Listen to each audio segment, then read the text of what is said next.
step forward in our technological readiness. So the primary goal of this challenge is to promote open innovation within NATO nations and encourage their development of their own open innovation capabilities. They serve as a platform to showcase cutting-edge industry advancements relevant to the Alliance areas of interest. And this year's challenge promises to be particularly interesting. The scenario underscored the critical importance of enhancing military mobility within the trans-European transport network. And so as we work to maintain deterrence, readiness, and collective security, we must address the complexity posed by inadequate infrastructure and differing regulation among member states. Our goal is to seek innovative digital solutions, as it was said, that enable streamlined, efficient planning and execution of military movements while promoting interoperability with civilian systems. For some years, the pace of military innovation has been detected by others, and NATO's innovations was falling behind. That's why ACT initiated the NATO Innovation Challenge in 2017. And that's why Diana, the Defense Innovation Accelerator for the North Atlantic, has been created. As for the NATO Innovation Fund, which works with the private sector to harness the best of new technologies. Through the NATO Innovation Network, the Innovation Challenge is helping both the NATO command structure and the allies to foster a defense innovation ecosystem. It offers a way to find innovative solutions from outside our own ranks, to develop new tools and processes, and I heard some of them yesterday night, by reaching out to smart people outside the traditional defense sector. And it's a win-win. It's a win-win because apart from the prices, it's give you our 11 finalists exposure to NATO in general and to NATO countries in particular. I must thank, of course, the member of the jury who evaluated the various proposals, taking into account how relevant, innovative, useful and feasible they were. I have seen your paper, Marty. I commend all participants for their dedication and creativity. Your contributions are invaluable to NATO's continued pursuit of excellence and innovation. And so I wish you, as Robert did a few seconds before, success in your presentation today. We believe in innovation challenges because we recognize that no one has the monopoly on good ideas. So now it's your chance, take it. Thank you very much and win as a team. Thank you. Thank you, General Philippe Lavigne. There is a lot of work ahead of us, and we will soon continue with the presentation of the jurors and innovative solutions, as both generals have other commitments to attend. We will now bid them farewell. Yes. So I was told. Thank you, generals.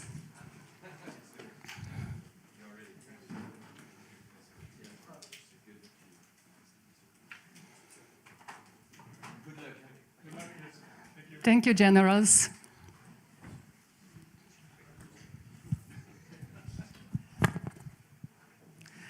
I guess I surprised them. So the jury had a difficult task this time. There were 40 very good solutions submitted, including one from Slovenia. 11 solutions were selected for the final round, coming from 6 different NATO member countries. These are Canada, Estonia, France, Germany, Poland, and the USA. And who will assess your presentations today, dear innovators? The final jury is made up of 9 members representing academia and the military. The president of the jury is Brigadier General Thorsten Jorgensen, Assistant Chief of Staff Capability Development at Supreme Allied Commander Transformations Headquarters. Other members of the jury include Colonel Klaus Niebe from NATO Joint Support and Enabling Command, Lieutenant Colonel Carsten Gebel from NATO Joint Support Enabling Command, Mr. Marty Kaszubowski from Wesleyan University, Mr. Jeremiah Cronin, Technology Innovation Hub of Old Dominion University, Captain Navy Peter Papler from Slovenian Armed Forces, General Staff, Professor Dr. Marko Jaklic, Professor of Faculty of Economics, and Commander Sebastian Rades from Supreme Allied Commander Transformation Headquarters. The winner of the challenge, which will be announced in a few hours, will receive a small monetary prize from the Allied Command Transformation and the opportunity to continue working with NATO. So we will go on with the members.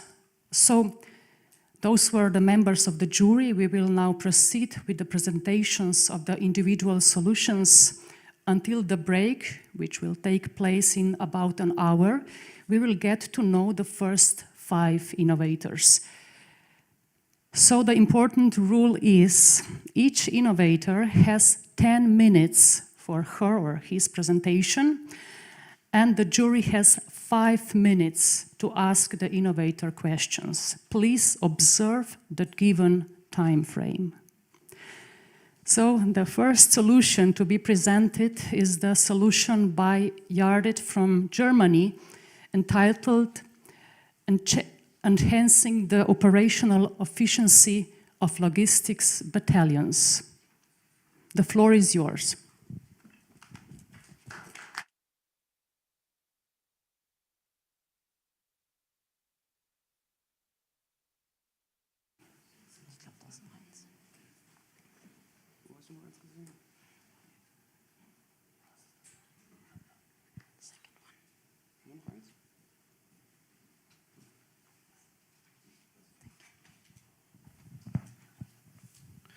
All right, is this close enough?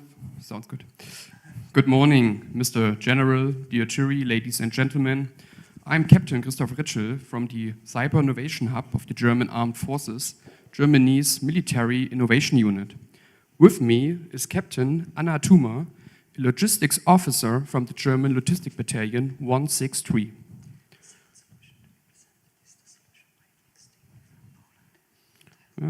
that working? What we have today is our software-based innovation called Yardit.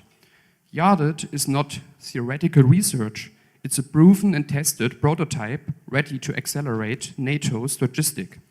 By the end of this presentation, you understand how Yardit reduces planning time and increases operational excellence. Let me make one thing clear right from the start. Yardit is not a product that was invented by a company or university research program. The idea came from Anna and the soldiers of the battalion and was implemented by them together with us. Together, we solved a problem that exists since decades for logistics battalions. So please listen carefully what Anna has to say.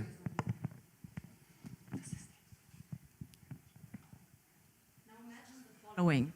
You are part of Logistic Battalion 163. You are part of my battalion, one of the first RSM battalions to have been established under NATO command. What we are doing, our mission, is to coordinate the deployment of NATO troops to make sure that from the designated ports of debarkation, they will finally arrive in their final destination. Our main task is to move a mountain full of material into the marshalling area. In that marshalling area, we have to break down this huge mountain of material into nations, into units, and then finally down to convoys. In order to do that, we need Yardit as a solution to optimize this process. Our solution is not only enabling us to benefit from the outcome, but also for everyone who's participating in the RSOM process will see what YARTED has to develop. In case of conflict, whether it be Article 4 or Article 5 conflict scenarios, we will have to move 500 vehicles and 2,500 tons of cargo every single day in every single port of debarkation, just us. Stop imagining and face the reality. Everything that was mentioned by Anna has to be done by the soldiers with pen, paper, and printed Excel sheets. And as we learned from, this lead to inefficiency, intransparency, and of course, in slower workflows. And as we have learned from the near past, the war in Ukraine, in regards to the massively increased capability of area denials, there is a principle. Whoever stops moving becomes a big target. Within the RSOM process, we have NATO troops arriving at their designated port of debarkation. In this scenario, it's been Esbjerg in Denmark, as we've been observing 2 years ago when we were invited to Defender Europe. From there, they will be deployed through NATO countries until they arrive in their final destination. All the data for the big picture is already there. Logfast is NATO's information backbone, meaning that we can use all the data and simply implement it into YARTED. So we have the data for the big picture, but now we need to adjust it on a tactical level. YARTED makes it possible that all the necessary information are in one place, so that the soldier who's behind the screen can use the data immediately. What we're doing now is, we don't have to print these endless Excel sheets. You simply open YARTED, and then you have all the information in one place. So YARTED contains 3 general functions. The first function is for the planning phase of RSOM. The second is for the operation phase, and the third is for the phase of post-operation. With YARTED, we can now digitally design our marshalling area with just a few clicks. It makes intelligent recommendations, so acting as a decision supporting tool. This means less coordination and very simplified planning. During operations, YARTED changes our behavior from the first time be able to be proactive and not reactive. Real-time coordination allows us for a rapid response on any device. It can be your laptop, your Surface, or even a smartphone through the guy who drives the vehicles and tanks. Every device can run our software. YARTED distributes information digitally, so radio traffic is significantly reduced. Also, future barcode scanning will further optimize our asset tracking. As you can see, our mission is not a one-time action. We operate the marshalling areas over a period of several weeks, meaning that every single day, NATO material has to be moved, again and again. In the end, we are able to generate a report for our commander, to give him data-backed information to make his decisions possible. And then in the end, together, we can accomplish our mission.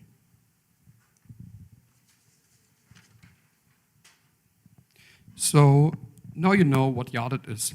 Let's have a closer look at the end of the benefits. For the planning phase, we now can import Logfast data, and it doesn't matter which nation are you from. If you're from Germany, from Spain, from France, it doesn't matter. Everyone has access to Logfast data, and we use just them. Also, for the first time, we can plan our marshalling areas just by drawing it, simple as it is. Also, we have the opportunity to use auto-assignment of lanes for better force flow. You don't have to figure it out on the marshalling area if the tank fits near the truck. The software will provide it for you. For the part of operation, we now have transparent communications and less reduced radio chatting. Also, we have much faster reaction times because we can from the first time be proactive, not reactive. At the moment, without Yarded, everything will be decided when the ship opens and all the stuff rolls out onto the marshalling area. So another benefit is, of course, the optimized force flow because the software will help you with this part. For post-operations, we now are able to give our commanders a briefing where he can make decisions based on data and not on gut feeling. Also, we of course can prepare the next day now efficient because we already know what is coming and where we have to put it. And of course, for the first time, we have now a data-driven situation picture that can look also in the past and in the future. This will close our presentation, and for our last words, of course, something like Yarded is not a one-man show. As you might know, teamwork makes the dream work, and Yarded is a result of a whole team of people. As you already know, behind Yarded is Anna and her logistic battalion, and us, the Cyber Innovation Hub of the German Armed Forces. But we are also backed by two very talented software development factories, Visitrans, where Leon will come up to stage now for technical questions, and also MVP Factory, a venture studio from Berlin. We thank you very much for this opportunity, for being here and to giving you our problem and hoping that this will solve something for everyone in this room.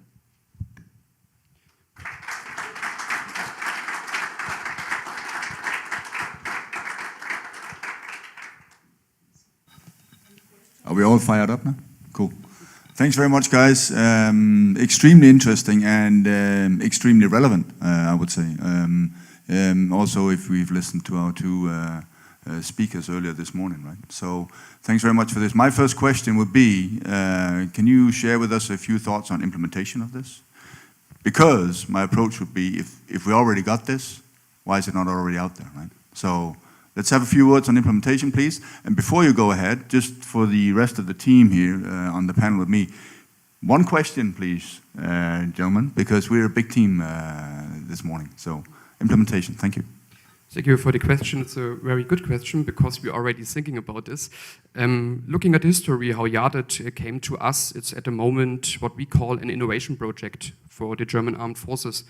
Our next step would be to scale this up, and we look for support, for example, the people in the NATO who can help us scale this around the NATO. So after the initial testing period, we will write a report about the software, and then we would send this report over to our command, digital command in Germany, and from there maybe to NATO, if you like. Thank you. Any more questions? Colonel Klaus Nebel from JSEC. So if I get your presentation right, this is sits more at the tactical level, talking about a marshalling area. My question would be, does the innovation solution include an option to knit together more than one marshal area and then guide them like you do with one? Yeah, the solution does. So the system has the possibility to operate several marshalling areas at the same time. So because we include like an open source street software, you can operate all around the globe. Good question. Thank you.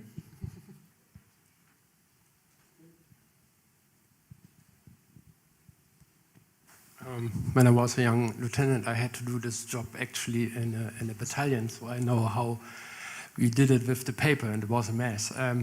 You said it is based on log files, which is nice, but when the deployment happens, many things can change during the deployment, which is then not reflected in log files because the data is not in there. How flexible is Yarded then to react on this, or do you need to have then a changed log files database to do it new, or how does it work? That's also a good question.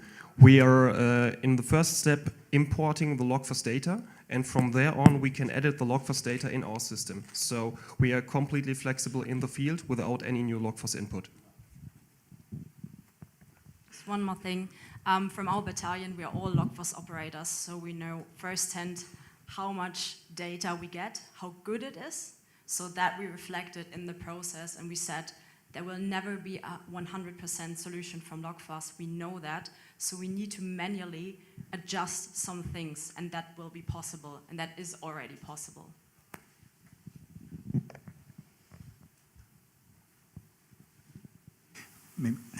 Do you see any scalability in civil domain of your product? Excuse me, the last part of the question? In the civil domain, do you see any scalability? Yeah, that's a wonderful question, because the backbone idea from this came from a civil background. Leon, maybe you can tell a little bit something about this. Yeah, sure, of course. So the backbone of this derives from a fairground management system, which is already in use in several fairgrounds in Germany. So yeah, it has some good civil applications which are already in use. We just took like an open-shelf software and boosted it to a military level with recommendations and importing the type of data. So we just we didn't reinvent the wheel. We did something that fits our forces and the needs. The question is basically related to the to algorithm who manage and let's say to manage the process. So probably it's algorithm based on formulas, or it is based on some AI, artificial intelligence, or how this is work. Is this black box is owned by company? Could you say something more about that? No, it's not a black box. It's not programmed with AI. So it's a plain algorithm that sorts and helps you in making the right decision. Especially for the lengths and widths of the vehicles, because of course you have to tell the system how long is your lane, and then it will of course process how many and what vehicles you can fit on the lane. So it's algorithm based.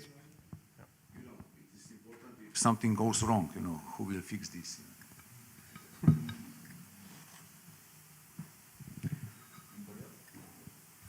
So, thank you to the German team.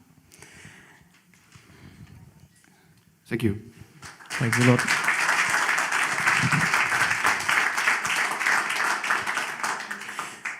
The second solution to be presented is the solution by a mixed team from Poland, entitled Go to Shelter Logic. The floor is yours.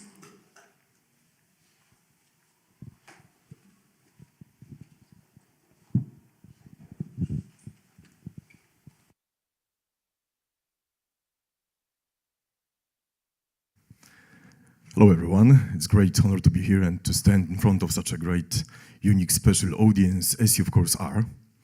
Before the start, I would like to welcome everybody. Ladies and gentlemen, dear guests, good morning. My name is Grzegorz Wiśniewski and I'm here on this pitch day with my friend and business partner, Robert Sadowski. I would like to tell you something more about our solution based on artificial intelligence for helping people be more safe against three main factors: war attacks, terrorism, and natural disasters. Finally, I'd like to remember you some words as you know for sure. Prepare, think for the best, but prepare for the worst. That's the main point of our solution. We'd like to change the status quo. I would like to make visualization for you because we'd like to build something like synergy bridge between three areas: business, science, and technology in organization in the background. Before the start, we'd like to show you some videos from different parts of the world. And we'd like to get answer on the question, what the danger, what the risk is for you. And after that, I will give the voice to my business partner, Robert Sadowski. He's member of the board, president of the board, one of the greatest and biggest company, transportation company, within emergency shipping in Poland.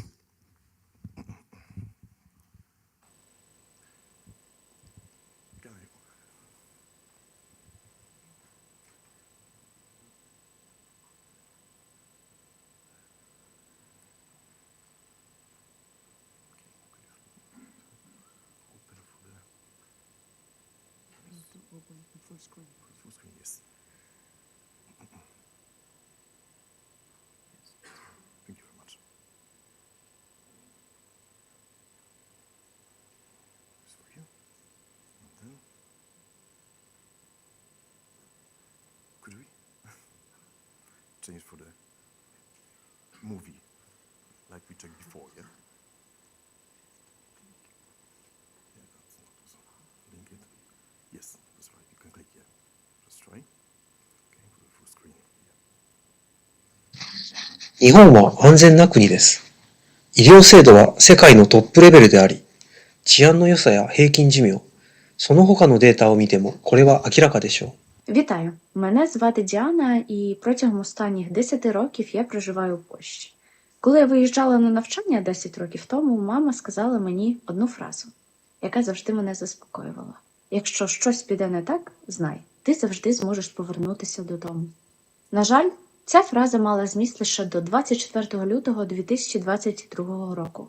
Адже саме тоді почалося повномасштабне вторгнення і російські війська зайшли у моє рідне місто Херсон. Kama Mtanzania vinakuja vitu viwili akilini ikiwemo ni maafa ya kiasili au maafa yanayosababishwa na wanyamapori. Tanzania ni nchi yenye historia kupata maafa ya asili ikiwemo mvua, maporomoko ya ardhi, tetemeko la ardhi na ukame. Hi there, my name is Stuart Smith. I'm the Director of Emergency Response at Priority Worldwide. I was asked by my friend Robert Sadowski to talk about danger and what does that mean for us here in Europe. Of course, danger means very, very different things in Europe than it would do in Africa or in the Middle East or other areas of the world which are more beset by natural disaster or conflict. But here in Europe, I think there are two ways to classify danger. One, civil protection, crisis and danger. How do governments look after us as civilians? So we'd like to create a possibility to make a decision for the people for surviving their lives. Good morning, ladies and gentlemen. It's an honor to be here. In times of crisis, the majority of us learn to narrow the perception of peril to the realms expanded by the speakers. Armed conflicts, natural disasters, the recent experience with a global pandemic, and the looming threat of cyber attacks. The genesis of our project and ideas emanates not only from collective deliberations, but also from years of dedicated involvement in the emergency sector. Culminating in the formulation of practical solutions with a paramount emphasis on the imperative to assist fellow individuals. This wealth of experience positions us to scrutinize the broader panorama of people's physical security needs. The poignant remarks my Ukrainian friend has portrayed on this film have served to further galvanize my commitment to action. Today, I present to you a project that only addresses the aforementioned threats, but more fundamentally reflects a fervent aspiration to provide assistance. Allow me to delve into the intricacies of our initiative. As you probably easily deduce, the greatest impact on our decision to initiate the Go to Shelter Logics project has armed conflicts, moving to the European continent, climate change causing natural disasters that hit the human population. Let me tell you about the project assumptions. We would like to create a global open security system for all civil population against threats arising from military operations or disaster arising from activities of nature forces, with particular emphasis on the use of possible places to health and life protection, combined with optimal ergonomic as well as flexible transport chain based on design situational network patterns throughout underground, sea, rivers, and air connections. We are for sure what our intentions are. Well, our intention are to build a database outlining crisis responses scenarios, organization of logistics, and recommendation of key activities. To whom the project is addressed?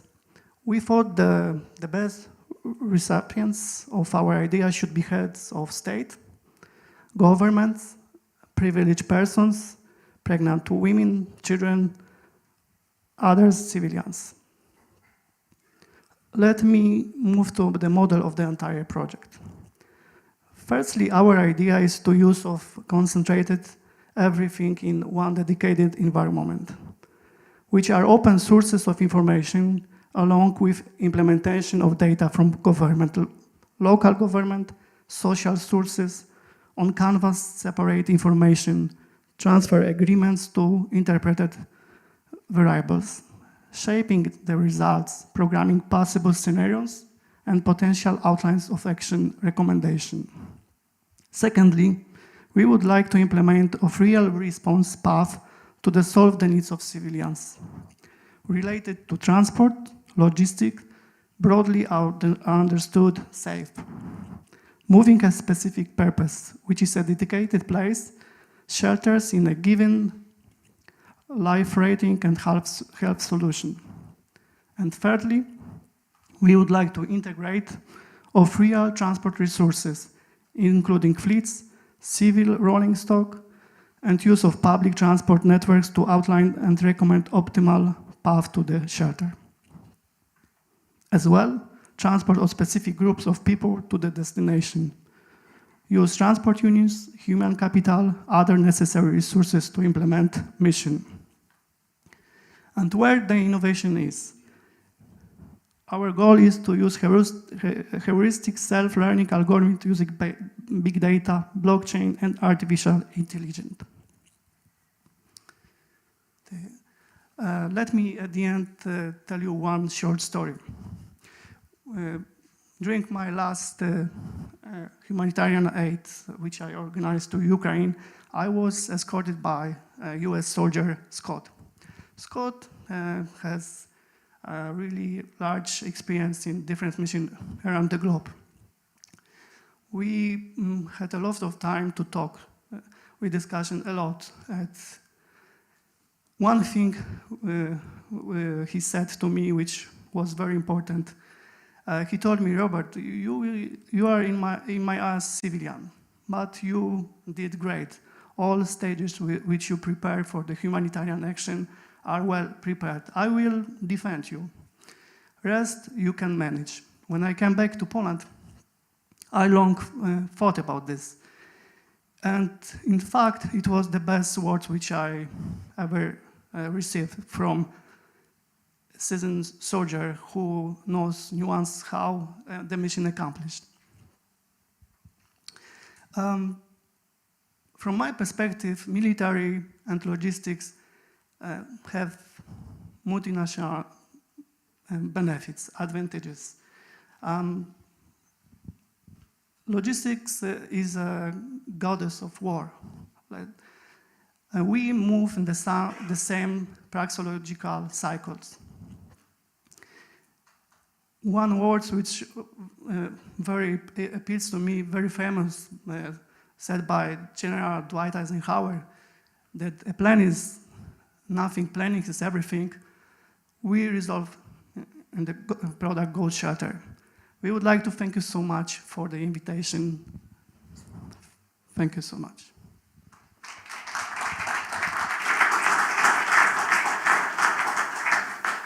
Would like to ask our business partner, come to us, Adrian. That's artificial intelligence man.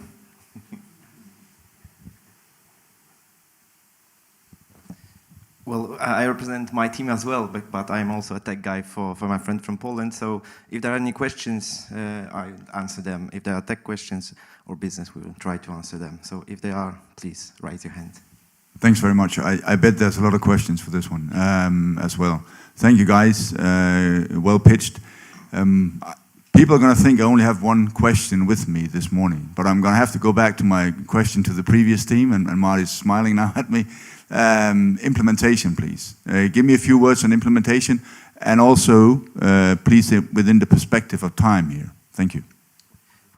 Yeah, with the tech implementation, it's very fast because our solution, as you will all learn later with my pitch, and the basis of also this project, because the technology is ours, it's very short, cheap, and fast because the engine is highly adaptable for any particular situation. So for a civilian situation or commercial, as we're doing now, it's very fast, quick, and sweet.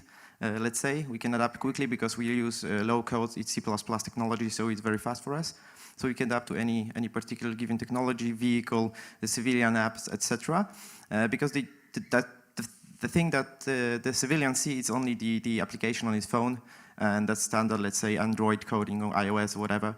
That's very fast also to code, but the basis of that is already, it's ready. We've made it for the last 3 years. We've built it, so it's ready to go, and it's highly adaptable, as I said. So given all the, let's say, good wins, we can adapt it within 6 months to do the trial run for a particular area to give every civilian an app. On where he can just click, find me a shelter, and we can find it quickly. To summarize, we can Uberize sheltering, let's say, so anyone can imagine what we can do with our stuff, let's say technology.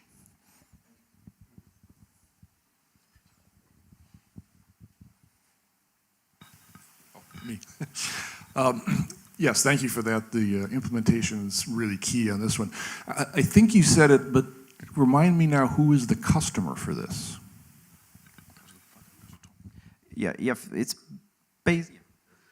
Like I said, this project should be implemented together with heads of government, local governments, all civilian administrative. So that's without this, we are nothing. Sorry. And you mean about localization as well? Okay. Geolocalization, it's yes.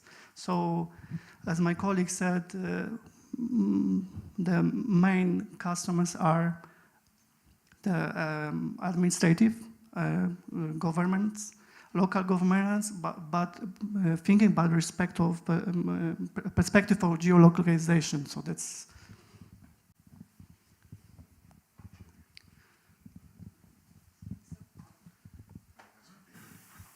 Okay, back to implementation. Always thinking of that type of stuff. The tech part's kind of pretty straightforward, but it would seem that if you're looking at Uberizing shelters or that sort of things, there needs to be data to work off of. So how does that all get in there? What does that part of the implementation look like? Yeah, of course. When you're talking about any AI system, it's a binary system, let's say. So we need the good quality data. System to be working. He's not a guy who can think of something else outside the box, let's say. He only works on the data, and if the quality of data is good, the system works perfectly.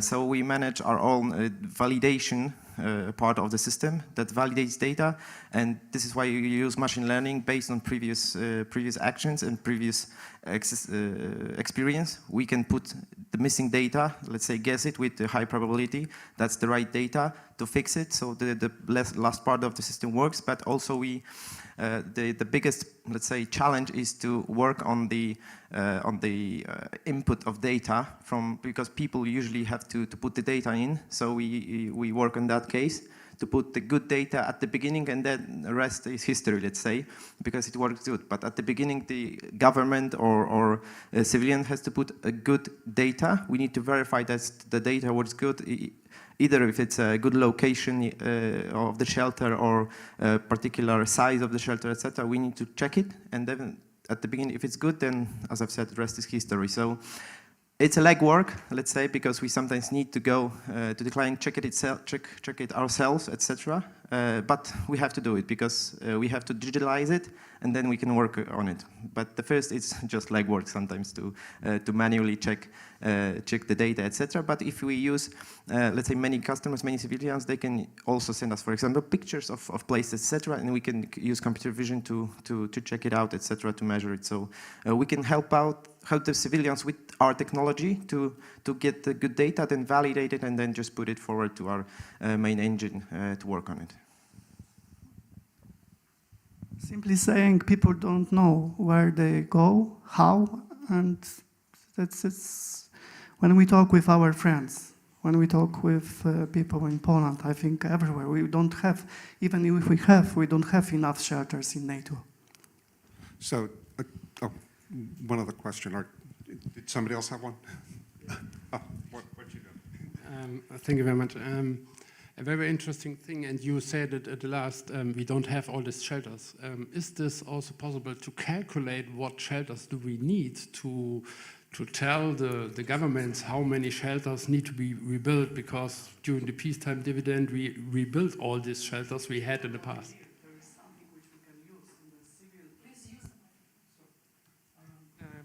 Andrea, I will give you the voice for a moment. From my perspective, we don't need to build immediately something new. Of course, that in the future it's necessary, but we can use, our idea is to use something which exists.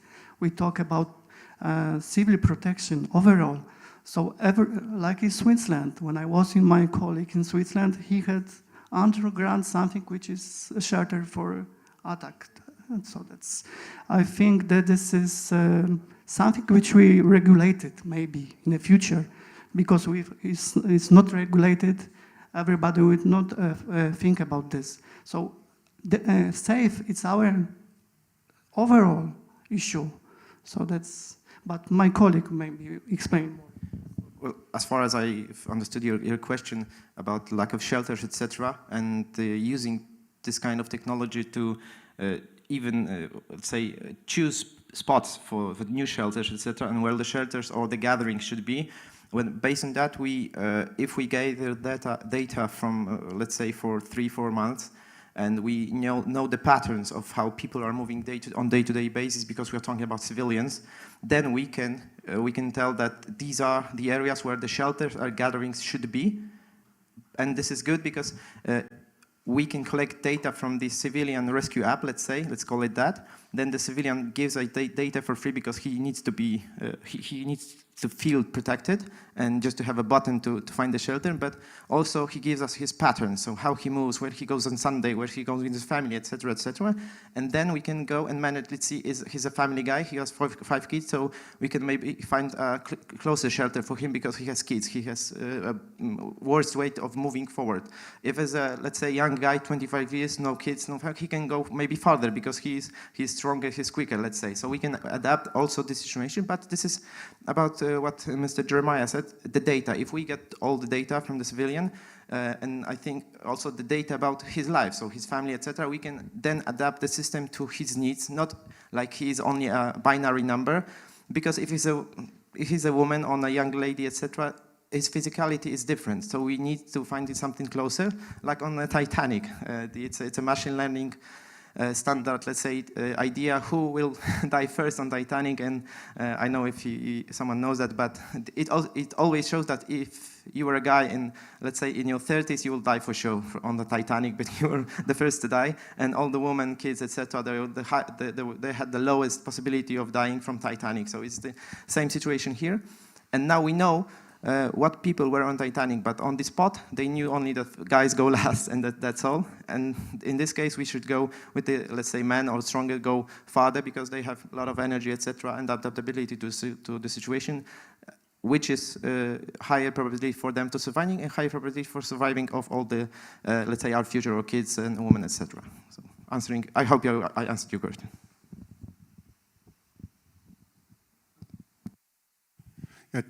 Kind of one last question. Emergency recovery, emergency response systems usually work best when they're pre-placed.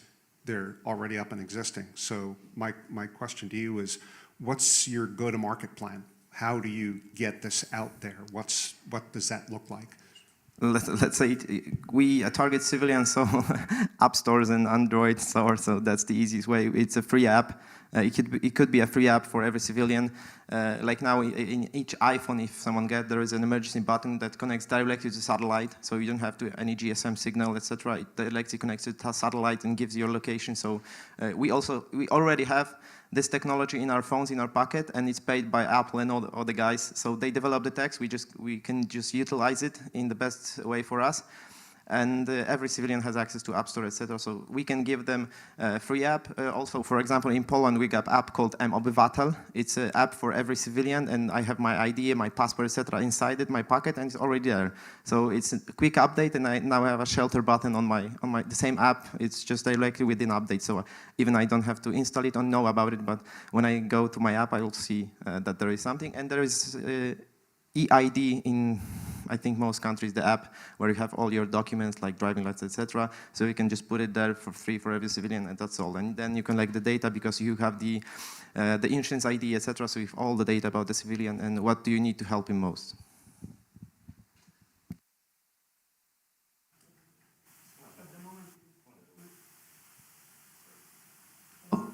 At the moment, if we something have, it's very poor. Only we can monitor weather forecasts on the apps. Yes, so that's really huge gap for this.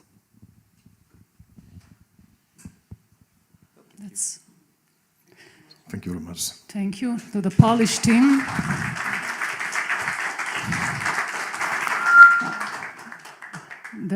There is also a question about the gender perspective, I guess, in this proposal. So we are 15 minutes behind the timeline. We have to go faster. So let us now listen to the presentation of the third solution by a team from Estonia entitled Secure Digital Military Mobility System Enhancing NATO Deterrence through Digitalization and Administrative Requirements for Border Crossing. Team Estonian. Very international team, actually, but if we can get the slides up. I can see SDMMS there in the center of the top row. Oh, okay. The center, SDMMS. Yep.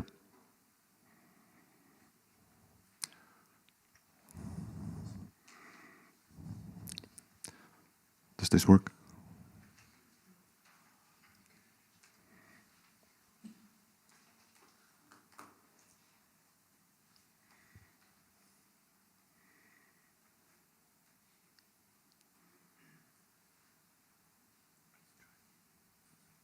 It works. Thanks so much. General Jorgensen, honorable jury, dear fellow innovators. I'm retired Brigadier General Jaak Tarjan. I served 28 years in Estonian Defense Forces, during which I held many exciting positions, including Estonian Air Chief, and the last 4 years as a Director of Cooperative Cyber Defense Center of Excellence of NATO, or CCD-COE.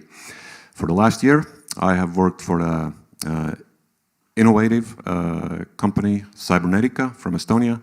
Cybernetica has 26 years of history of innovation, and our crown jewel is that we have built and are maintaining and upgrading the Estonian e-governance system, or what's worldwide known as the e-Estonia ecosystem.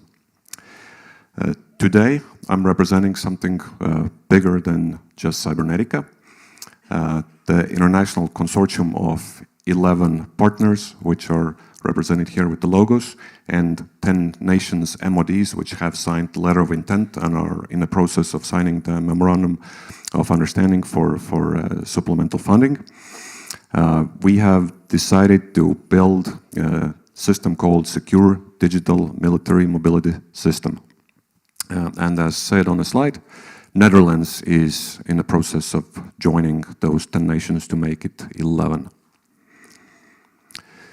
We are building a web-based secure system for cutting down the bureaucracy associated with requesting and approving permits for military mobility. Currently, it takes 6 weeks or more for getting approval for military movement. We need to cut it down to 5 days. That's our goal. Our vision is that in the long-term future, all NATO and EU nations will be using SDMMS for this purpose. We do realize that due to some political peculiarities, some of these nations, it's difficult to convince them. However, you must have a high vision. If we get the critical mass of nations, everybody will join. In every innovative project, you need to answer the question, why? What's the problem? Let's imagine a scenario. 2 years ago today, we were looking at Russian troop buildup behind Ukrainian borders. Let's say that 3 years from now, there is a similar troop buildup on NATO borders, behind Estonian and Finland borders. 100,000, 200,000, 250,000. Biggest exercise ever. We need to demonstrate the resolve of NATO to defend every inch of our territories. And we decide to have an exercise. We're still in peacetime. It's not crisis yet. It's not war. We're still in peacetime. We decide to have an exercise. The unit logisticians get to work. The first thing they need to solve is getting through all the national borders and the national territories. They need to get permits, diplomatic clearances for air, ground, sea domains. As I stated already, currently it takes 6 weeks or more. Does this time show the resolve to the potential aggressor? Can we convince them to abandon their aggressive plans? I think we show the opposite. If we take 6 weeks to do paperwork, it shows that we don't mean what we say. We don't mean to defend our territories. We need to act faster. Let's focus on the left side of the current status. Currently, these poor logisticians, lieutenants, captains, they need to go on the internet, find all the different forms for all the different borders and nations they need to cross. Some of them are web-based, thankfully. Some of them are still print out, fill up, old-fashioned rubber stamp, scan in, email, fax. And it's not over then. It's intraceable. It's like black hole. They send those forms and they need to start making follow-up calls. Hey, have you seen my form? Hey, Minister of Transportation of country X, have you seen it? No, you've lost it. Can I send a new one? It's a maze. It should not be like that on the 21st century. Every nation, fragmented procedures. Every nation has different procedures of their own. I can see logisticians nodding. This is a good sign for me. Thank you. Confirmation. So we're building a seamless flow of standardized information. So the logistician fills it out once, all the required fields, maps the route through the countries that they need to cross, click send, and then can monitor the approval process on an open web-based platform. All those officials in different nations, their ministers of transportation, foreign affairs, defense forces, they have web-based authenticated accounts to log on and do their part of the chain. Federated system architecture. We're connecting independent national servers. If the nations choose, we may have a central server, but likely they choose to have independent national servers. This is how Estonian e-governance system is built. So Cybernetic is using our experience and our unified exchange platform. If I, as a citizen, log on to the Estonian e-governance, I can see data coming from many different servers. My children's education, my health, my driver's license, my tax data, everything. But my doctor doesn't see my tax data. My tax official doesn't see my kids' school grades. It's on a need-to-know basis. So the same principle will apply on SDMMS. We'll build it securely on a need-to-know basis data exchange. In the last few years in the cybersecurity, the slogan or a catchphrase, zero trust, has become big. Cybernetic built the e-governance system 20 years ago to the principles that are now described as zero trust. Secure authentication of all the users, logging their actions, timestamping them. So I refuse to put any slogans on my slides, but yes, we do adhere to the zero trust principles. We have 10.8 million euros for development of a working prototype. What we need desperately is the political will of the nations to actually implement it. Just that the 10 nations at the MOD level have signed the letter of intent does not mean that they will actually push it through, that the change in their nations. Getting rid of paper forms is a cultural change. It's necessary. It needs to be done on the 23rd year of the 21st century. But some nations are slow to change. We know that. But we know we need that system. 6 weeks plus is not acceptable in this current security environment. So this can make a change in whether a war breaks out or a war is deterred.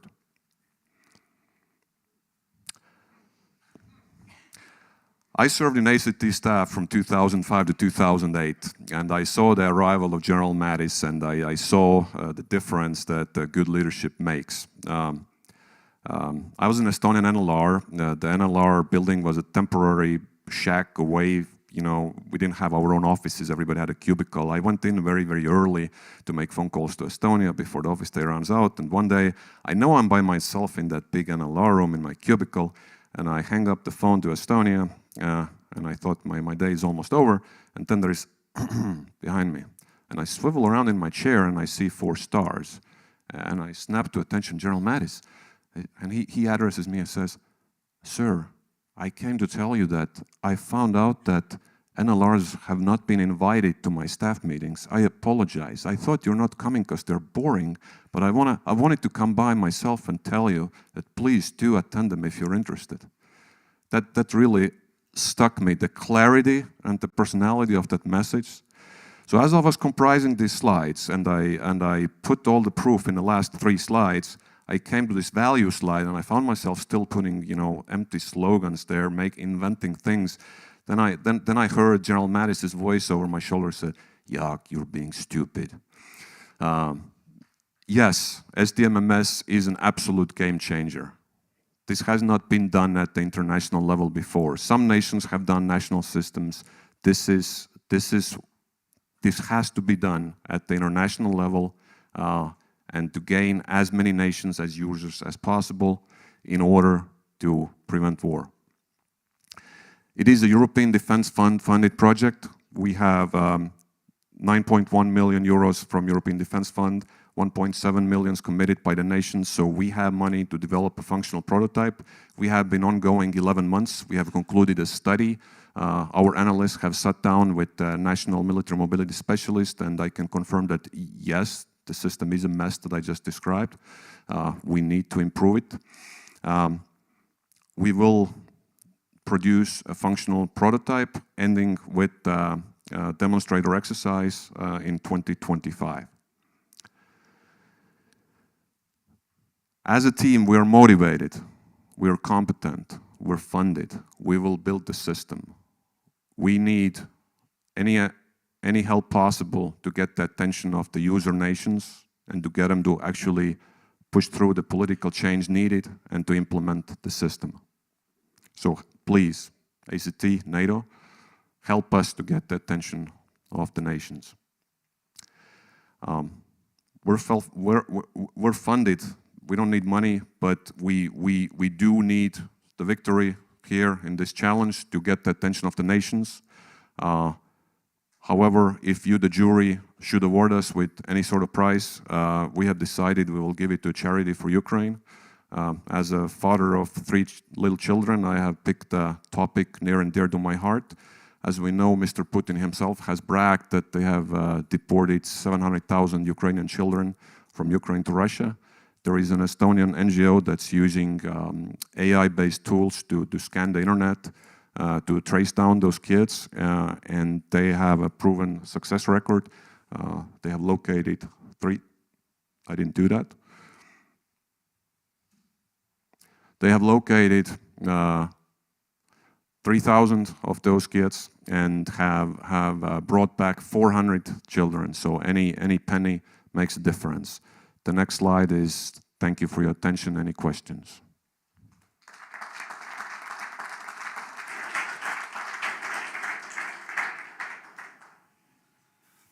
Thanks very much, Jaak. Definitely a well-known issue that you guys are addressing.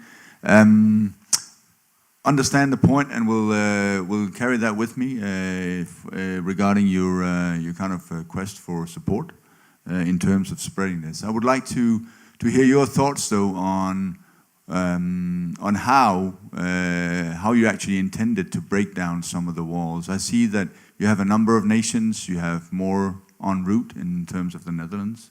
So what are your thoughts been? I mean, how do you envision that you will spread the good words of the MMS?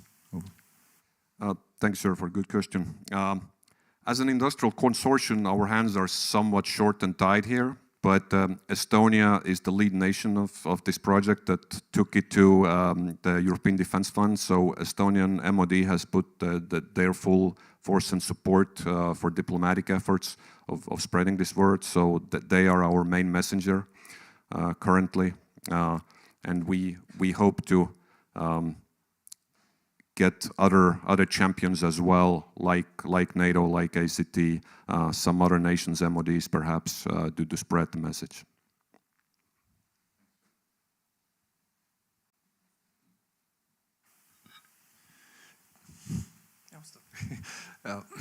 As the civilian in the room, I don't quite understand why this is a big problem, but here it is.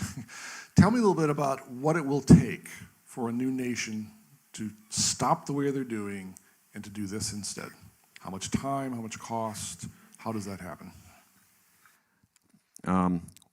Once the system is built, let's assume 2025, we go operational, then the system is designed as flexible and as adaptable as possible. Yes, we do need to take a look at the national procedures, whether their way of approving the permit is somewhat matching of previous or completely new. However, as a web-based system for basic functionality, for seeing the information flow and clicking approve, or for the logisticians to input the data, it does not take much. It's a web-based system. So I forgot to mention, we are already looking into LogFast Eve compatibility as well. There was a previous question on the civilian use. So, well, we have the Schengen room and free flow of people, goods and services in Europe. However, there are many exceptions. So any kinds of civilian goods that are somewhat restricted and need diplomatic clearances or some sort of permits, this system can be used as well if necessary. So one question, if a nation cannot approve for any reason what is requested, has this nation the opportunity to incorporate a different solution or an alternative in order to avoid denial? Do you mean when the system is fielded that to approve the permit or clearance or deny? Okay. Yeah. Well, this doesn't change from the current ones. It just goes faster. You know, currently the nations can deny diplomatic clearance to cross their airspace or the train to go through with the tanks on it. So nations are still sovereign. If they want to make that decision, they can. It's just in the digital realm, it goes faster and it's immediately visible to the requester. Sorry for that typical military question. How about the classification of data you can handle? Because in the crisis situation, of course, all this is classified data. And how would an EU system then exchange that data with NATO? Sorry for that. Yeah, EU and NATO, I can't solve that. That's classification. We have spoken about it. Under the European Defence Fund, it's been agreed that the data moving currently is unclassified. In reality, it also is unclassified because there is ministries of transportation, foreign affairs, civilian agencies involved. So my question was, how to make this a classified channel of information? And the answer is, if you switch on your NS1, the NATO Secure Wide Area Network, you don't see a special classified operational system. It's the same Microsoft Windows, right? It is. So SDMMS can be lifted into a secure environment if it needs to handle classified information.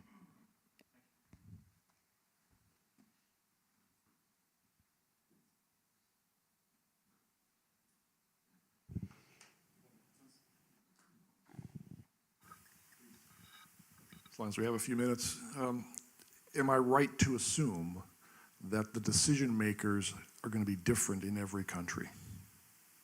In other words, who decides to use this system instead of the existing system? Since it is not just an MOD, it goes higher in the government. So since it involves different governmental agencies, usually it is the cabinet level decision and legislator level decision. So it is high level of this decision to change the national procedures from paper, print, stamp to digital. Yes, sir.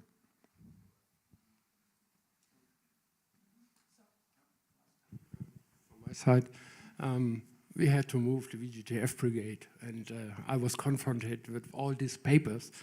And in addition, we had the problem that many different stakeholders within one nation had to say and need to be organized, and it wasn't even possible with the papers. How will you do this with then this web-based application if it is even now not possible to make it easy to connect within a nation all these stakeholders responsible for movement, dangerous goods, and all these custom papers need to be done? Some problems are bigger than others. Some nations are much more complicated than others. As innovators, we don't have all the answers right now. We have completed the initial study, so we are now about to propose to the nations what we call the 2B procedures, and then go into consultation with the nations. It needs to be built hand in hand with the nations, and the nations need to sometimes help themselves to solve their problems as well. There is an associated PESCO project, the Permanent Established Cooperation, and the PESCO Military Mobility Project is at the strategic level, and their sole goal is to streamline and simplify the procedures for military movement. So we match with other efforts ongoing of streamlining the procedures. But yes, merely digitizing the old inefficient procedures is not always the answer. We need better procedures and then digitized. If I just can jump in then on that one. So what is your relation to the PESCO project? Are you cooperating with them closely, or how is that? No, sir. We do get guidance through the MODs. They work with the PESCO project, and we get their input and guidance.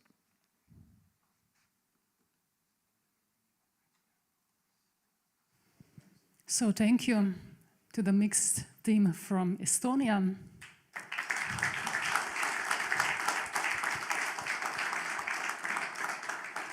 There are so many areas of implementation, very interesting. The next solution to be presented is a solution by Delia Strat from France entitled Holograph, Redefining Operational Planning in the Information Age.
We are good. Sorry, previous speakers say that PowerPoint make us stupid, so I don't have a PowerPoint. I will do a live demonstration. It's always very risky. So I will introduce today Holograph, which is a visual and collaborative software for planning major military operations. We are a private company, but we have been founded by ex-infantry officers with combat experience, and we are only focused on the defense sector. Holograph is compliant with NATO COPD, Comprehensive Operational Design, which is now the standard framework for planning NATO operations. It might be kinetic operation, but also logistical operations. Holograph support the complete NATO COPD workflow from mission analysis with factor deduction and conclusion up to drawing your line of operation. You have a sample of it on the screen. And eventually up to the conduct of the operation and its assessment. When I say it's collaborative, what I mean is that you have all your officers inside a joint operation planning group that are working together. For example, your G2 intelligence officer is building the plan alongside your G4 logistical officer on the same visual model of your operation. And using COPD item and standard military symbology. So you have here an existing project. It might look a bit complex because it's a collaborative dashboard. When you start with an empty project, it's very simple to use. You can drag and drop COPD items directly on the screen, for example, a decisive condition, and build your line of operation totally visually. So it's a lot simpler than most of legacy NATO codes. It's not a database. It's a tool that can directly be used by exercising officers. Holograph is built as dedicated tools for G2, G3, G4 officers. I will give a quick overview of all the views.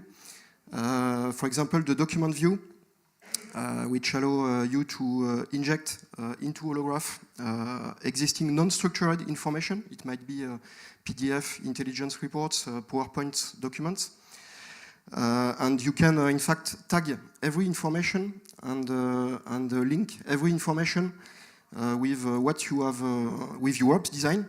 So we are building, in fact, a mesh of information where you can always go back and trace information between the high-level model view of your operation up to very specific information to justify a change or justify a specific point of your design. Then you have the GeoView, which is a simple yet complete geographical information system.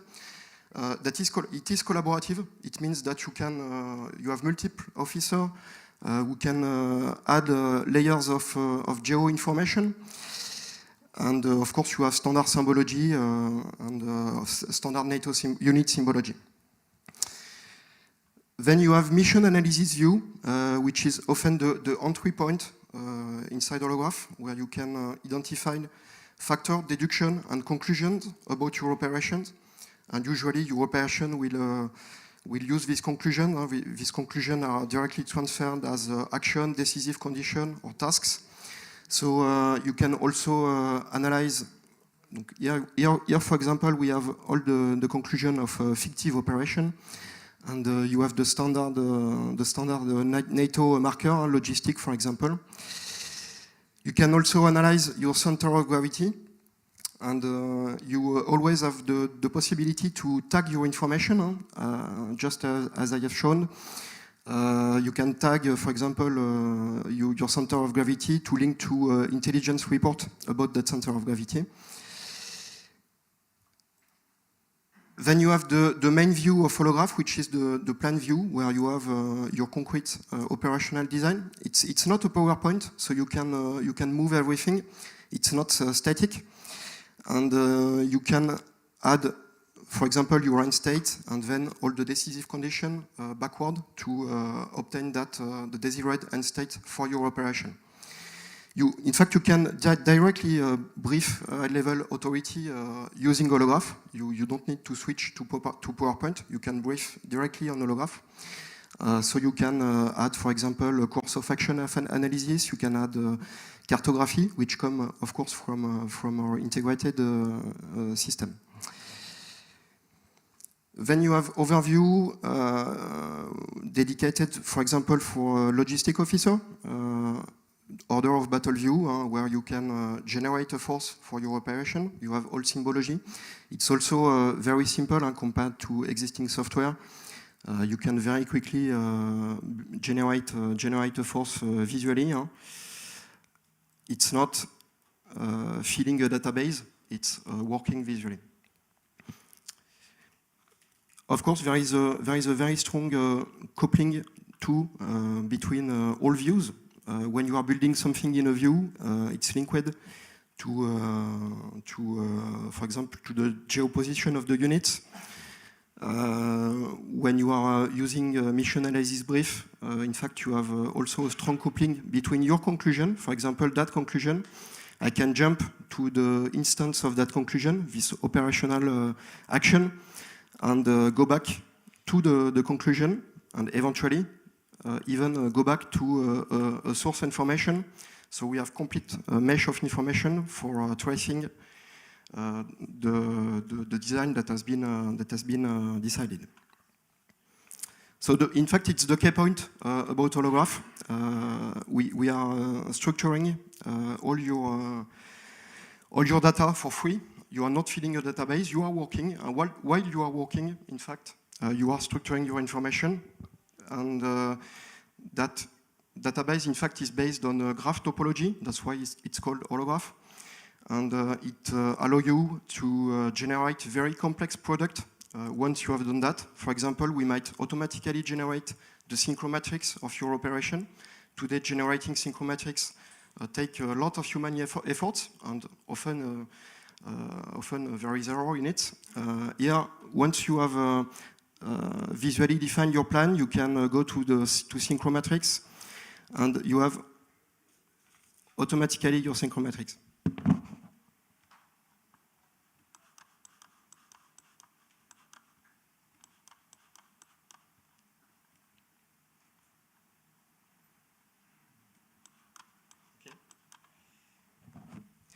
Or for example, you might do a balance of power analysis to see when the enemy and friends are making their effort. We also have integrated data analysis tools where you can assess all the indicators that are inside your visual operation plan. You don't need to export data to dedicated data analysis tools. You can do everything inside the holograph, but you can also export into more specialized tools. So how it could be used in the context of the NATO Mobility Challenge?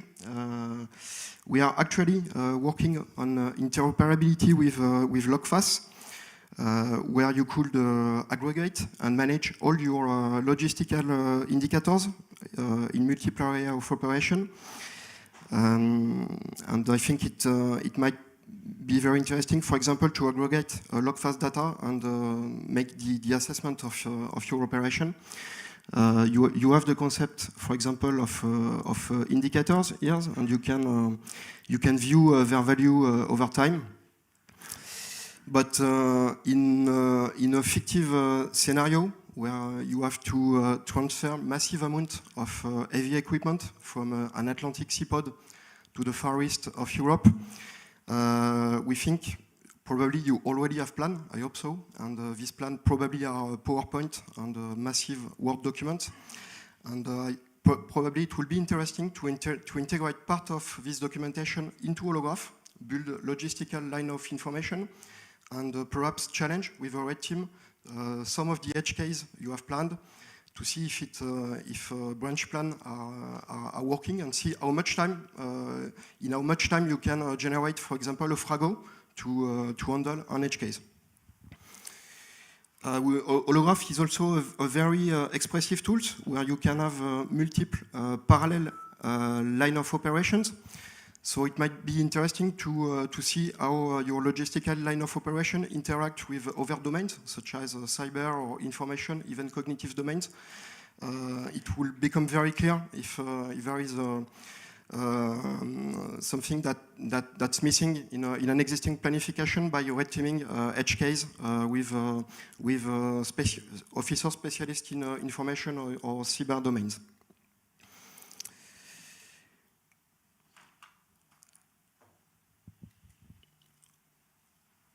Of course, Holograph is also a briefing tool. So we have dedicated tools to brief high-level authorities, and you no longer need, in fact, to go back to PowerPoint. You can brief your authorities, but not on static content, on a dynamic map. And since you have complete information traceability, if you have difficult questions from your commander, it's his job normally, you can quickly go back to a source root information and answer his question accordingly.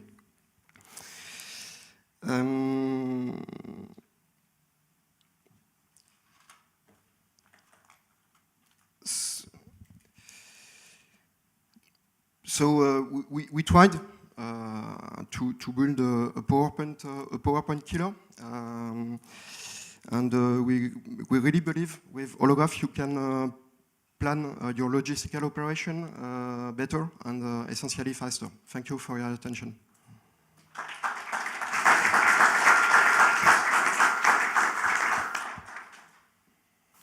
Thank you very much. I'm going to hit you up with two questions to start off with, really.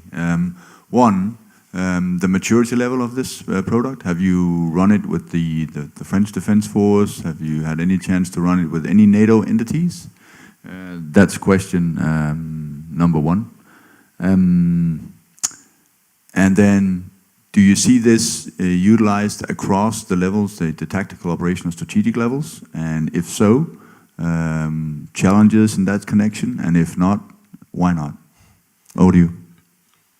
Yes, Holograph has been tested in French forces. We are deployed in French Special Operation Command Headquarters, in Space Command also, and in a major operative level headquarters.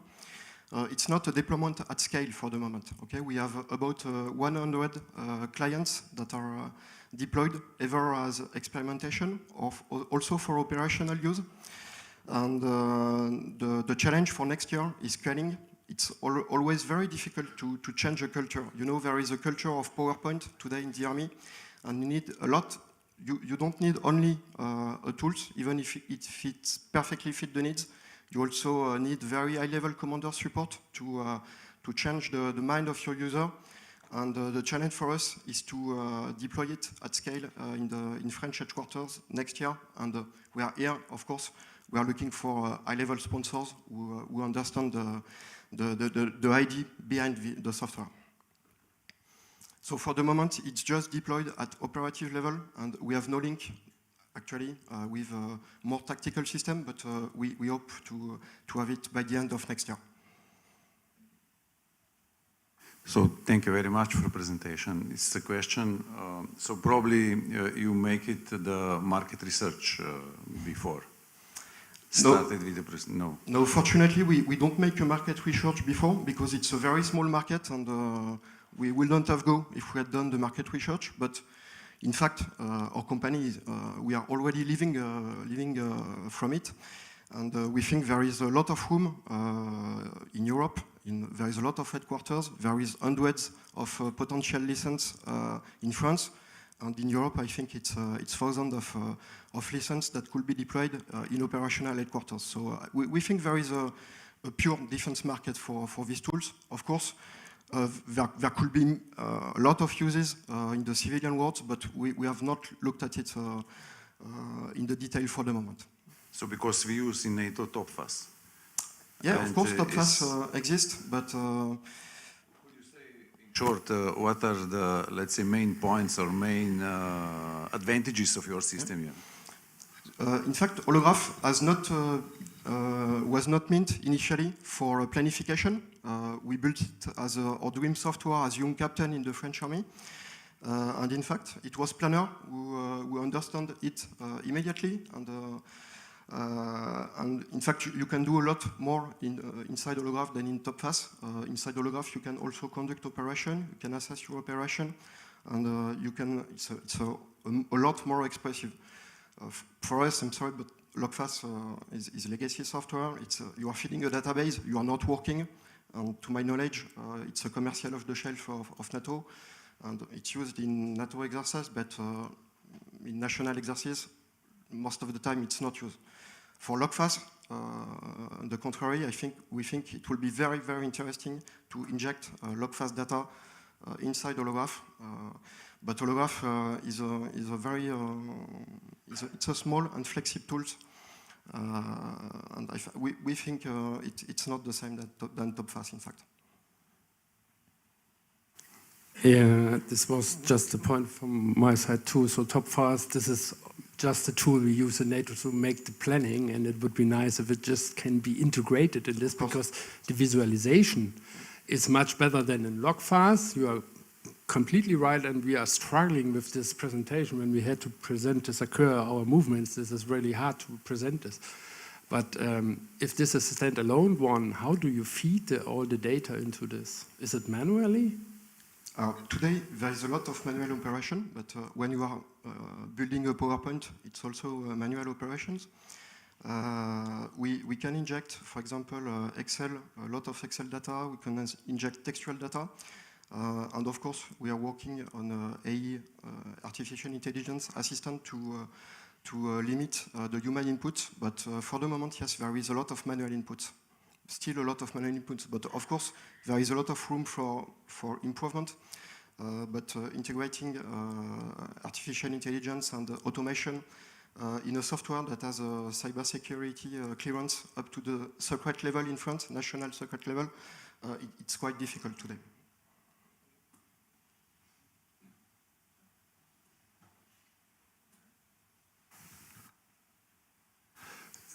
So when I look at this, I think of all the Amazon and DHL and UPS trucks driving around my neighborhood. Do you see this having commercial potential as well as the military potential? Yes, of course.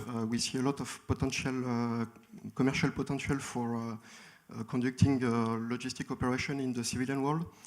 Today, it's very specific to military information system because of cybersecurity regulation. So it will be quite difficult to export that version, that 1.0 version, in the civilian world. But of course, we will try to make tests with the next version, which will be totally cloud-based. Today, it's an executable. You launch an executable on your local computer, so it's very easy to deploy it on non-connected information system, on military information system. But tomorrow, we think we will go to a full cloud version. Can I ask a straightforward question? Would that system have a potential to include a simulation tool for the planner? Yes, it will be really great to have the opportunity to wargame your plan. So it has already been done, in fact, in French senior officer military school, but it's also a manual process. We have not, there is no dedicated tool for wargaming, but it could be injected quite easily. It will be very interesting.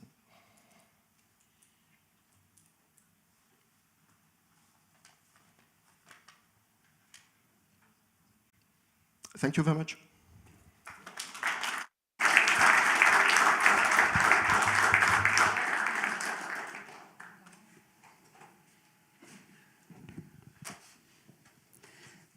Thank you to the French team. Now we move to Canada. Hopefully, we reach the video conference. So it's about Deloitte from Canada, entitled Military Mobility, Rapid Mission Supply Planning.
Good morning, General Jorgensen, members of the jury, colleagues, friends.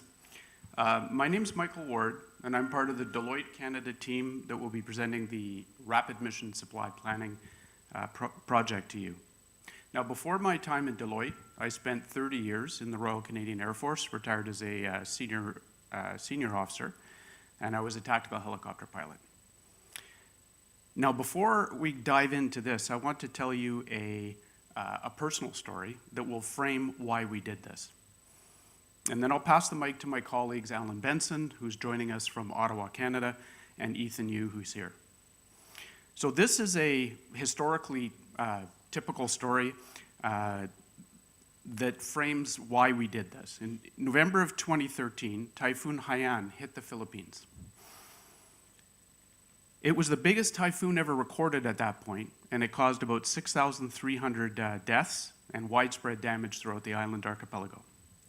So at the time, I was a strategic planner in our joint staff at our National Defence Headquarters in Ottawa. And in the wake of the typhoon, the Government of Canada approached our Department of National Defence and asked us for options about what we could do, Army, Navy, and Air Force, to respond to the situation in the Philippines and to address those urgent humanitarian needs. So what followed was days, and ultimately it evolved into weeks of staff planning, paper-based, Excel-based staff planning, to present force package options, choose the force generators, figure out what bases we're going to bring them from, figure out the movement within Canada from their home bases to the airports of embarkation or the seaports of embarkation, choose the best mix of civilian or military airlift or sea lift, fix the needed supply levels, etc. But I think everyone on the panel understands this challenge and have probably done it themselves. So all of this was under the real world pressure of needing to get assistance quickly to a population in great need. So this practical experience informed the conception and design of the RMSP system. It is a bespoke product that provides decision makers with rapid, data-informed, AI-driven cost estimates and timeline estimates for any deployment of various force packages to a theater of operations anywhere in the world. And it also provides you with insights on the cost associated with actually keeping them there at various levels of operational activity. I'll now turn the mic over to my colleague Alan Benson, who will be speaking to us from Ottawa. Michael, thank you very much. Distinguished panel, jury, ladies and gentlemen, it's a privilege to be able to speak to you here today. What Michael has described is the challenges associated with logistics planners in supporting their commanders in achieving their missions. My background prior to joining Deloitte, I served for 32 years in the Canadian Army, leading, planning, and supporting logistics operations in support of commanders' objectives and ultimately our country's objectives. I've had the privilege of doing this with NATO in Europe, Bosnia twice, and in Afghanistan as a commanding officer. In each case, we had a considerable change in theater operations involving the inflow and or outflow of materiel into a large theater of operations. And if you cast your mind to Kandahar 2006, where you had multiple nations bringing in a tremendous number of troops and material, arsomming them and going immediately into operation, you get a sense of the complexity and challenge that commanders face. Having done this as a captain and at each rank level, overseen it, you know that a lot of the work has been done based on paper and Excel systems, which creates a tremendous burden for logistics staff. Gratefully undertaken, but one which limits the ability of logistics staff to bring their full potential. Even recent automation attempts have developed systems which, while improved, still create a tremendous training burden for staff. As we look forward, what you will see here is a capability that has been developed with the J4 staff in Canada to bring their capabilities to the next level with AI-enabled capability, which will allow them to adapt to what is, you'll agree, of rapidly accelerating geopolitical situation where our militaries face challenges domestically as we face ecological disruptions, internationally as we face both ecological and geopolitical disruptions. And we see disruptions created in theater by enemy forces as they limit, inhibit, or change our access to our APODs and our strategic lines of communication. The capability that has been developed is real, and we continue to grow its capability exponentially. We have ingested and continue to grow the number of live data feeds we ingest, both publicly and in the future we'll be able to do so at various levels of security, to build the capability for logistics planners to create a greater visibility, greater insight that will allow them to optimize new supply chains, react to disruptions to develop even better supply chains or options. When strategic lines of communications become disrupted, they have the ability to monitor these disruptions and in an automated fashion, develop POAs with assessment of pros and cons of impact forces.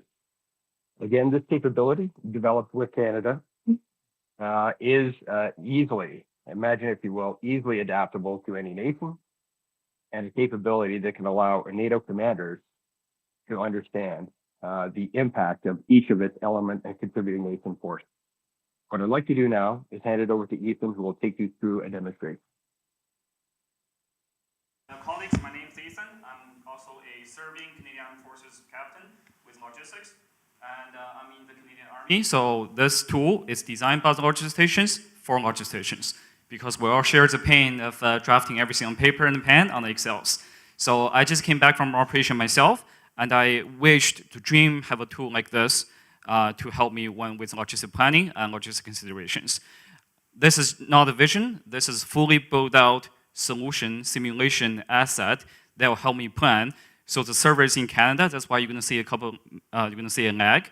I'm trying my best to demonstrate all the keynotes in a couple minutes, because this is a fully built out solution with a lot of features. A full demonstration will take more than an hour. But if anybody wants interested, I'll do it after the meetings.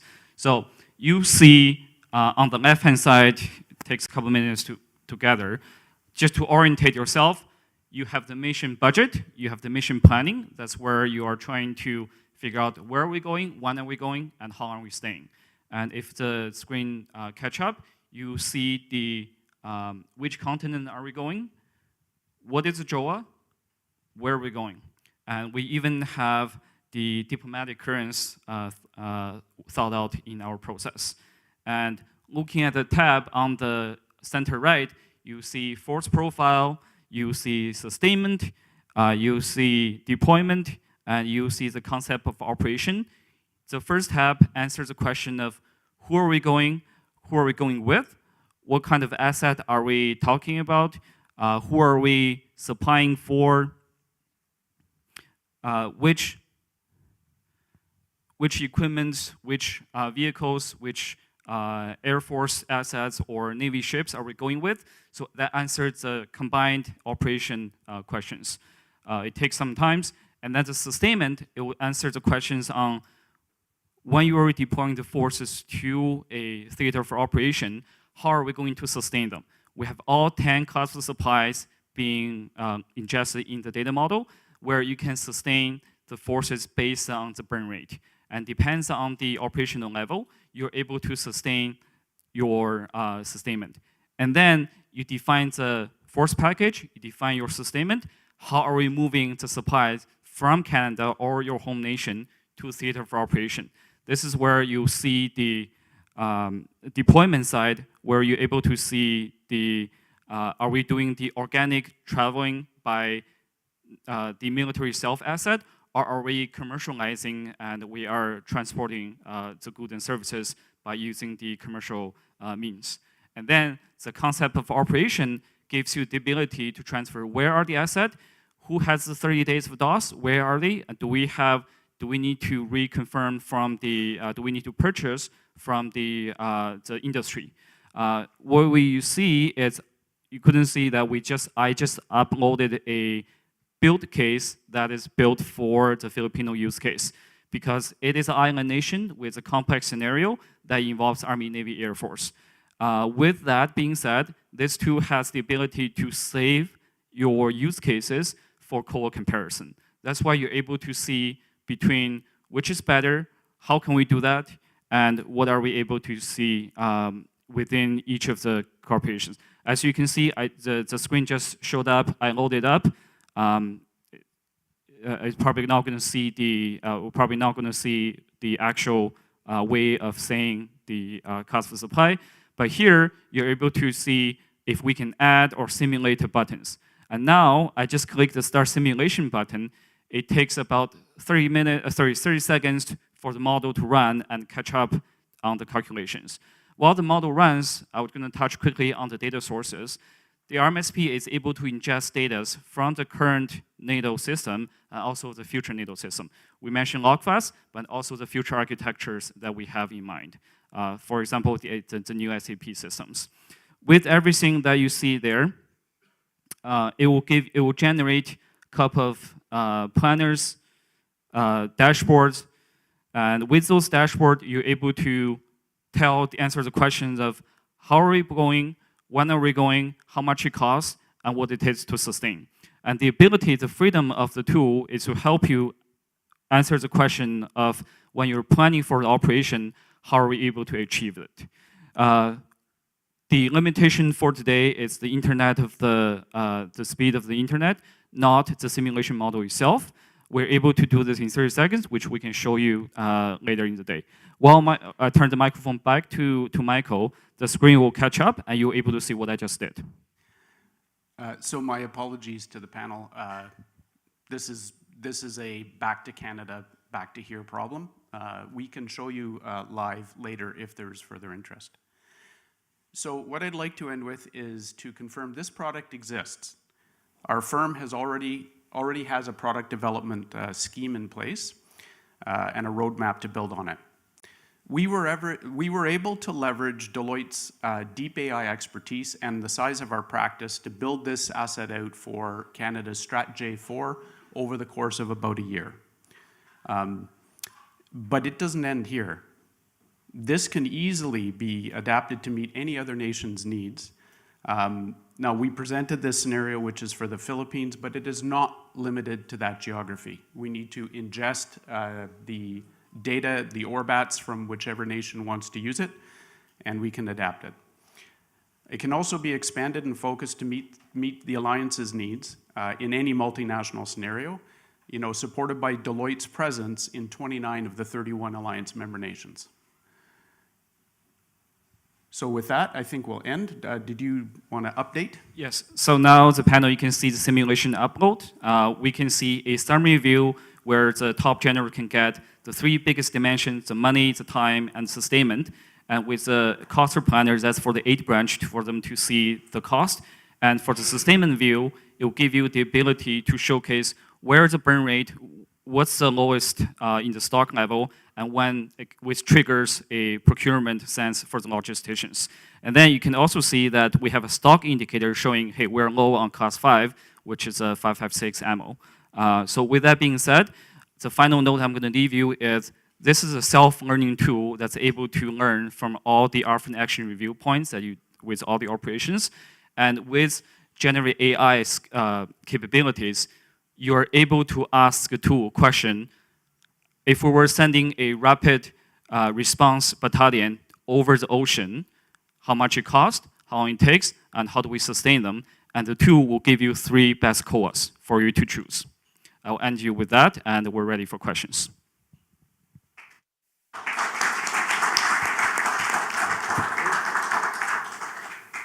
Thank you very much, gentlemen. Really interesting pitch. Got a couple of questions for you, actually. So I'm going against my own note from the beginning and just kicking it off in one. So first question would be, the perspective is in order to move this into civilian street also. I'm thinking in terms of NGOs and other types of organizations. And then you actually hit on it. My next point at the end, maybe you can elaborate further on that. Does this system come up with actual recommendations? You were kind of alluding to it with the cohorts. And if so, how do we see those recommendations in terms of human in the loop and so forth? Okay, thank you. I'll let Michael answer the first question. I'll get the second part. So certainly this kind of approach, sir, is easily adaptable to non-military applications. And we do this kind of work for many different customers in many different situations. So absolutely, we could take this, work with an NGO or whoever else to define their requirements, and then update it accordingly. Okay, perfect. Thanks, sir. So answer your question on the artificial intelligence part of the challenge. We're able to use, as you can see, you can, at the first couple trials, you can enter your selections manually just to form a force package, a sustainment options and that, and then you can save the use cases. And the tool, you can compare the use cases on the tool, which give you the best case scenario. And over time, it will learn your habits, and it will be able to detect what is the best way forward. Using the tool will give you different course of action options for you, and the human is always in the loop. The machine is not detecting the best way moving forward. It is a human that is deciding which is the best way, which requires a staff officer's speciality on the largest stations, and then presented the solutions to the commanders. A related question, disaster scenarios especially usually have multiple nations, multiple NGOs, multiple other organizations. Can it be interoperable so all of them see the other guy's solution and optimize it as a whole? Absolutely.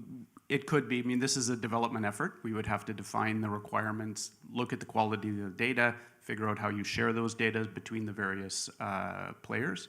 And as long as the various players are willing to do so, and we can clean the data, we can absolutely do that. So my question from the planner's perspective, and I've seen that planner's input on the screen. So what level of input actually is required by the planner, by the human being sitting in front of the machine? Your example suggests this is very detailed tactical level. Would you be able to generate packages like a brigade to be deployed with certain elements and a supply package for that brigade? I think you could roll up the data objects that we have in here, right, to encompass a brigade or a 6-pack of aircraft or a logistic support function. So you could define those and then enter those into the data. Again, what's needed here is for us to understand the needs of the client. Exactly what are you looking to do at what level? So in the Canadian context, the Strat J4 is usually concerned with deploying less aggregated organizations. So you're talking about platoons and 6-packs of aircraft, et cetera. But we can redefine those data objects to encompass larger formations. And on top of Michael's point, this is sitting currently at operational and strategic level, but we can dial it back up and down because this is a modular build with the ability to go all the way down to a platoon and all the way up to a division level. You mentioned earlier that this exists out there, and I guess it's being used by the Canadian forces? It's not yet used in the Canadian forces. This has been developed as part of a Canadian Armed Forces Innovation Challenge. We are in the very last stage of the challenge, and we've been funded to up to making a functional prototype. Yeah. Okay, great, thanks. Question with regard to movement through Europe. We have civil traffic, and if we go under peacetime conditions, we have to reflect on this civil traffic. And we know it from Google. You can see and project what is the civil traffic and at what day. Does your simulation reflect on this? So are this data in? And also, all other open source data which are available, like plans for construction of a railway and all this stuff. And where does the data come from, especially if we talk about the tunnels and the bridges, where they refer to, and is it also part of the simulation? Thank you, sir. So Colonel, you touched on a very good question. This data model can ingest data from the armed forces database and also open sources. We have able to ingest data from the road conditions, the weather, and able to port. For example, if there's a disruption at the port, the tool is able to say, okay, the port of Amsterdam is currently not accessible, go somewhere else.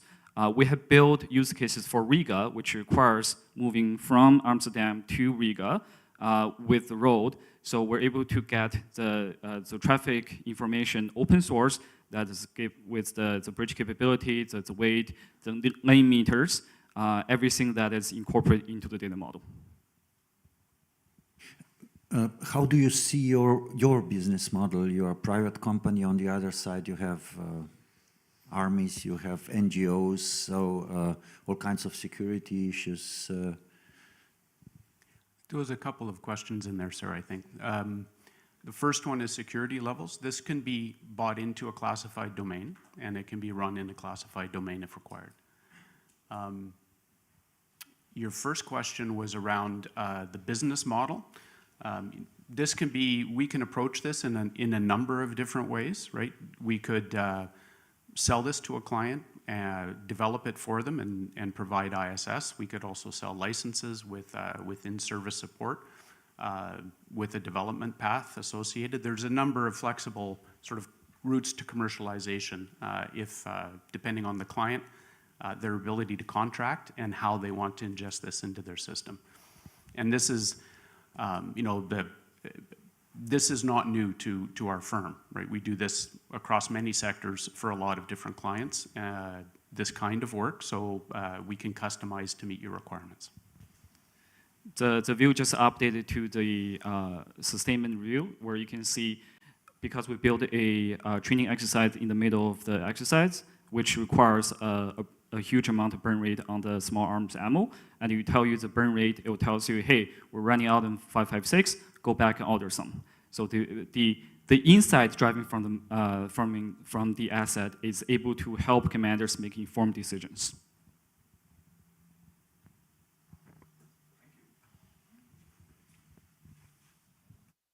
Thank you to the Canadian team. So, ladies and gentlemen,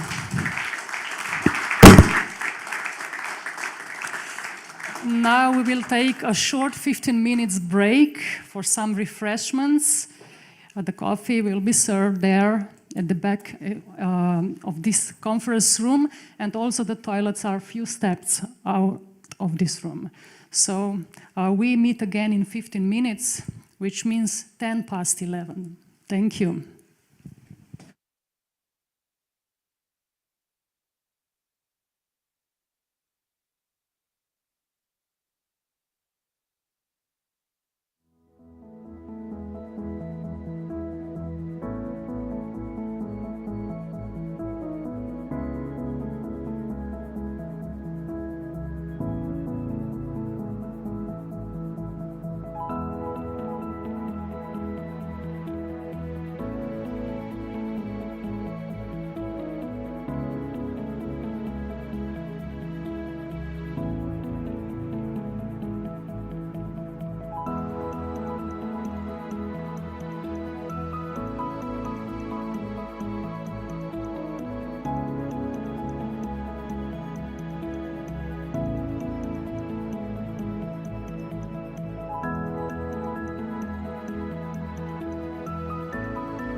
Let us now listen to the remaining 6 presentations.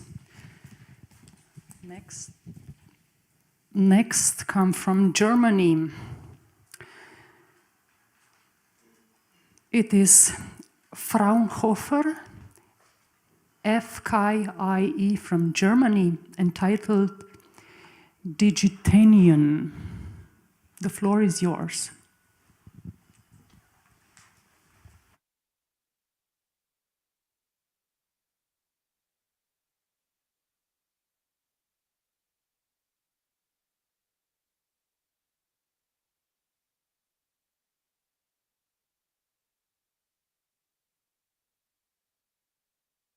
Well, first of all, I'm glad that you didn't squeeze me in before the break, because it's the most awful slot just between the audience and the coffee. Dear General Jürgensen, honored audience, honored panel. I'm very happy to be here to represent our team from Fraunhofer FKIE. I try to keep it nice and short. Fraunhofer is a large research organization with 76 independent research institutes. We are one of them, FKIE in the west of Germany, south of Bonn. Right, let's move to the presentation. The first couple of slides are the motivation. Why do we think that we have to contribute or can contribute something here? And I would like to travel back in time 2,000 years for a few seconds with you. I'm sure you all recognize this. It's a Roman road. A Roman road, it's sort of nostalgic to walk along these roads, but the thing is that during that time, they were delayed. During the time, Roman roads were a huge network of roads, a huge logistical infrastructure with about 400,000 kilometers of roads and 80,000 of them paved. So the military highways, so to speak. The interesting thing about the slide is difficult to see, but if you look here at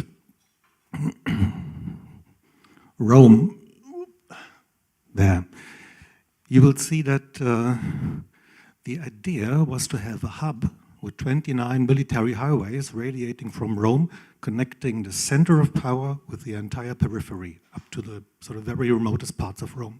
So it was a system designed for long haul, for military expeditions, carrying thousands of soldiers, all the equipment all over Europe. With the rise and fall of the Roman Empire, this system collapsed and was replaced by more local or regional optimization of roads. And this creates big problems, because what we have in mind now is to have a similar thing, sort of a huge network of highways connecting all Europe, but it doesn't really exist anymore. And we have more local and regional optimizations, and this creates problems and frictions. As I think today's immense infrastructural complexity is leading to heavy frictions when we want to carry on operations like this. What are the problems that we usually encounter? And I'm sure that you will recognize these.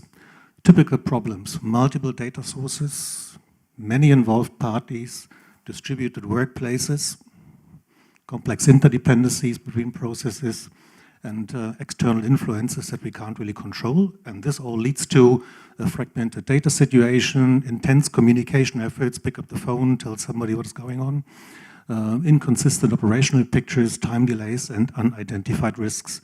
We think that we can contribute something to these problems, and this is why we are here. So what is the approach that we take? The approach is basically to have some kind of digital twin that mirrors the physical infrastructure. This is just an image picture. You have a large, complex site, many processes going on, many data being collected and exchanged. And we provide a digital picture integrating all these data and trying to give decision support to operators. Because the thing is that, of course, the process is, and what happens is scheduled, but there's always something that is not as expected. There's always something, some sort of friction or disruption, and we have to identify these and we have to address them. This is the basic idea, and what we take is a data-centric process-related decision support. What is the basic idea? To have a digital representation of an area of operation. It can be a georeference map, but sometimes georeference is not so important. Sometimes logical structures are more important. We can do both. We can combine them to a hybrid operational area of operation. Then you need to collect data from relevant subsystems. You need to understand, and that's a crucial thing, you need to understand the processes of the operators. If you don't know the processes, you can't really give any decent decision support. So we invest a lot of time in process analyses, working with the operators, trying to see what sort of data do they need, what roles do they have, what decisions do they have to take, and what data do they need to perform their task. This is very, very important. Tools for collaboration, because we often have distributed operators who have to work together, so they have to exchange data, we have to bear it in mind. And something that is really, really very important for us as our institute, software ergonomics, easy to use, appealing, intuitive, the joy of use. If you neglect that, then people will just work ways around. A short view at the architecture of our system. The basic idea is to have a core system that we reuse again and again and again for similar challenges. So a complex area of operation, whatever it may be, complex area of operation, we have a core system that does three things. It integrates data, extract, transfer, load, for instance, correlates data logically, because there are interdependencies between these data. And the third thing is it displays them in an operational picture. And this framework is reused again and again, whatever the application may be. The benefit is that we have a very robust core system, and it is very efficient because we don't have to do it again. We use it. The second part is functional modules, as we call it. They are connected to the core system, are empowered by the data, by the correlated data, and by the display, and they help to take good decisions by users. The modules consist of two elements. The first is data, and the second, as I mentioned earlier on, analysis of processes and users. And these two together form functional modules that are built into the robust core. That dotted line there at the bottom, we don't reinvent the design of modules. We have a robust methodology, but it has to do again. 60% of the work, if you start sort of with the project, 60% is on the left-hand side, and we reuse that. And the 40% on the other side is the functional modules. So we have a robust, efficient core, and we have a high degree of customization. It's not a system that is finished already, and you can sort of play around with it a little bit, but you can actually design your own modules, and we do it in close cooperation with operators. And we think that's a very good approach to integrate the users, rather than sort of providing them with the solution and wishing them good luck. Oh yeah, there's something I wanted to mention here. You see in the data row, electro-optical data, databases, radar data, whatever is applicable to your functional module. And even though this tool, Digitonian, is not that disruptive by itself, it has the power to integrate very disruptive technologies coming from sensor data, for instance.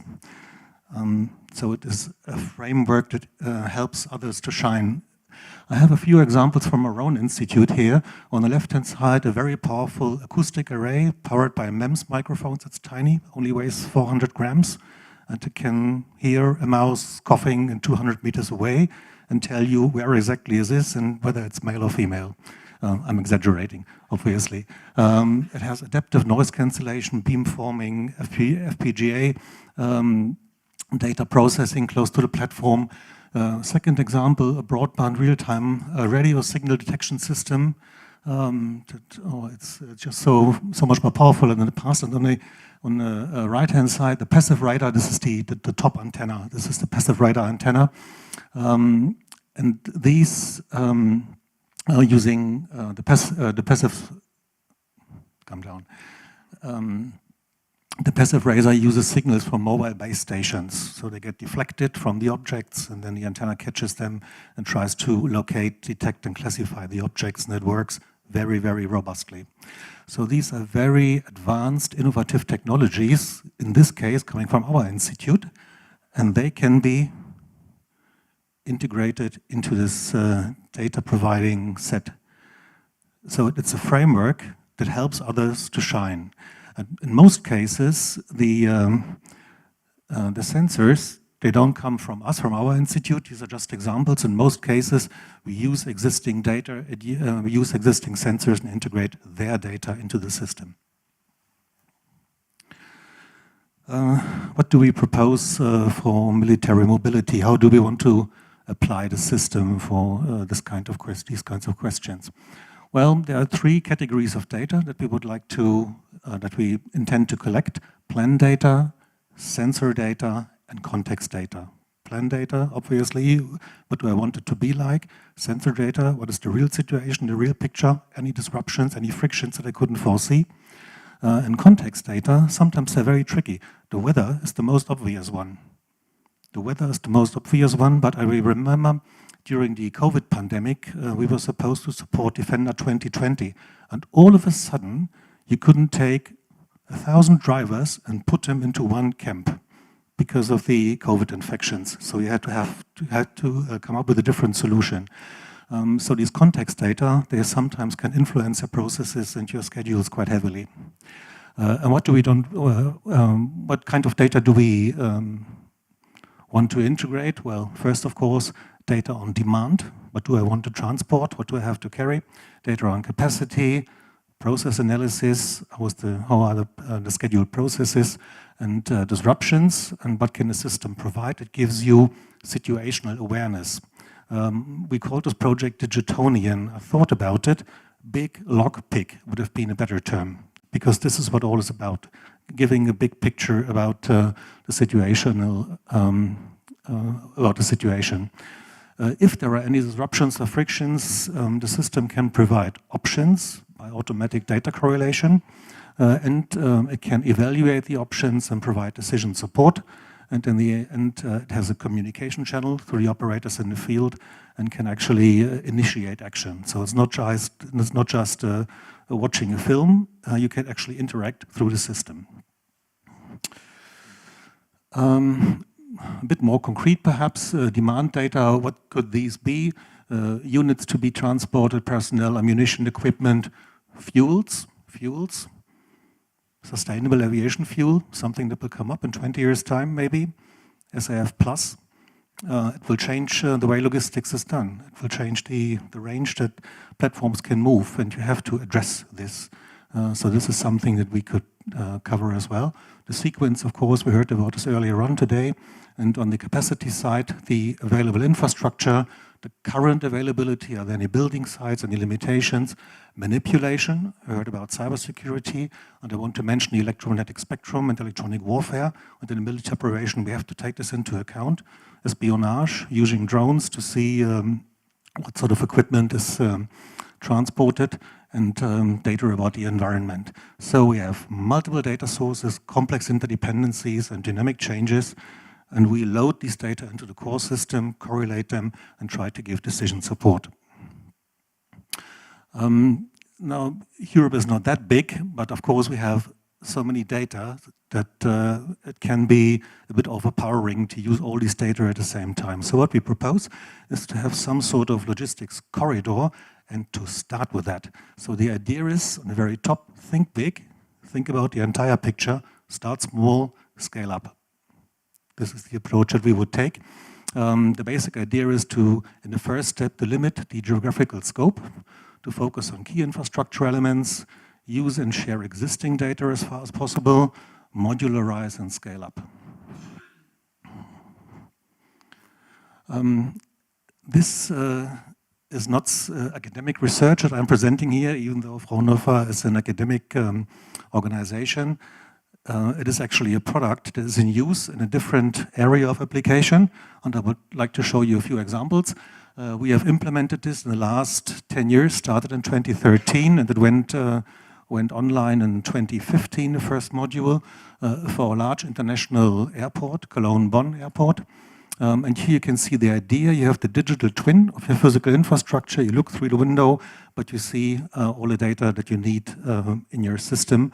And if there are any frictions or disruptions, then the system identifies them before the wave is coming, getting ahead of the wave. That is the core idea, and proposes what you could do. Which sort of modules have we already implemented at Cologne-Bonn Airport? And they are used 24/7, 365 days of the year, so it's fully operational. Airplane de-icing winter services, these were the first two that the airport wanted. And then we went on to the airport duty manager, having sort of the big picture, apron management and marshalling services. So these are the modules that we have implemented so far. And as I said, we've been working for Cologne-Bonn Airport for 10 years, and I'm sure it will carry on. On the land side, we haven't done anything. It would be, of course, the next step. But in the end, the airport is the customer and tells us what they prioritize. Which sort of data do we integrate, for instance, at the airport? Meteorological data, flight plan data, sensor data, vehicle fleet data. Sort of, it's a huge variety. And who works with these data? Well, we have desktop applications for airport control, having the big picture, full data availability, you can see it all. Reduced data, for instance, for operators in charge of apron control. They have a very reduced set, and they don't need a georeference picture. They just need a simple table, so to speak. And of course, sometimes it's important that partners who are not actually part of the airport crew, but who sort of supply de-icing fluid. They have a web view, and they can see when a certain level is reached, they got triggered to supply the next charge. Right. I talked earlier about software ergonomics and how important we think it is. You can see the georeference map here in the middle. And then there, at the top row, this is the full amount of data available, represented in little icons. And on the left-hand side, we have a different role, a different operator's role, the driver disposition, and his data set is dramatically reduced because overload is just as bad as scarcity. So we shape the data according to the need of an operator. And what you can also see here, I guess you recognize your iPhones. We thought people are easy with their iPhones and sort of play around with them all day. So why not shape the surface, the human-machine interface according to what they already know, rather than coming up with something new? A short example, what sort of decisions the system supports. Let's imagine you have a flight plan, scheduled arrival, the expected arrival because of delays. You have an allocated parking position. You identify there's some contamination, ice and snow or something like that. There's the friction, and the system proposes parking position A4 is contaminated and tells the operator, please initiate action, and you have 8 minutes time to do that, and if the 8 minutes are over, you need to allocate a new parking position. So it gives you options, and it also tells you when the option, how long the option is available. Yeah, I think I mentioned that we have done various applications based on this core. The first is a dashboard from a project called Hybrid Threats in Urban Environments, where we collect data from open sources, but also from our own sensors. And you can see here there's a risk assessment here, there, this chart there, and then on the top left, the map with the option of rerouting if anything unexpected happens. On the top left, top right, this is an example of integration into military C2 systems, in this case CETAware, which is used by the Bundeswehr. We haven't actually logged on to LogFAS, but it is possible. If we want that, we will achieve that, and we've shown that we can do that. Here is an example where sensor data are much more important, very detailed sensor data. A person that enters an area that is restricted, and you can actually track his steps and see where he is, where he was. and if he has manipulated anything. And this is an example where we have integrated a drone. This is a large chemical site in Germany. And you see the pipes and the roads, and if a valve breaks or fire breaks out and the fire brigade needs some decision support, then the system provides that, and we can integrate a drone that flies to the area of operation, collects data, and sends them back. Right, what could we provide here for military mobility? I think the most obvious thing that comes to mind is a simulation tool to plan military mobility. Why simulation? Because it doesn't happen every day like at the airport. You have 365 days operations at the airport. They don't need to simulate so much. They have a lot of practical experience. But with military logistical operations, you have maneuvers now and again and practices, but to prepare yourself much better, it would be good to have a good simulation tool that is close to reality. So this is the thing that we would propose for a first step, to identify choke points, key enablers, for instance, for training and practice. Of course, in the medium term, it would be possible to complement LogFAS with certain abilities that LogFAS doesn't have yet, and we could look onto that. For instance, for planning and management support, risk assessment, or any other thing. And what I also wanted to point out again, the system itself doesn't produce any data. It collects them, correlates them, displays them, it gives decision support. So we could integrate many of the things that have been presented here during the day. For instance, the departure and arrival management this morning. This is something that we could use in this system here. And the second thing is we can integrate additional sources of information, like open information, which would be interesting for you as well, because you have to interact with the civilian world, so to speak. And the system was originally built for the military, then it went to the civilian markets, and now it's coming back again. And we have several military applications, for instance, with the Cyber Command in Germany, that is looking for something similar. So, thank you for your attention. My last statement, I thought about it, the last sentence: if we are brothers in arms, we've got to be brothers in technology. And if that is not implemented, then we will fail. Thank you.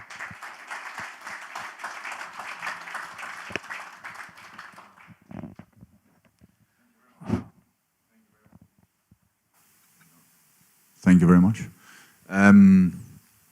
Okay, I would like to hear a little bit more about the, I'm going to say implementation again.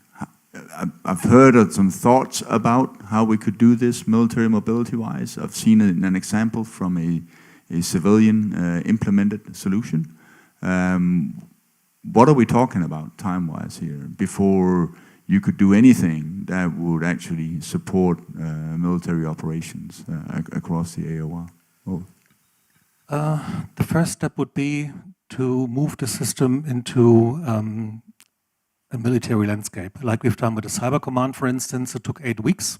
We found a niche in their military IT infrastructure, moved the core system that I mentioned into their structure, and now we can start collecting data because of classification.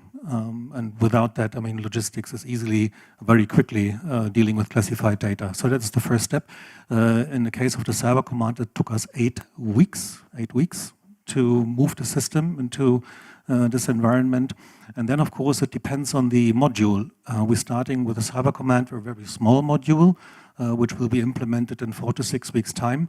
But the bigger the modules get, the more time you need because of the process analysis, because of understanding the user data needs for their decisions. So, yeah, it's a very Solomonic answer. It depends. I think, gut feeling, it takes about a year to have something decent for a module that really is empowering, not just a tiny fragment, something that is really useful. So the first step, integration into military IT landscape. Second step, process analysis and software development, roughly a year for something that is showable. I have my colleague with me, Arne. Perhaps if you switch on your picture, he's the technical project manager. So all the software engineering, process analyses, they're all in his team. I'm from the executive board, so any technical questions might also be directed at my colleague. Yeah, thank you very much. One question, you said you have 60% is the core and this is established and everything is fine, and the other 40% is then in collaboration with the users in the end. I see some projects where we start every time with a white paper and then we have to come up with all these requirements and so. Do you have templates then for the user already, or do we then also start with zero? Well, we have a robust methodology. We know to approach the subject, but I think, Arne, probably this is a question you could answer because you have done so many projects addressing just these questions. Yes. I hope you can hear me. Yes. Yes. Okay.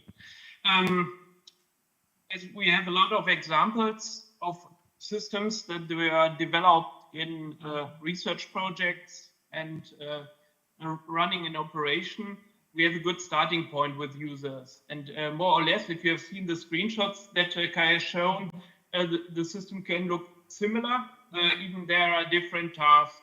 So you have, in most cases, you have a good starting point if you have a web-based dashboard approach with different tabs or views. And this is something where you can start with very quickly. And what we are doing with our methodology is that we are starting with an application frame that has some first mock-ups integrated very early. So the user has an idea of how the interface looks like, can already give early feedback, and while the developers are programming in the background. So our approach foresees that we start showing things very early. In the first meeting, the user will disagree and tell us what has to be different. But within a few weeks cycles, we have a solution that we are working on, and that has first functionalities that fulfill the user requirements. I'm not sure if we have the time and if you can see, but we have one slide where we show this approach. So two success factors of our work are the domain-driven design. So we have small logic modules that are really logically independent, and handover can, for example, then be Excel file, email, PDF formula, as you did it before. So you can concentrate on one part of the work. The bounded context is the key here. If you want to eat the big elephant, you have to do it one bite at a time. And we divide into clear modules, and we have early and intensive involvement of the users. And this is what I said, where we bring up a mock-up tool. So we have interactive functionality already, even if nothing is implemented. So the user can only give feedback to the functionality, while the implementation, data integration, and so on happens already in the background. And we try to early test things that are specific for projects and users. And if they prove to work, we generalize them. So the 60% core is growing with each project, because general solutions are derived out of the special solutions that we have in the projects. And on the right side, you see the human-centered design approach, which foresees this iterative working with quick user feedback, steps back, corrections very early. Yeah, well, thank you. There it is. Quickly, because I know we're running out of time. I live in a part of the world where there's the world's largest naval base. We have 2 commercial airports. We have shipping. We have all of that stuff. We have 2 tunnels underwater. When a disaster happens or some complicated situation, if all of those had your system, would they interoperate with each other? Anna, did you get that question? Do you want to answer it? Are we interoperable if we have different systems in place and different infrastructures? Could they collaborate? Yes. So you can have different roles and even different instances in the system, which can be independent from the view of the user, but the data can be connected which is each other in the background, if you like. So you, for example, can have an airport operator working with our airport management system, and he does not know about any big logistic operations that are running. He only is interested in managing his or her airport, but you can, but he keeps the data current for running the airport, and you can use the data in the background. It's an approach, divide and conquer. So you have small responsibilities for the different parts, but you can have this, what Kai showed you, umbrella system. And one of the special aspects of this solution is the integration capability. So we have foreseen this directly at the beginning, because normally you do not have greenfield environments where you can start from scratch. You always have legacy systems that have to be integrated. And so an airport operator can work with our airport operation system. He even can work with other airport operation systems, and they get integrated. And you can have this overarching umbrella system where you can look into the details that are interesting for you, but you do not have to care about everything what is necessary for airport operations in detail. You can get out the aggregated figures. We have analytics modules that aggregate, and if we understand which key performance indicators or other information you need, you can implement a microservices that aggregates this information and provides it to you. So in the overarching view, you can just work with the aggregated parts, but go back to the details if necessary. The question I would have is, based upon the scenario, what would be the first module you see being added that would provide high value to your current core? I think we could only provide ideas in cooperation with the customer or with the user, whoever it is. I thought, for instance, arrival and departure management might be something that we heard earlier on today. But it's guessing. I think it would be better to talk with the people who are in charge and to listen to them and to see, for instance, we started with the winter services at Cologne-Bonn Airport. We would never have chosen winter services from our point of view, because it's used only 4 weeks a year. So it's a very weak service in terms of quantity. But it is a very expensive service from the point of view of the airport, and it's difficult to guess where the pain is strongest. So,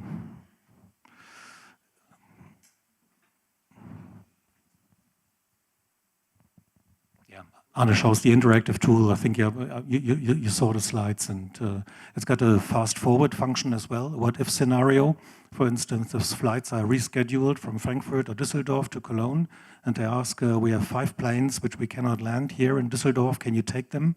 And then you can wind forward 2 days, and it shows you capacity utilization in the next 48 hours, so you can quickly answer. Before that, it was the usual pen, paper, and Excel. And now it's just a simple winding forward function. Oh yeah, he shows it there.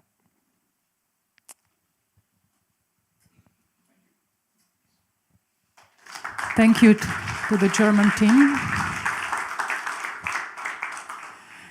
The next presentation is by Pathway from France, entitled Pathway and the Planning, Preparation and Real-Time Monitoring of Military Movements and Transport within Trans-European Transport Network project.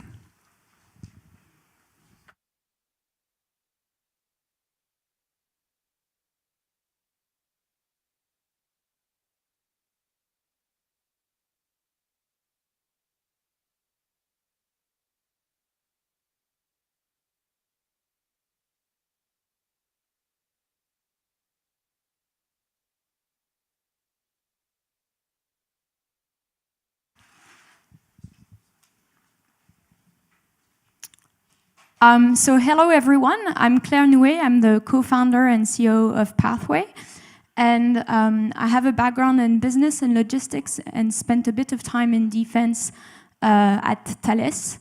And today I'm excited to discuss how we can revolutionize military mobility through real-time technology. So very quickly, Pathway is driven by a group of world experts in AI and data processing. Susanna, the CEO, when she finished her PhD on networks effects, she realized that the logistics industry was actually slowed down by appropriate data processing capabilities. So we teamed up with Adrian, our CPO, who got his PhD at age 20, had already built a company with 1 million plus users, and was a professor at École Polytechnique, the French military engineering university, and with Jan Jarowski, who's the co-author of Godfathers of AI, who worked in the best AI labs in the world, including Google Brain, Mila, and Microsoft Research, and was coming back to Europe. And so we received the backing of Lukas Kaiser, who's currently at OpenAI. He's the co-author of Transformers technology, also known as the T in ChatGPT, and Roger Crook, the former CEO of DHL Freight Forwarding, to leverage our expertise in real-time operations. And so we built Pathway. Pathway is a unified engine for batch and streaming data. Put simply, in one unique location, you're able to work with your historical data, with your live data, and to do advanced transformations on it. And you can do that with people who have the same skill set. So a common industry problem is that you'll have people who are able to work with static data, who will code in a specific programming language, and then you'll have fewer talents on the market who are able to work with dynamic systems. And we basically bridge that gap. Today, Pathway is the fastest data processing engine on the market, and you can see some benchmarks, and they are publicly available as well. And it currently surpasses reference technologies in streaming, which are already a decade old. So we were discussing last night how we're already planning for the 2030s, and to do that, you cannot afford to build on technologies that are already 10, 15 years old. And why a Pathway would make sense in a military context?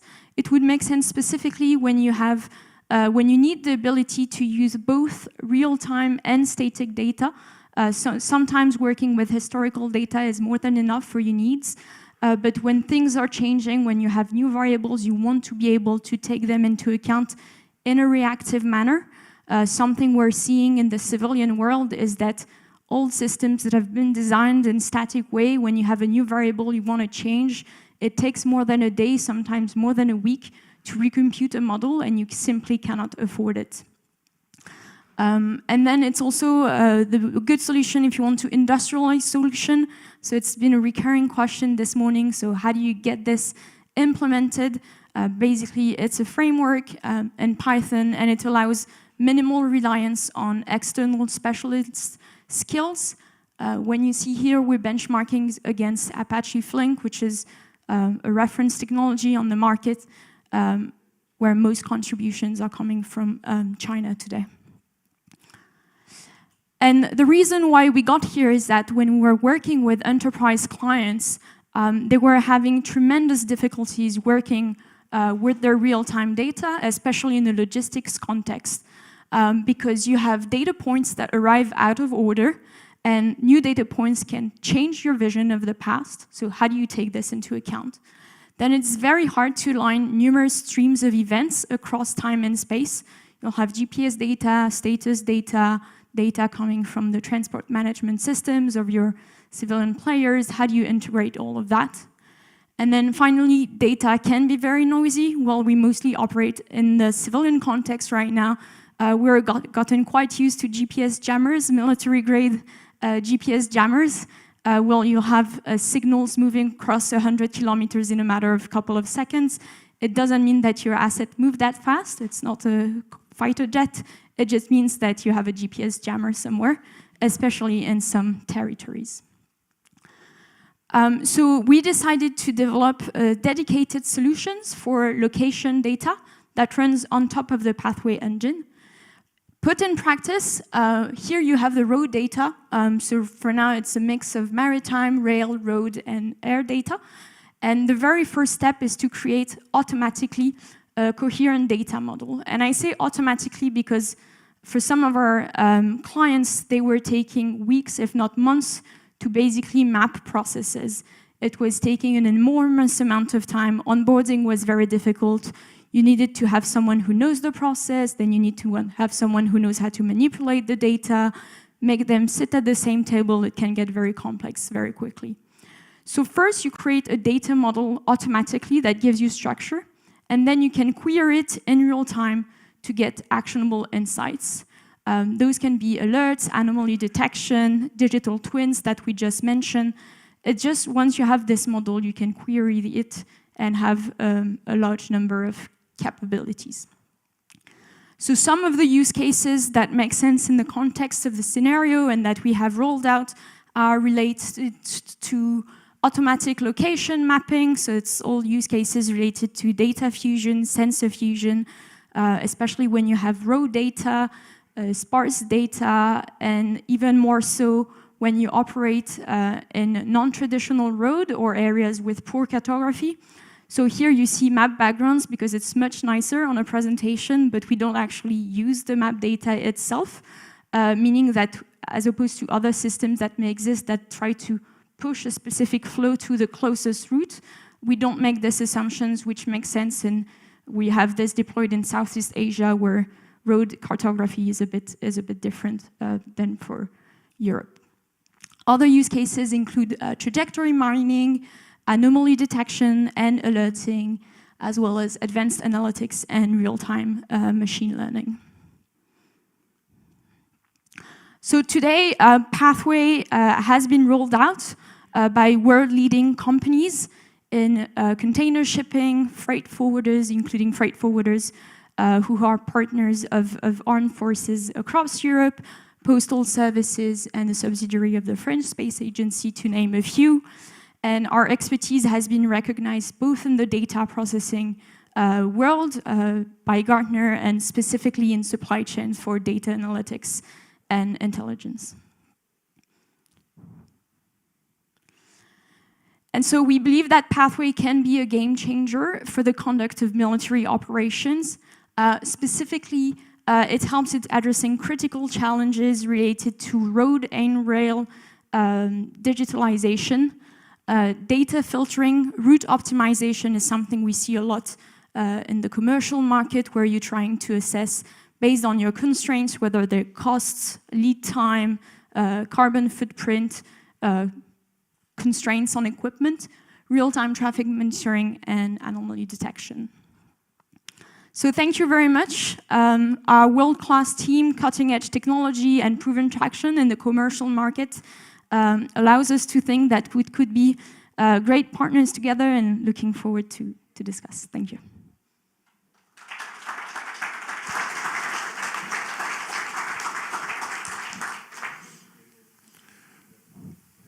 You want? Okay, great, appreciate it. Nicely done. You're the first one today to talk about unstructured data. I saw it flash by. Talk to me a little bit about how you integrate unstructured data coming at you in real time from Twitter or Facebook or any of those other sources that are relevant to a scenario. Yeah, so unstructured data can be any type of data. We have a big focus on events type of data.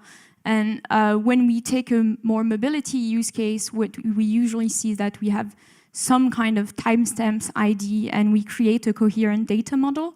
And that's actually, when we talk about machine learning and so on, that's actually where the most part is in the solution, that we believe for later part in the process. Really good statistics and models can sometimes be more than enough, and you don't always need AI.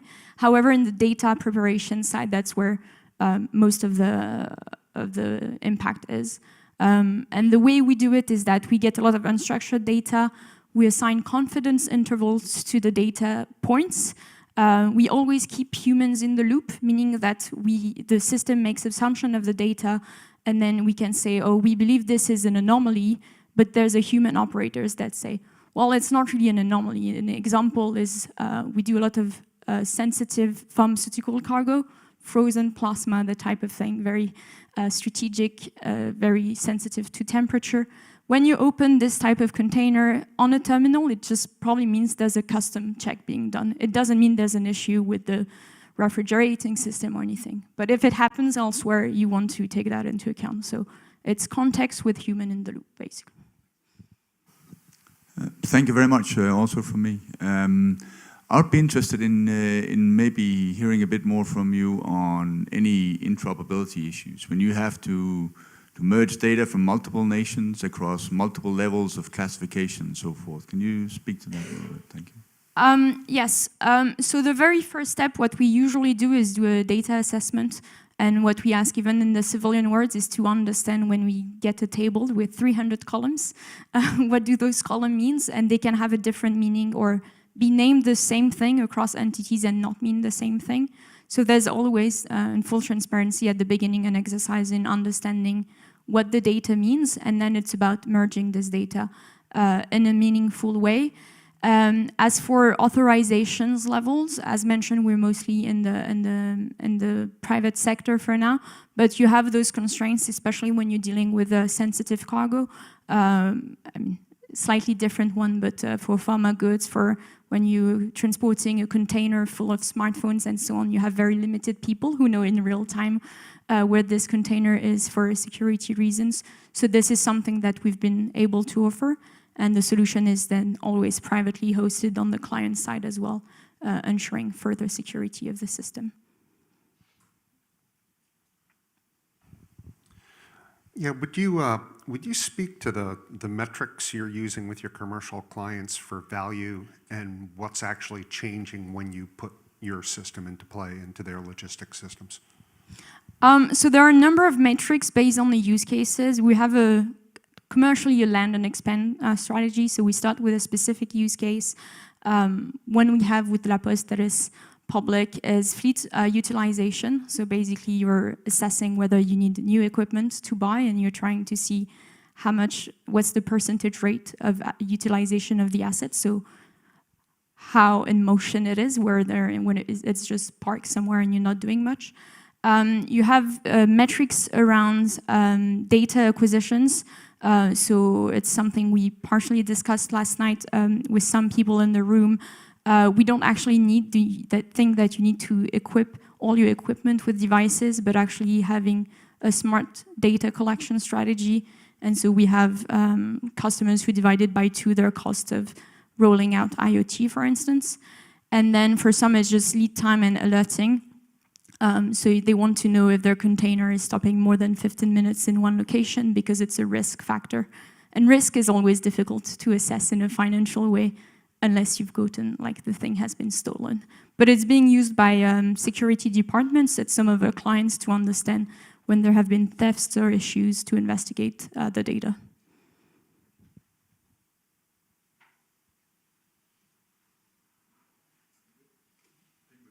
Thank you very much. Thank you to the French team. The next solution to be presented is a solution entitled Artificial Intelligence-Driven Onyx Mobility Engine by Team Onyx from Poland.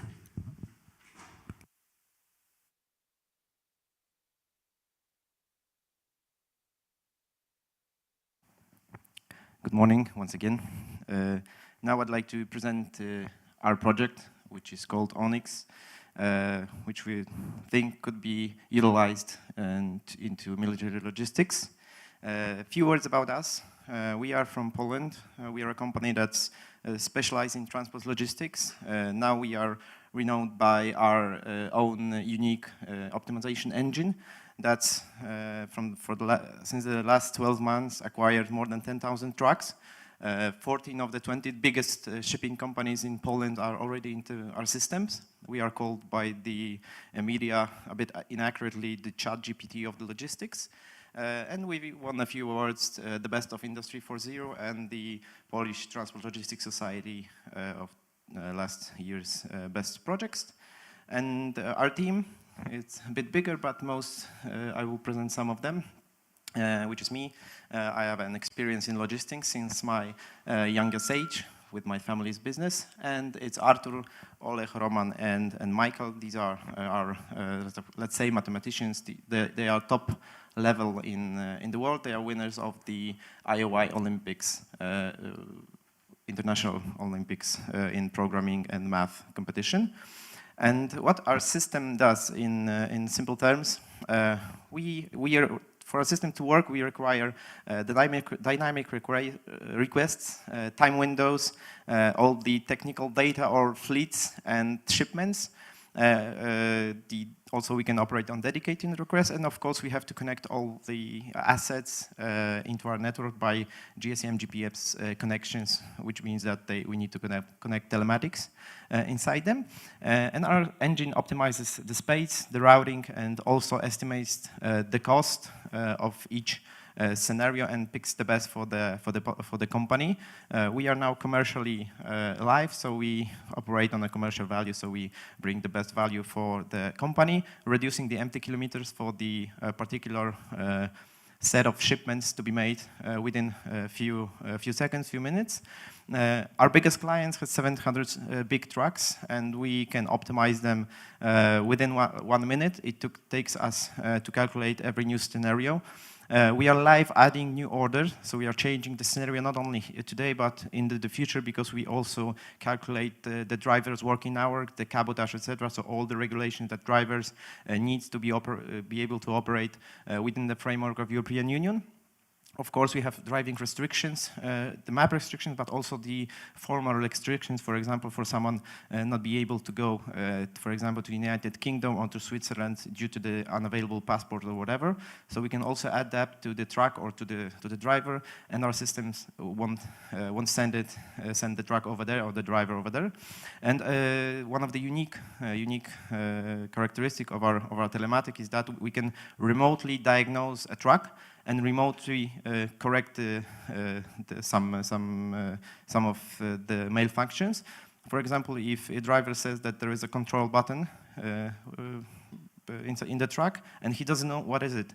Is it an injection? Is it a clutch? Or whatever, but he just needs the sign. We can remotely check directly what's missing, what's happening, and we can say, okay, you can go another 100 kilometers to the next service, or you have to stop because in next 5 kilometers it will break, and the brake will be so bad that we'll have to, for example, make a maintenance for another month. So we can do it live. So for example, if we can see the malfunction, we can lively correct it. If it's a mistake, for example, like DPF, which makes the vehicle go slower because of the malfunctions, we can delete the malfunction and it will unlock it, and it will go straight up, and maybe in the next few days we can go to the maintenance and correct it inside the engine, but the vehicle can operate still and won't make a loss for the company, because every day of the driver's day and the truck's day is a loss for a company, and we are doing with commercial, so we have to earn some back on that.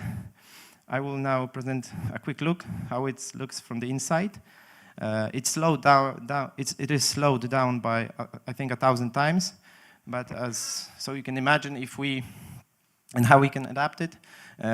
Our engine is constantly calculating every order that is coming into the system and is picking the best solution for each scenario. So for example, if you now delete or let's say a missile hits the road and the road is unavailable, we instantly redirect every resource that should go there to the another road, and we choose the best scenario for each particular set of data of the vehicles and of the shipments. And if we have vehicle failure, and if this vehicle should pick few shipments on the road, we redirect those shipments to different set of trucks, and he's going to maintenance on or staying on the road. And we can also send another truck to pick his cargo and go further with it to make all deliveries done. And the best, let's say, part of this is we are not using machine learning. We are using, like I've said, low code C++. So it's very fast, and it's the cost of running it is very low. So you can run it basically on your home computer, and you get a very good result. If you have a fleet of 50 or 60 trucks, you can run it because, as we know, the problem grows exponentially.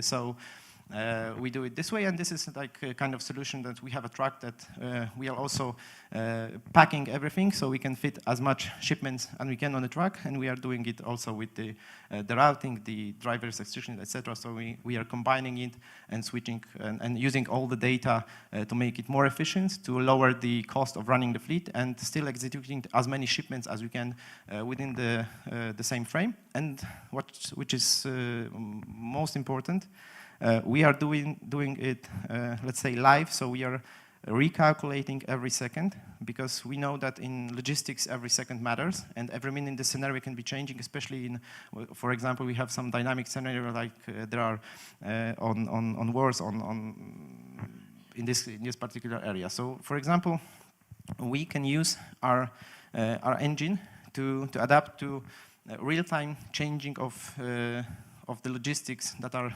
in any particular area, and they are low cost, so we can adapt it very quickly to a set of assets, a set of data. We can execute it, and manually someone can use it remotely on the field and still plan it very good for the holistic, let's say, fleet that he has under his hands. So we can use it for a fleet of 10,000 trucks, but we can use only, let's say, 100 assets or 200 assets. That doesn't matter. We still are getting very good results, and sometimes when we have 50 trucks, it takes 1 second to calculate the best option. So it's like constantly moving like living organism. And in the case of, let's say, conflict areas, etc., it's usable because when we see that the road is struck by something and it's unavailable, we instantly get a new result, and live the driver gets a new route. He doesn't go on the bad road and then reroutes, but instantly we redirect them to the next, let's say, good scenario. And if it changes, still we are changing and changing. And as we know from the experience, the logistics is a very dynamic sector, so we have to also be dynamic and do it quickly. Because maybe sometimes we could wait 30 minutes to get the best result, but in 30 minutes the scenario will change so much that the result won't be executable because there is something missing or the truck is gone, etc. So we have to be able to do it very fast. And for example, also due to the fact that we have built in like the restriction area into our system, if we know, for example, that the opponent's artillery has a range of particular size, we can geofence that area, and our engine will avoid it, but can also avoid it for particular trucks. For example, if it's a supply, we avoid it, but if there are tanks, we can go through that area because they are safer to drive, let's say, and they can sustain a rocket launch, etc., or whatever. So we can also do that restriction and imply them into, let's say, the particular type of truck or asset that we are using. So for example, if we know that there are civilians, so we need to take them far away, so our engine does it. And if we know that there are, let's say, something that has to go inside the area, it also does it. And as I've said, due to the fact that we are doing it very quick, because sometimes there are seconds that we are getting the results, it is very likely to be able to help on the spot and make the quickest decision, which we know in the sector of logistics is very important because it's ever-changing, and also there are things that one man cannot do and cannot calculate in such a short term, even with long experience, because I, with my team, cannot do single-handedly what this engine does in a few seconds, so it's impossible for human to do that. And that's all. Thank you. I hope the questions will bring more from me, because I could speak about it longer, but I don't want to waste your time.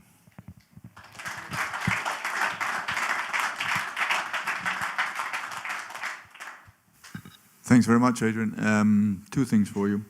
Can you give me any bit more in-depth ideas of how you see this incorporated in existing military systems in NATO, for instance? And second, I would like to know if you have, at this point, have had any engagements, any conversations with either the Polish Defense Force or NATO entities. Thank you. No, we haven't spoken to anyone within that area. We are now dealing with the commercials, so the biggest fleets in, let's say, in Poland. This is our market for now because no one asked about it, but now due to media attention, maybe someone will get. But our application for any fleet, let's say, because what kind of fleets, it's just the restriction type that we have to change.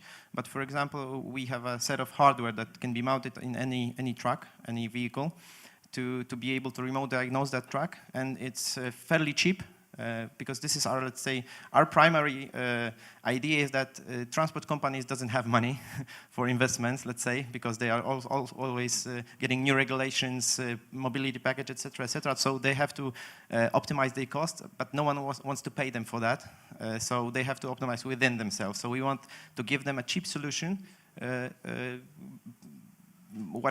you take the market prices, but with good value. We want to bring down their costs and be able to implement in every truck. Even if it's 20 years truck, we can our let's say box can go inside, and we all have all the data.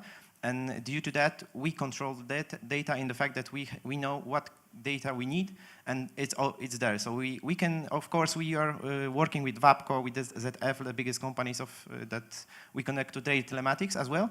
But we see that they have like overkill features that most companies doesn't need. So we need only the small amount of data. We know which, and this help us to optimize. So in the military, let's say, we can connect to the existing systems if you have location systems, but we can also adapt which brings up the remote diagnostics, which is like kind of unique solutions for this kind of industry. So I've got a question regarding what you refer to as optimizing the facilitation of the fleet, which is a singular. Yeah. The challenge I think we as JSEC have, we are optimizing a multitude of fleets. Yes. So there are a multitude of battalions, so on and so forth. Would you be able to integrate that and then optimize against the military, less logistical categories? So to get a good understanding, we are clustering our engine. I call it engine. So we have like a big holistic engine, and each company, so let's say each battalion has its small version, small cluster of our engine, which optimizes within itself. And if you think of it, if every big company has its own fleet, they have their own set of orders, and they want first to do as much as they can for them, and the rest can go outside. So we have like a holistic view on that, and the small clusters give us only the data that they were unable to optimize. So the holistic view can change between the engines, and let's say, okay, you will do that for them, and they will do that for you. So you can switch up, and both you get the same, let's say, income, but you would do less kilometers because it's unoptimal for you to do this order and this task, because your friends or your competition will do that, but both you will win in case of, let's say, economical result. In this way, we optimize, let's say, holistically in one engine, but the clusters optimize within themselves.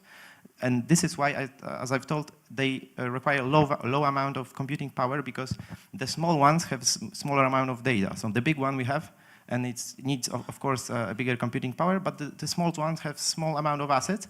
So we don't need to, overkill in case of hardware. We can put it in a small cluster, and if it's 300 assets, 200 assets, we can optimize it very quickly, and it can run on itself. And in the case of if he needs some help from the others, then he just, let's say, asks, who can help me? And then we can optimize additional. I understood that sea solution and air solution is not yet part of the, you will correct me if I'm wrong, and how long would it take if it's not yet part to integrate this? Well, for us, our system is binary, so we are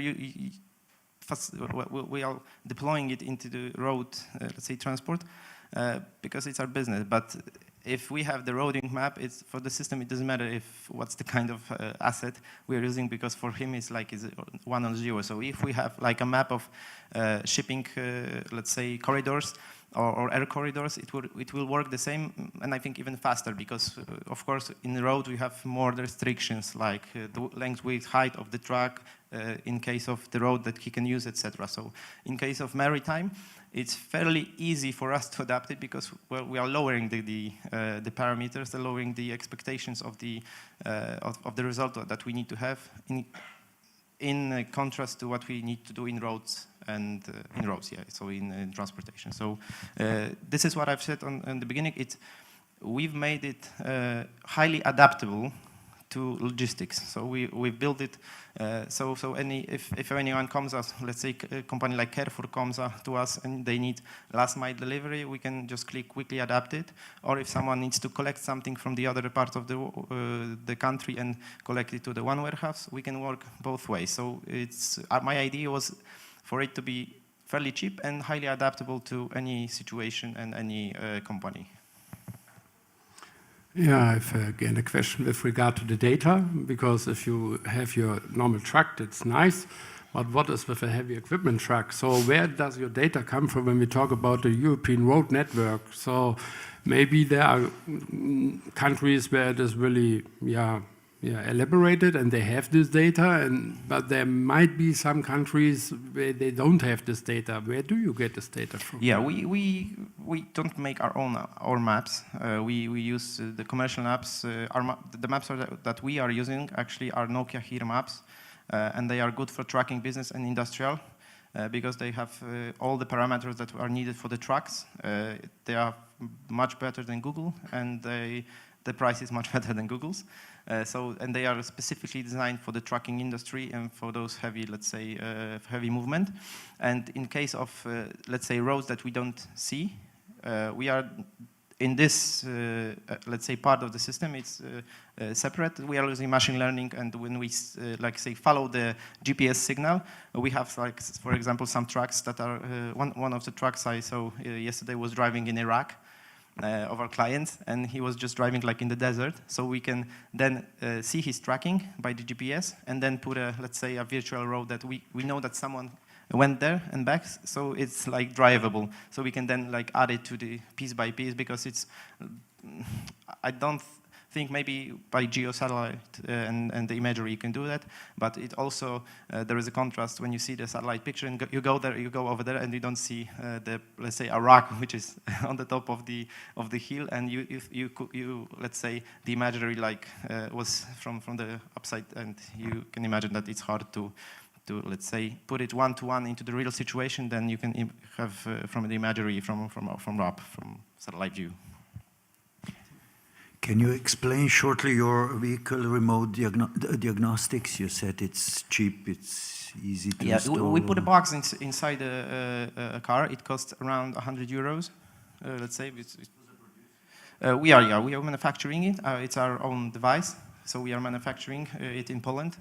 And it's a device that we are, let's say, if the producer, for example, we are working with DAF, let's say, and so DAF give us the CAN instruction. So based on that, we can communicate with the truck, and we know which signal means what. So as I've said before, if it's a clutch or what's the problem with the truck, and then we can auto-diagnose it and delete the error if we need to, so the truck can move, or we can call the driver and say, you have to go to maintenance, and we can also find where is the nearest maintenance. And if there is a, let's say, truck that and the manufacturer that won't give us the instruction for the CAN, so then we use machine learning, and we put the box inside, and we, let's say, the signals are incoming from the truck, and we are guessing which one means what. And after, let's say, 3 months, we'll learn what the truck is saying to us based on our experience. So it works something like that. I don't know if I answered the question, but if we get the instruction from the manufacturer, it's easy, because we know what the truck is saying, but other way around, we have to guess it. So we got some models that are just trained, and they are, let's say, guessing faster that what signal means what, comparing to the other trucks, because it is usually similar.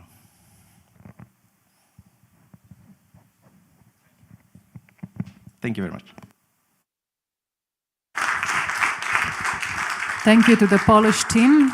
We have 3 more presentations. The next one is by Tim Rold from Germany, entitled The Routing and Navigation Solution for Military Transportation. Thank you.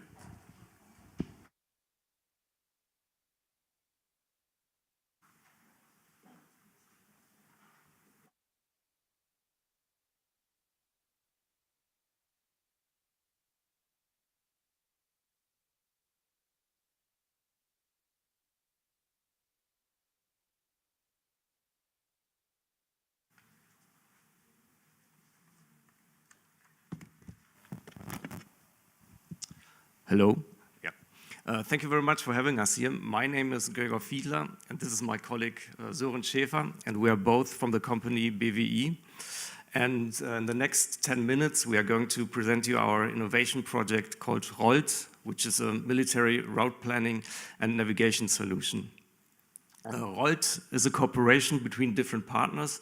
First, we have to name the Logistics Battalion 161 of the German Armed Forces, where the idea of ROLT actually originated, and two of the idea owners are also present with us here, Marina and Markus. Hi.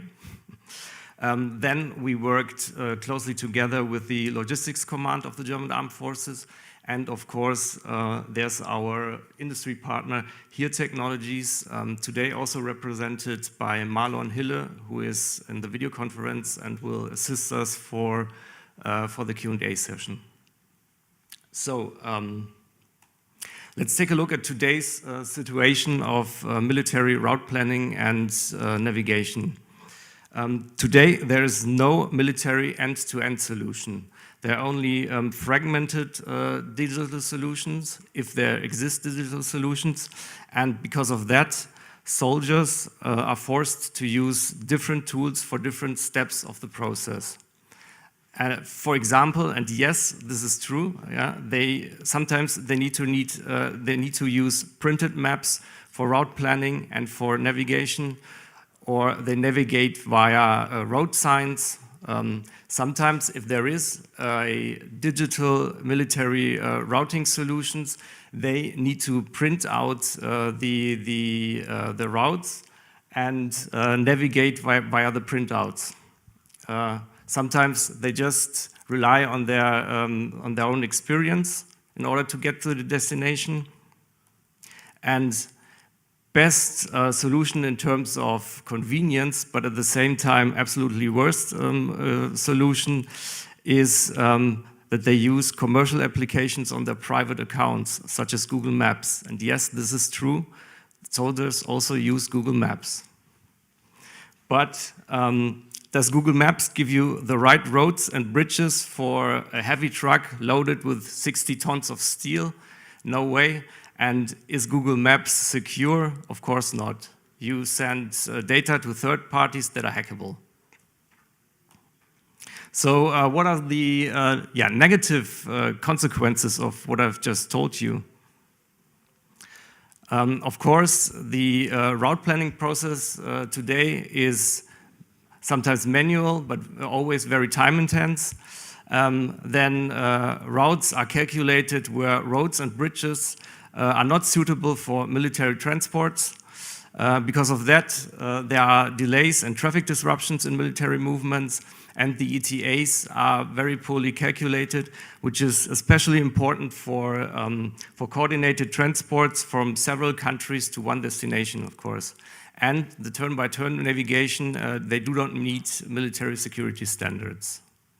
So the current situation of military routing and navigation looks quite poor, I would say. But imagine there's a route planning and navigation solution that addresses military needs, that uses military vehicle specifications, that is based on self-implemented military street data, and that is hosted by a military organization. Let it roll, or as we say in Germany, rollt.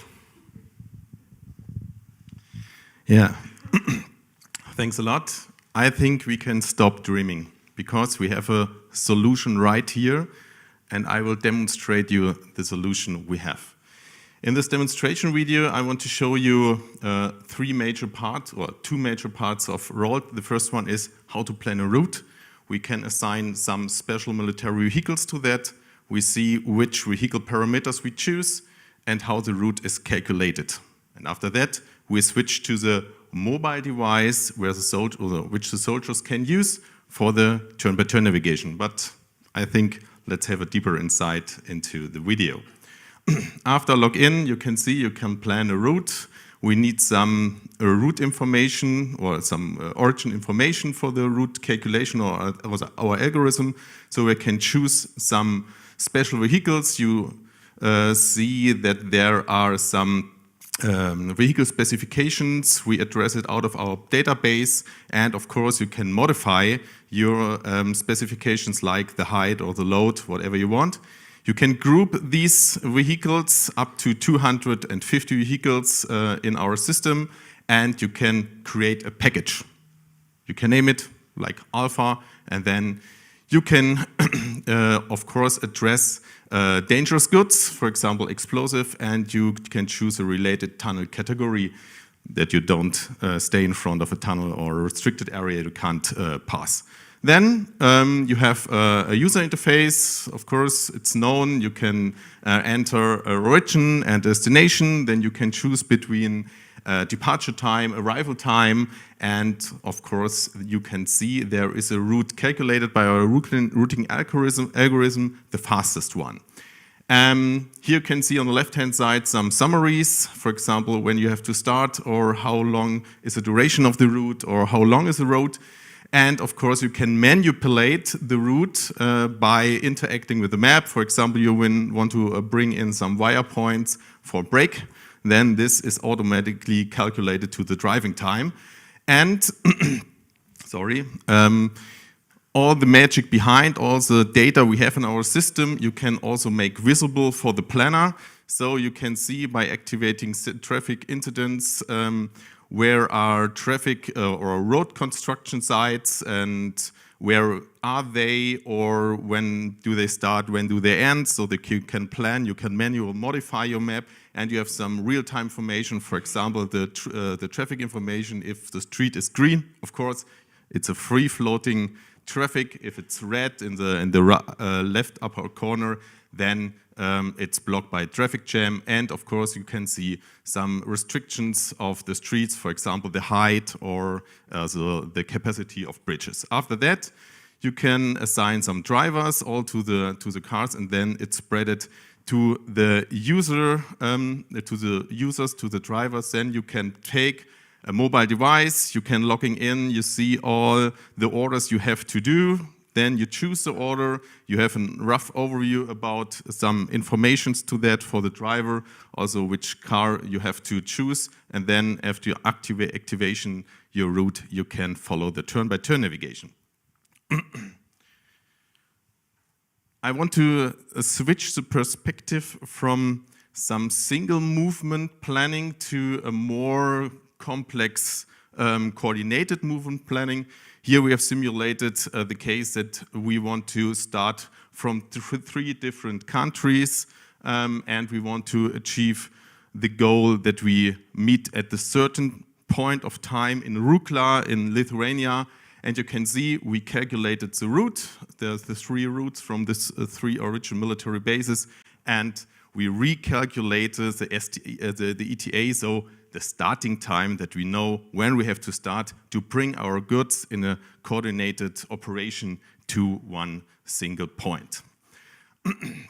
Road consists of 3 main components. I have shown you the 2 main parts. The route calculation via web interface, so you can use it from everywhere you want. And of course, the mobile application for each soldier to have a turn-by-turn navigation, also with maybe, if it's needed, a recalculation is some disruption on the street. Then, of course, to do the magic behind, we need data. Internal data and external data, of course, otherwise we can't work and do the job. So we use external data, so comprehensive and high-quality data of our tech partner, here Technologies. I think they're the best data provider for truck data, infrastructure data, and of course real-time data to calculate our route, to take in account traffic data, and of course civil street infrastructure data. So I think if we as a military unit or organization will bring our own data, we can do that, but we need the comprehensive data, not only a single piece of it. And then we take it in account with internal data, so protected military data that are hosted by the organization itself, so it's not light on some external servers. And these are user data, because if you're a planner or a driver, yeah, you need to be have an account, and this is a military vehicle data sets we use to have a suitable route or to plan a suitable route for these heavy trucks. In the next development step, we will implement also, or we will give you the chance to implement military maps, not only civilian maps, so you have a more specification on route planning. And of course, you can modify this infrastructure by yourself. So we have heard the possibility if there is a road blocked or destroyed, you can enter the data, you can modify by your trustable information source, and you can modify the street data, and then of course, in the case of a conflict, this will take in account. So you can't pass the street, and there's another route calculated. Okay. To sum it up, I think with ROLT we address a gap between highly military specifications or needs and existing parts of really good solutions that came from the civilian part. Yeah, you know, Google Maps and Co. There are solution parts, and there are good pieces of solutions we can address, but we have to bring it together to the military part.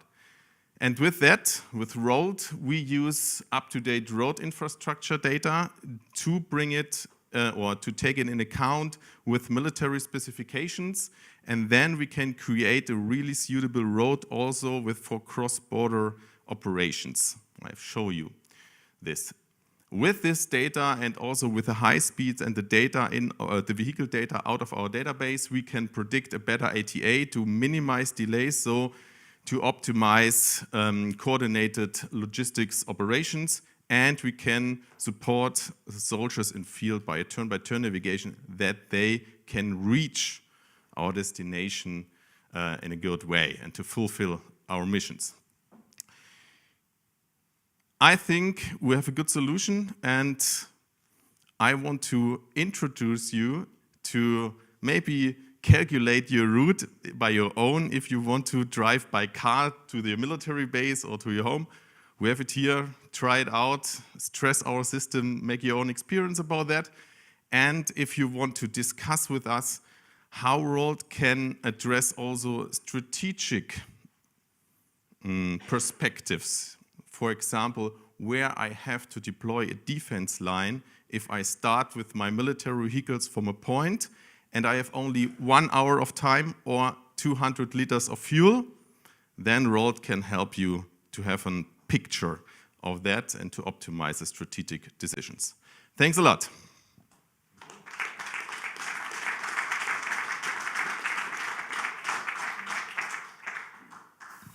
Thank you very much, guys.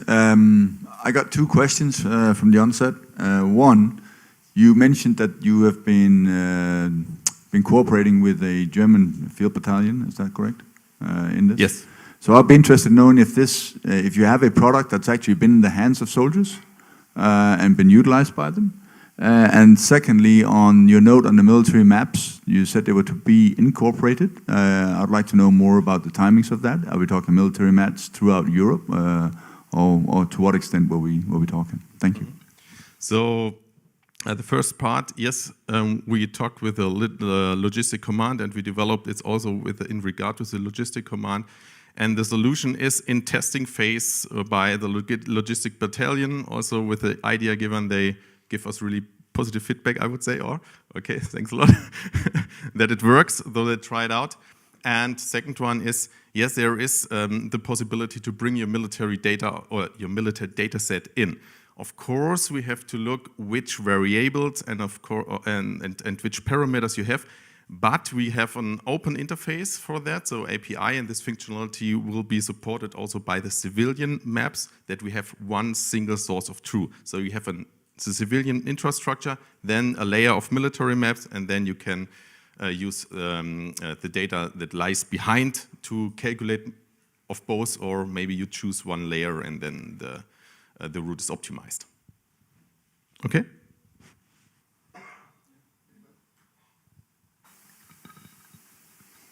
Thank you. Again, from a JSIC perspective, you were mentioning end-to-end, and if I got you correct, your end-to-end is always road. Our end-to-end may be a collection of air, sea, whatever kind of transport, rail maybe, would you be able to link into such kind of control systems to better define your starting point or your delivery point? Do you want to answer or should I? Okay. Of course, the system is only or can only bring up the potential if we link it. So also this complex logistics observations. So if you I will take an example, right? If you want to bring some goods from Delmenhorst to an airport, then you can plan, for example, when it starts or when it must be there, when the plane is starting. So you can link the transportations, but there is not an holistic view between air and sea transport. Yeah? You can use it only via road. Yeah, but you can link it. That's the point.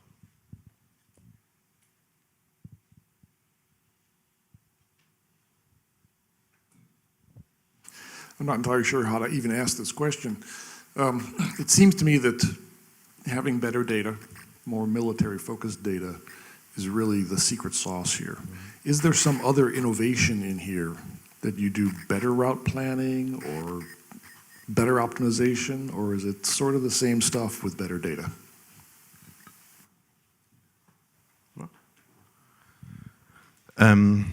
Yes, it seems like there is an existing solution on the market, but sorry, for the military approaches, it is not. Yeah? The innovation is to bring really the parts together and to have a specialized solution for the military forces. What we can do is, the first one, we have the military data and the street data and bring the military maps in. First small invention. Then we can spread all the routes we have to, for example, 250 drivers, so on the mobile devices.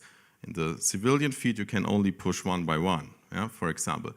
And of course, with this data and with this military specifications, we can create really better routes and can predict the ETA in a more efficient way.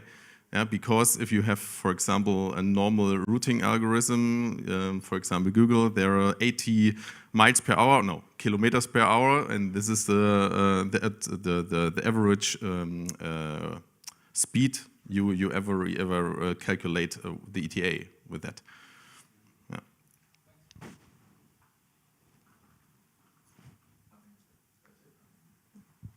Thank you. Dankeschön to German team.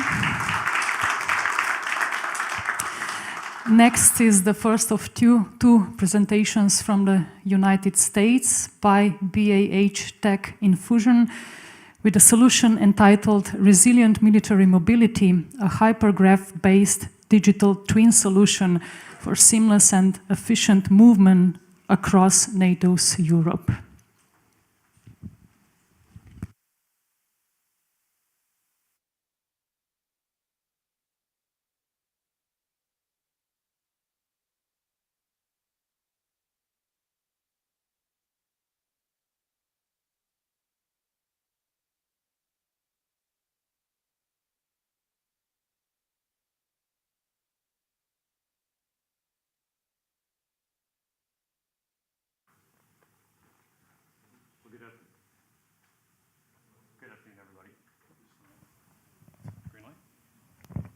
Good afternoon, everybody. There it is. Yep.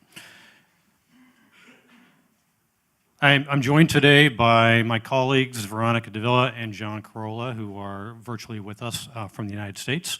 And we represent Booz Allen Hamilton, a US-based company. And for more than 100 years, Booz Allen Hamilton has tackled some of the toughest problems for our clients in the commercial, the civil government, and the defense sectors. And we're very pleased to be invited here today because this is indeed a very tough problem. So I'd like to thank a couple of people before we start. First is ACT for sponsoring this discussion. Next is Slovenia for hosting us. The competitors today, this has been an amazing field that we've seen. So today I'm here on behalf of Booz Allen Hamilton, but tomorrow I'll be back supporting my primary client in Stuttgart, Germany, the US European Command Logistics Directorate. And there's not a single solution that we've seen today that I wouldn't welcome to have on my desk when I get back in the office. So thank you. It's been fascinating to see. And I also want to thank the IT and audiovisual team that's supporting us today. Without them, I would be here all alone and ill-equipped to carry the weight of this conversation. So thanks to all of you. Let's go ahead and continue. So this on the left is the challenge that you have given all of us for this innovation, and on the right is the solution that we are proposing that, of course, we'll get into more detail on. But at the top level, what we want to provide is a unified environment for planning and execution of military mobility. It starts with a hypergraph digital twin, and you'll hear more about that later. And then it leverages some novel mechanisms to collect data from the field and update that digital twin, reducing the reliance upon manually collected data. And finally, it equips the end users to do that robust planning and then decision support, including simulation and modeling and some optimization and response to contested conditions. And when I mean end user, the customers that we envision for this are the nations, both the contributing nations, the host nations, the transit nations. It's the NATO alliance as they make decisions upon where to invest their scarce common funding resources. It's the European Union as they look to potentially do further tranches of dual-use civil military co-funded military mobility projects. And it's NATO organizations like JSEC who are tasked with taking these national detailed deployment plans and turning them into a feasible, executable, proven, validated, multinational detailed deployment plan. So those are our customers that we aim to serve. Next slide, please, Veronica. Okay, on the left-hand side here, you see an overview of the key, or on the slide here, you see the overview of the key components to the solution. On the left is some of the inputs that we're going to require. The first off is we need to know the problem that you want to solve. And the good news is I think that's reasonably well defined. We've got some recently approved NATO plans. We're going deeper into the NATO planning cycle, so we have a lot of information on what we need to do and what our measures of success look like. We need some information on the resources. Like many others, it relies upon information on the physical network structure that's out there, and it relies upon information on transportation asset availability. Many of these are already resident in tools like LogFast, the force profile and holdings and the capability catalogs within LogFast. Within the European Union's TEN-TEC Trans-European Network Viewer, for example, much of the information is resident in there. And then finally, we'll be seeking to incorporate data about the environment, threat indicators or assessment, or environmental status or indicators, traffic, weather, border crossing delays, things like that. What we bring here, though, is that we don't require perfect data. We don't even require complete data. The more data you have and the higher fidelity and better quality of the data, the better solution you're going to get out of this. But if we have data gaps, then we can incorporate some decision-making under uncertainty. We can help illuminate where those data gaps are at so we can motivate some collection, for example, where we have gaps in our knowledge about infrastructure or knowledge about the resources that are available to us. Ultimately, through the data collection mechanisms that we have incorporated in the solution, what we aim to be is a net exporter of data. So we want to bring data that's collected through this innovation back into the hands of nations and into NATO organizations. In the middle here, this represents some of the technologies that we're going to be bringing to bear. I'm not going to get into this very deeply because this is the focus of much of the remaining slides that follow from here. And then on the right-hand side, again, that is what we hope to deliver. We want to give you an environment in which you can comprehensively visualize, optimize, and most importantly, implement through execution military movements. A couple categories we want to do that in. Number one, the investment. Identify potential returns on investment for that NATO common funding or that EU co-funding, for example, or national investments by NATO or EU member states. We want to assist with planning. We can generate unlimited scenarios to enable simulation and wargaming for your planners. We want to give you the best solution, and best can mean a lot of things to a lot of different people at a lot of different times, but it's user selectable. If best to you means quickest, or if it means lowest cost, or it means minimum carbon footprint, or the best route diversity that disaggregates forces so they are protected from attack, then the solution incorporates that. Finally, if you have constraints, if you have areas where we must not move, or you have limitations so we don't saturate border crossings or saturate convoy support centers that are en route, we can put those constraints in to give you a feasible executable solution. We want to equip you to respond if there are threats that are generated, that we see kinetic, we see cyber, we see disruptions, humanitarian crisis. We want to be able to incorporate that and give you the ability to act quickly and decisively. And finally, we want to monitor the network so you can understand how it is performing at any given instant, and we can flag these indicators of potential network degradation early so we can enable early intervention by the nations and by NATO organizations. So I'm going to turn it over to my colleague John Carolla, and we'll go to the next slide and talk through the technical scope of this innovation. Thank you, John. So we listed a lot of technologies. Oops, getting that to go.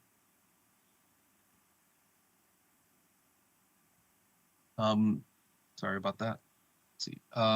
We did list a lot of technologies.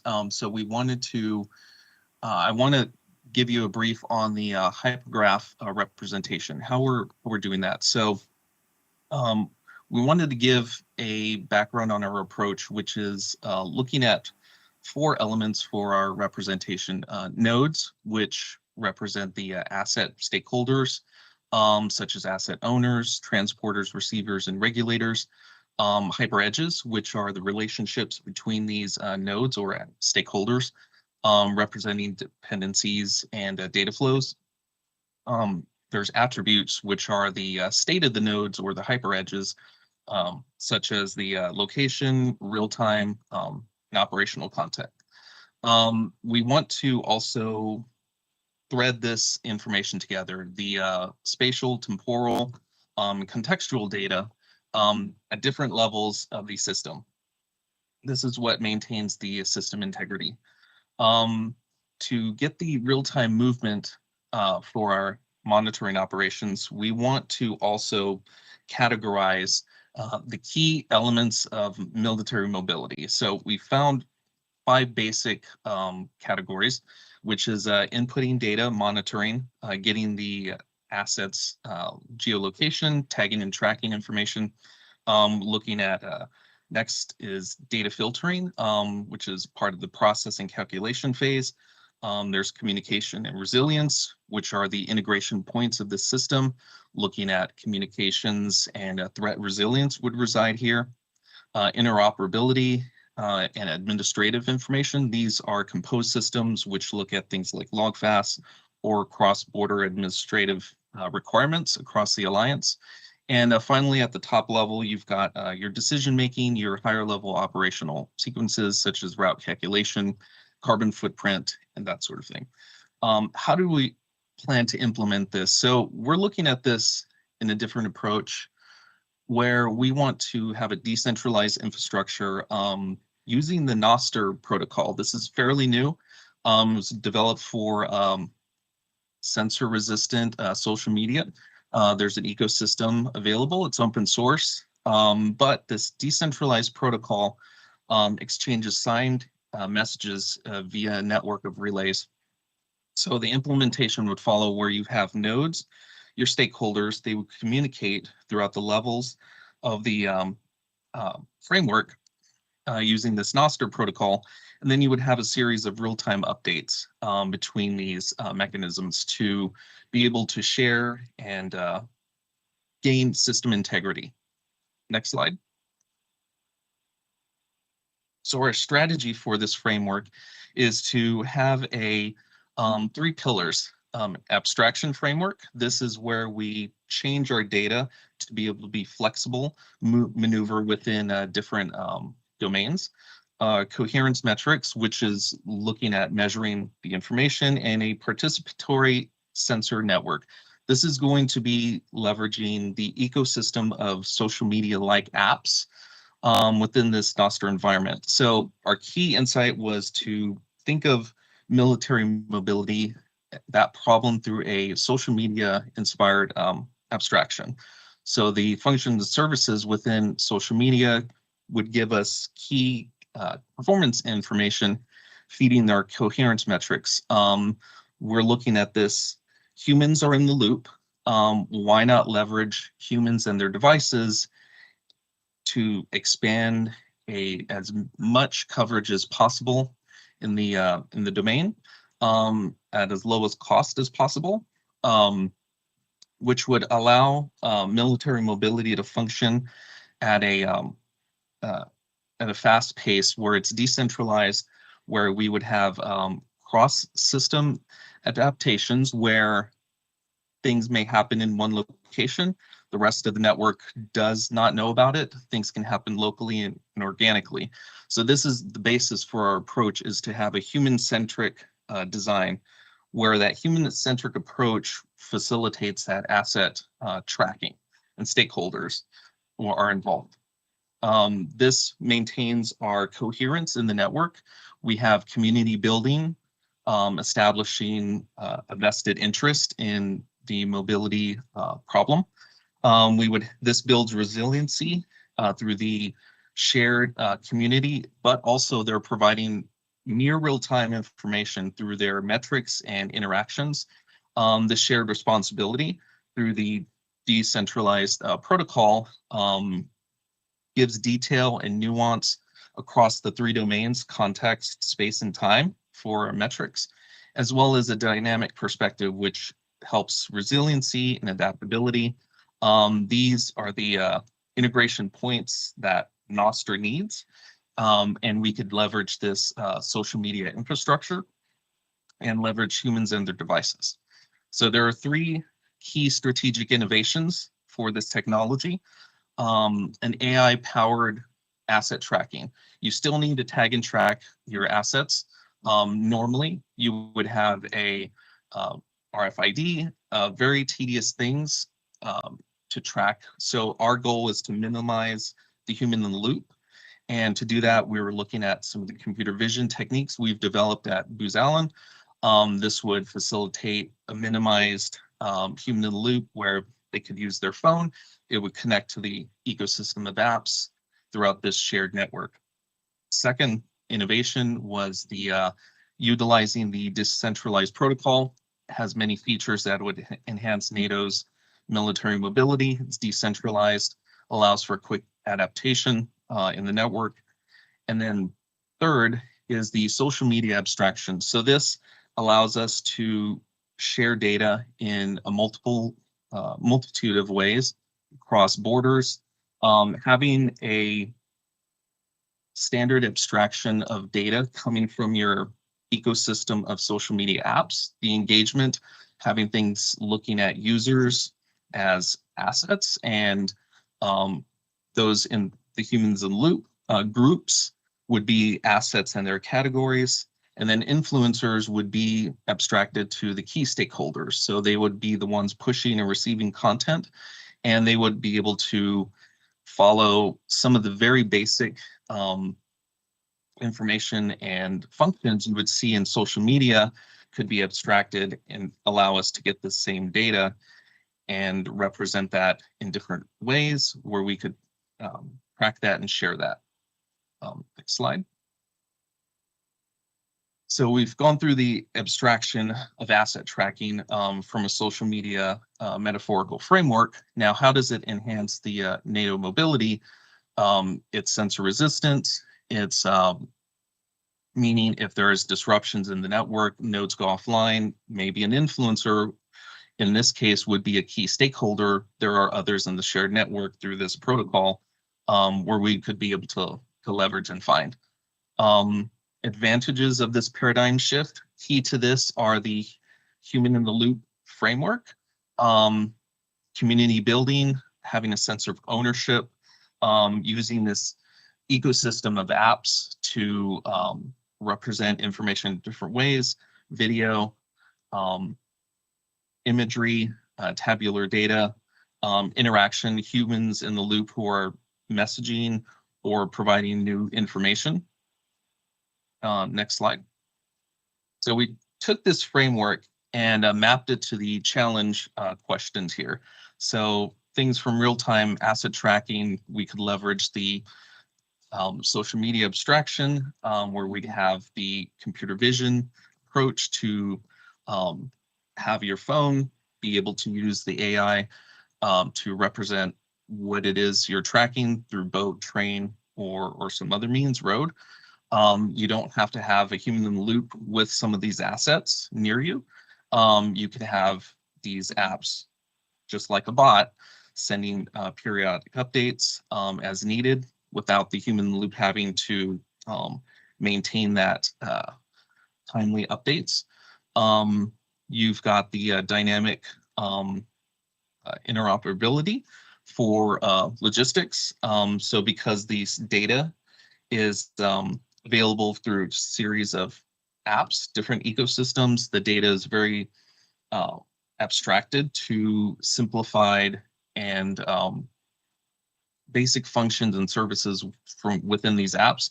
It's able to be ported across borders and accessed by stakeholders in those domains.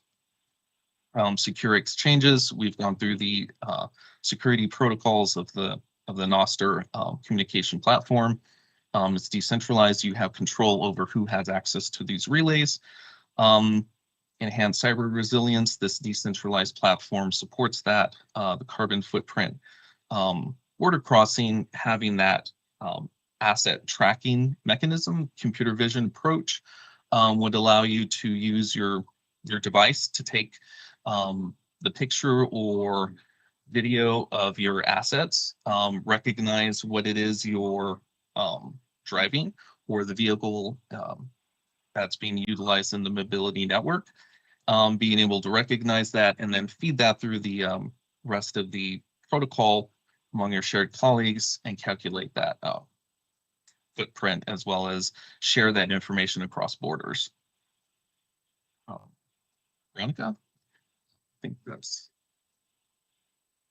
Yep. Thank you, John.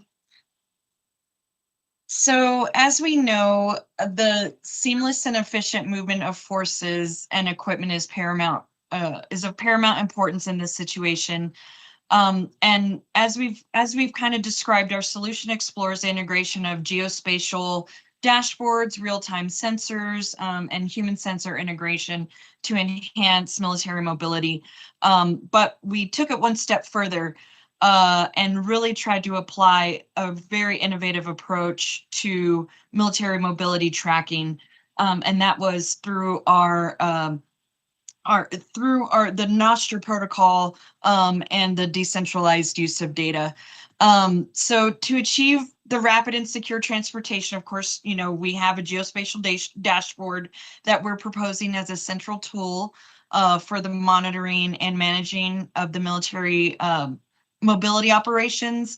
And the dashboard integrates various geospatial data assets, including road and rail networks, advanced mapping and visualization, technologies that provide commanders and logistics personnel with a comprehensive situational awareness of the network and of what the transportation network looks like, enabling them to make more informed decisions. Real-time sensors definitely play a crucial role in this proposed system. And then as well, the integration of human sensors through the social media aspect of the Noster protocol. So our proposed hypograph digital twin is what we're calling it, effectively integrates scalable cutting-edge technologies and adaptive system design to generate a system that is resilient, highly dynamic, and interoperable. Our architecture can ingest, abstract, and learn policy information common across all domains, facilitating its exchange across environments such as LogFast. With potential applications in both military and civilian domains, this solution plays a significant role in enhancing military mobility across NATO's area of responsibility. And by enabling real-time traffic monitoring, situational awareness, and resilience to cyber and hybrid threats, our proposed system promotes efficient and secure transportation of forces and equipment, ultimately enhancing the operational effectiveness of the military missions. So we really wanted to bring out that innovative piece to this, and we're very happy that we were able to do it for this challenge. And with that, I'm going to go ahead and turn it back over to my colleague, John, who's there in person with you, so we can move on to some questions. Okay, thank you, Veronica. Thank you, John. So in the middle is this hypergraph digital twin. It is a representation of the entire transportation network, including those assets and cargo that are moving along that. To the left of it sits a lot of these novel mechanisms that you heard to push information in and continually update that digital twin. And to the right of it is that user-facing thing, addressing those customers that I outlined before, so they can use this tool to do their planning and make their informed decisions and execute with speed and accuracy. So we welcome your questions. Thank you.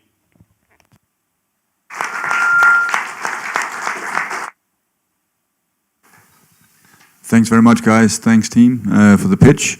A couple of things for you. Can you speak to where we are maturity-wise in terms of implementation? Because you go full scale. You are going nations, NATO, EU, you're going across the entire board that has no difficulties associated with that. That was Danish sense of humor for you. I'm not entirely done. You're going to get another one. Yeah, so agreed. Yeah. I got another one for you. And that you talked about the geospatial dashboard. Is that a thought in existence or is that an actual product now? Thank you.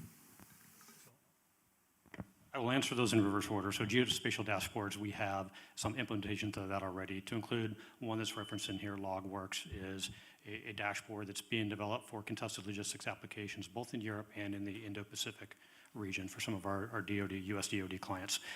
And to the first question, yes, this is a solution that aims to hit every challenge that was identified in there. That doesn't mean they all have to be done at once. They can be sequenced, they can be phased, and each of these solutions that we talked about are at various technology readiness levels. So I'll turn over to John to talk about a little bit about the phasing and where we're at on the maturity to deploy some of these technologies.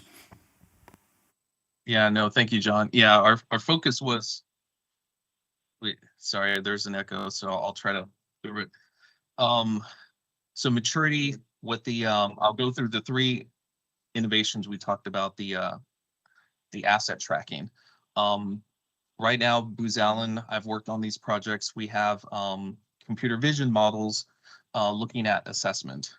So taking pictures of different aspects, unlabeled data, recognizing them through basic elements like color, texture, shape, running them through different protocols to get some data. That could be modified for this purpose here, where you're looking for things to be tracked. The dashboards, that is a analytics suite. We can ingest different data sets. We looked at that last year's challenge. It's called the Atlas platform. So that would allow us to integrate a lot of these coherence metrics I talked about, time, space, and context. But we really wanted to do was see what is the integrative technology that would allow us to expand any solution that's possible, connected in a way that could expand throughout the 32 nation alliance at various levels, but still in a way that is cost effective and allow that coverage and expansion without having to buy different sensors. So this protocol has been tested on a small scale, not for this purpose, but this is what inspired the idea. We looked at it as a conclave of small users for mis and disinformation testing, but the secure protocol and the handling of being able to control how public or private your network relays were gave insight to this challenge as a inspiration. So we have mature technologies. The infrastructure for this use case is waiting to be developed. It is possible because of the ecosystem of apps that exist out there, and it was very easy to modify them for different purposes. So some of the backend technologies, some of the heavy lifting, AI-wise, analytics-wise, are mature. This use case of the protocol, that would be new. That would be something to develop. John, how long would it take to roll out a test instance of that master test protocol? So we did the test bed for the cognitive warfare studies internally, and we were able to develop a small network of users within 2 weeks of getting a Twitter-like app, because all the ecosystem is out there. The key is really to how do you want to abstract your data, your functions and services, and that was our insight for this challenge. So basically, we did it in 2 weeks for getting a very small network with an app going. I imagine military mobility is much more difficult, but with the back-end technologies and with clear directions and requirements, that is something we could definitely do within 3 to 5 months, is to test it out as a very basic app, basic abstractions, very basic integration and cross-border testings. Okay, thank you, John.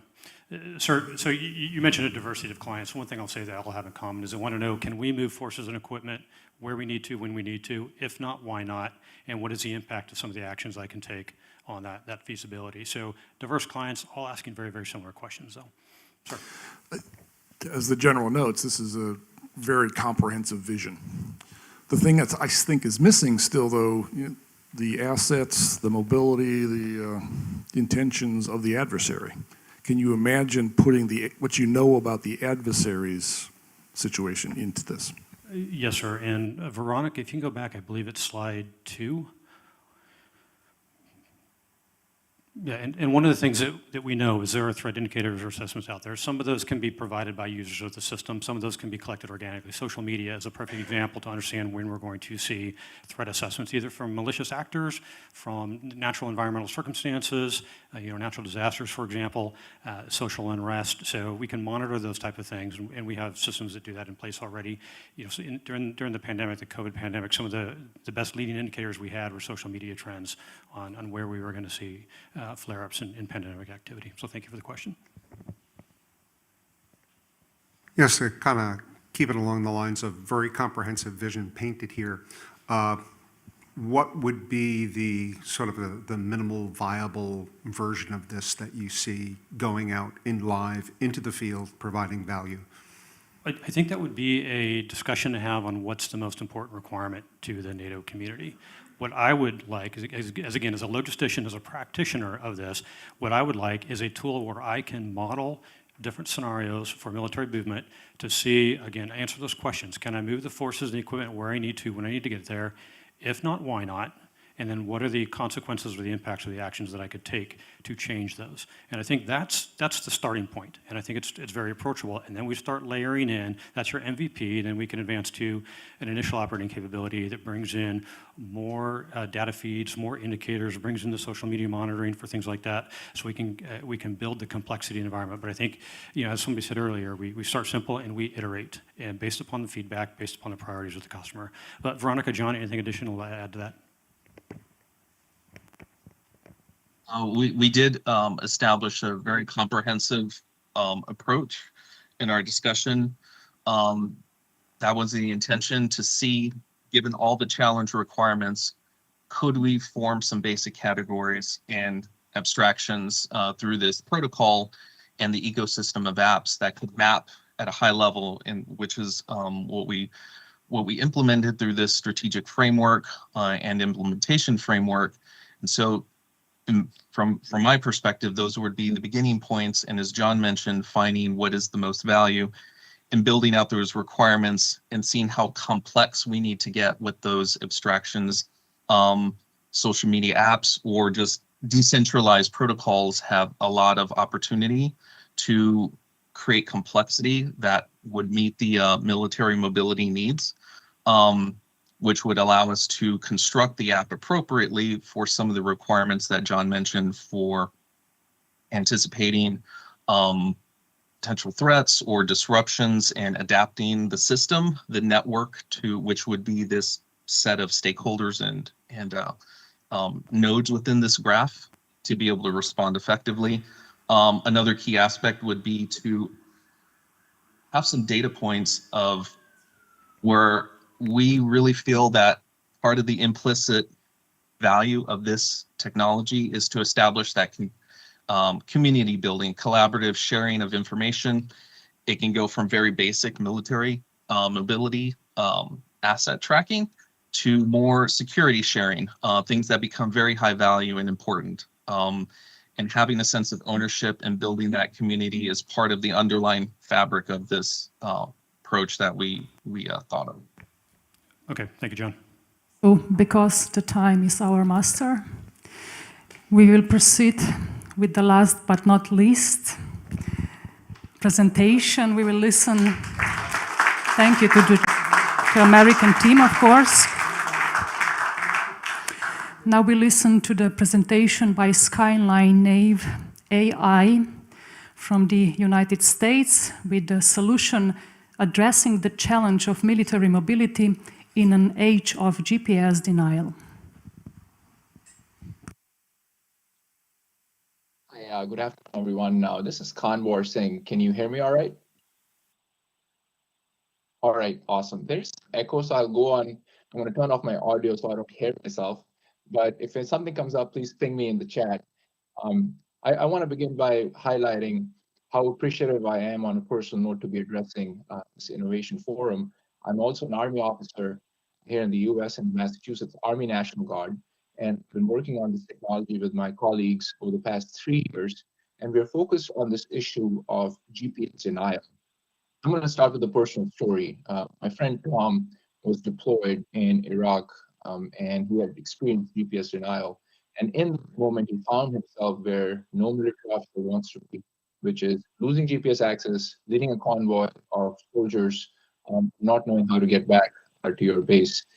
When he shared that story with me, I wanted to dedicate our team's effort to helping fix it.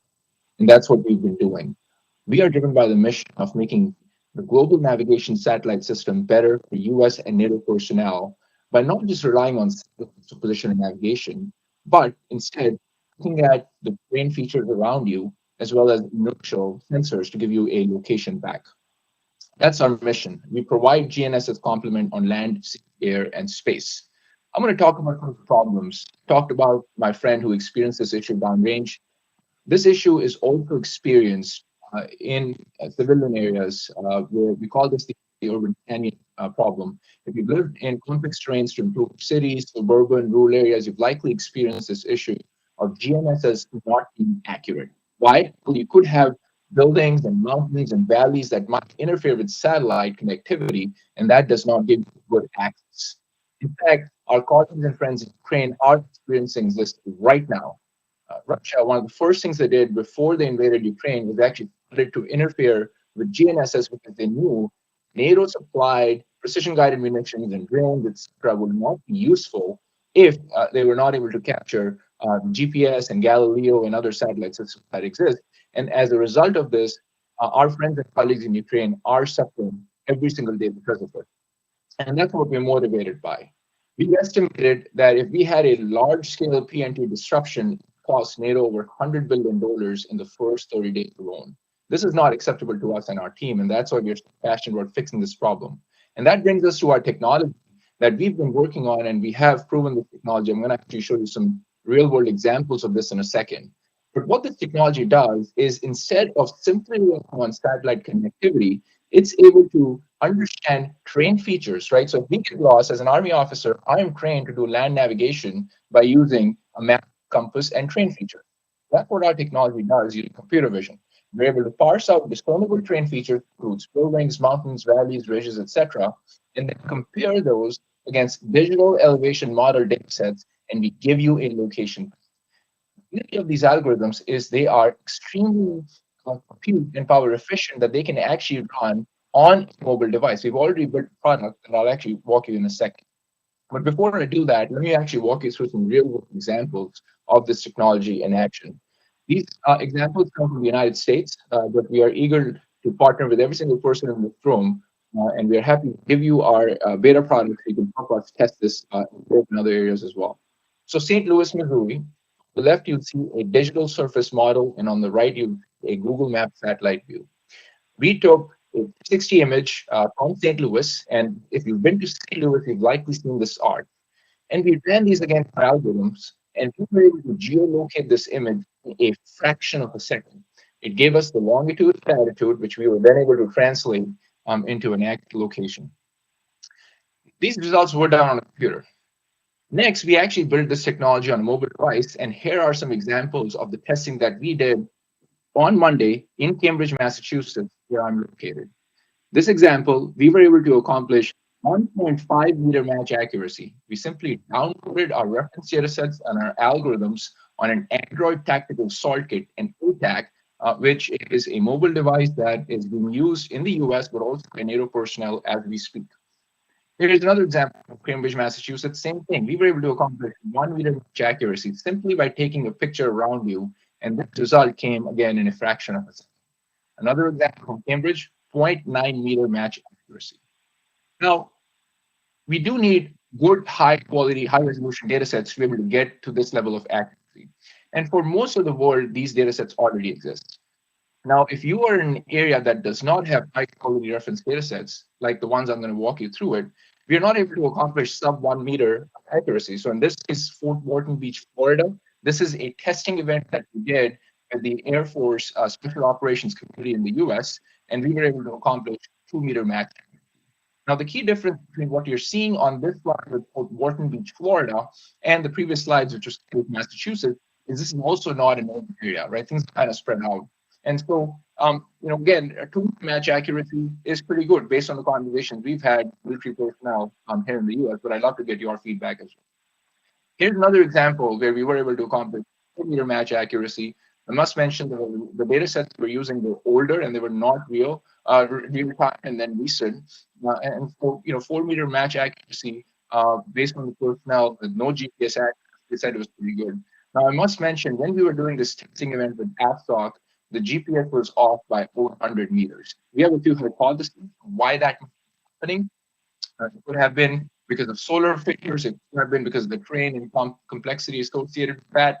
But imagine if you were conducting a real-world operation in Fort Walton, Florida, just relying on GPS receivers, and you could have crash landed either a drone or a missile in the ocean, right? And that would have been failure. Now, we have done testing in 23 regions around the world to include Latvia, Switzerland, and portions of Ukraine using imagery that we have collected from open sources. Certainly, if you have the ability to provide us with imagery from where you're located, please reach out. We can also ship you a mobile device so you can take imagery and make this technology and algorithm a lot better. To summarize, here's what our technology can do. We can offer high autonomy, redundancy, and accuracy, all types of terrain. You see, GPS works 99% of the time, right? But it's when GPS goes down, especially in a military context, that can be the difference between life or death. And that, to us, is unacceptable. Now, you could use inertial, or you could use FOTON, which is a simultaneous localization and mapping. But those approaches have errors, and they're also very slow. What we're proposing is combining train, inertial, and GNSS to give you the best results possible. Again, the beauty of this technology is because it's software-based, it can be integrated into multiple different types of vehicles, drones, both on land, air, sea, and space, which I'll actually talk about in a second. About some very exciting collaboration that we're doing with NASA. And so the technology does not require cellular connectivity or Wi-Fi, because we simply download the algorithm on an edge device. You see, if you were to use GPS and Gallup or another satellite system access, you also will use cellular Wi-Fi. Also, in a military context, as we all know, we do not want emissions happening. And so that's why we've designed this technology that is emission-free, so the enemy combatant cannot identify where we're located. And that brings us to our flagship product. We already launched the Android Tactical Assault Kit. This product is available for beta use right now. And again, please reach out if you're interested. We are working closely, primarily with the US Air Force, to commercialize this technology within the Air Force and also other branches. We'd love to get this in the hands of our NATO personnel as well. On the right, we're actually building a very exciting commercial application. We realize this is not just a military use case, but then this is a dual-use technology that can also benefit our commercial markets in the US, but also in NATO areas. So if our enemy combatants, God forbid, have a large-scale conflict, we don't want our enemies being able to disrupt, deny GPS, Galileo access to our civilian personnel as well.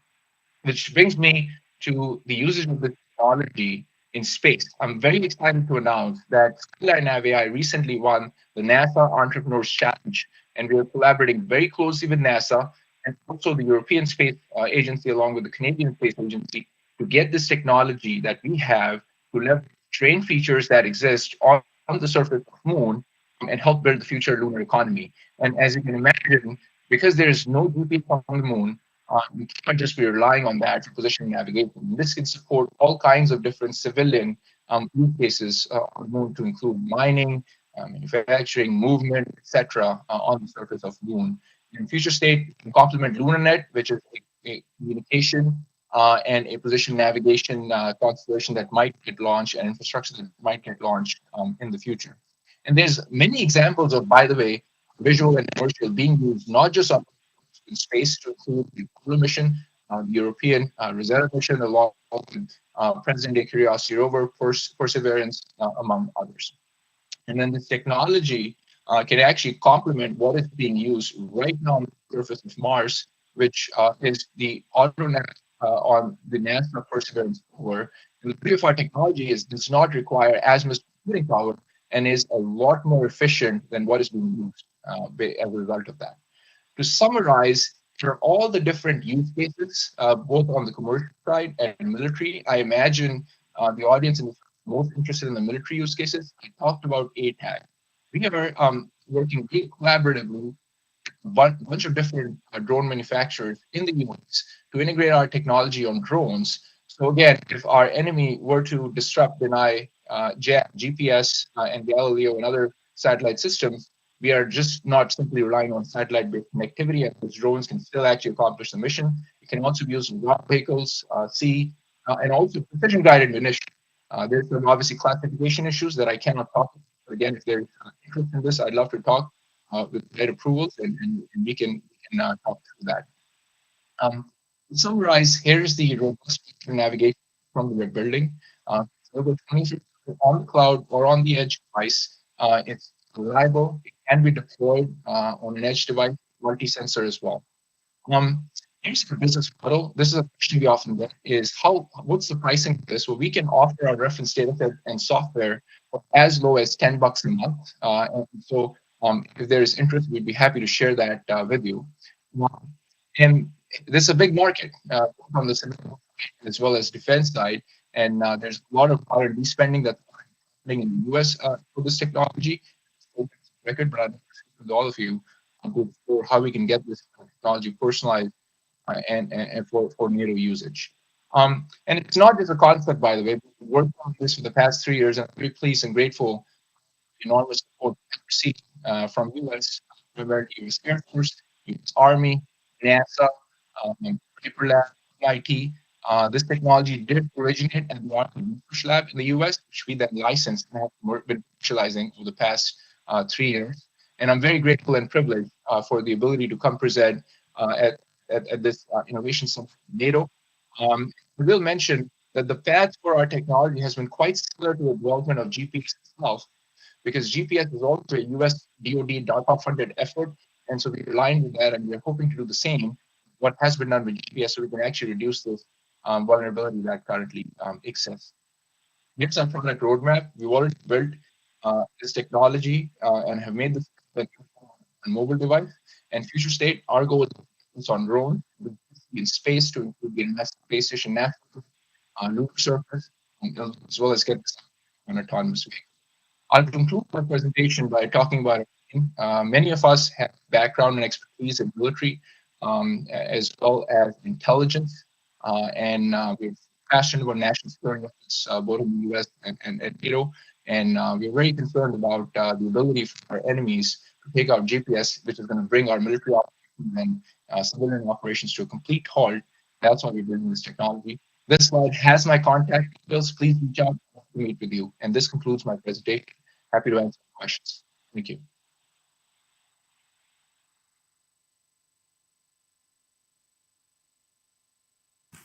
Thanks very much, Kanwar. I'll now kick it off from our end. A question for you. When you pitched that you are integrating also on vehicles, drones, precision munition also. Are we talking purely software? Are we talking software, hardware combination? Can you elaborate a little bit on that? Thank you. Thank you for your question, sir. I appreciate that. And so the technology is primarily software-led. What that means is we are able to download our software on any different combinations of drones, vehicles, precision-guided munitions, etc. And we are then able to leverage onboard cameras and inertial sensors that already exist. Our goal is not to add more size, power, weight requirements. So that's what we're working on very collaboratively with different military and civilian partners, so we can just leverage our technology and use existing hardware. And if those hardware components do not exist, we can build a very small component that can be added on a vehicle under $100, right? It's going to be a combination of camera and inertial sensors and run our algorithms and make that available. So you can put that on a ground vehicle as an example, right? As a dash cam that continuously is taking in imagery and it's giving you real-time position and navigation back. So I grew up in Detroit. I've been to Wisconsin. I know my hometown looks a lot different in 10 inches of snow than it does in the middle of summer. You mentioned weather briefly. Talk a little bit more about how you deal with the change of the physical environment based on weather. Yes, it's an excellent question. And so ideally you want the most latest reference data set that is available. And you're absolutely right. If it's covered with snow, that's going to likely change some of the terrain features in front of you. But what we're able to do, and that's the beauty of the technology, is we are looking at relative elevation, right? So if there is snow and it's going to be likely similar across the terrain, the elevation will also change. So let's say you have 6 inches of snow on the arch that I showed. Well, it's going to go up by 6 inches. The elevation will not change. That's number one. Number two is being able to use the most recent reference data sets, right? So, if you're using data sets from 5 years ago, yeah, probably the terrain has changed. And so that's where you'll be working with your intelligence agencies. If open source commercial data sets already do not exist, and then the intelligence agency will be able to get the most recent data sets to various assets that exist. Yeah, I just wanted to jump on the same, but not with snow, but with destroyed infrastructure. During the war, we have then destroyed cities, whatever. How do you deal with this? Another excellent question. And so that's the beauty of being able to leverage not just terrain, but also inertial sensors. So let's say you're navigating in a city and some of the buildings have been destroyed, with munitions, etc.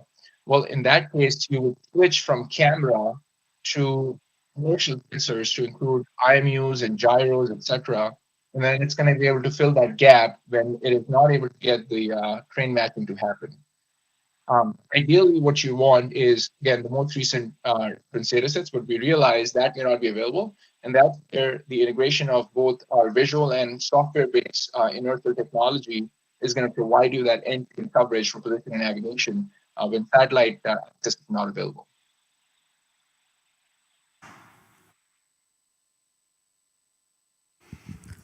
So thank you to America.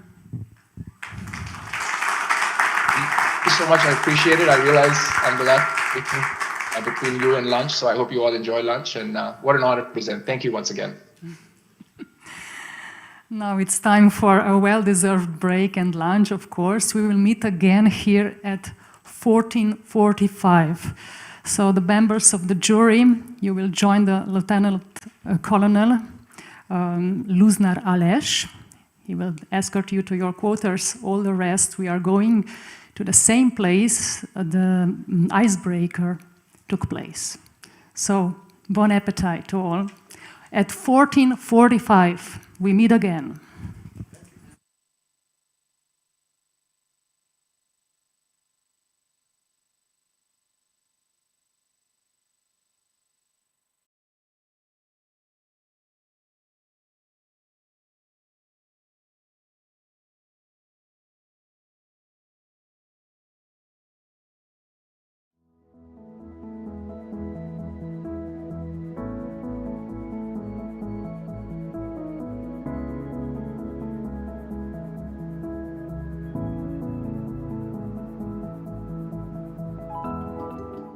The innovation challenge is what we use to identify solution concepts when the problem is well defined. But basically what we want is to get as many potential solutions as possible to select out which one could have a value to NATO.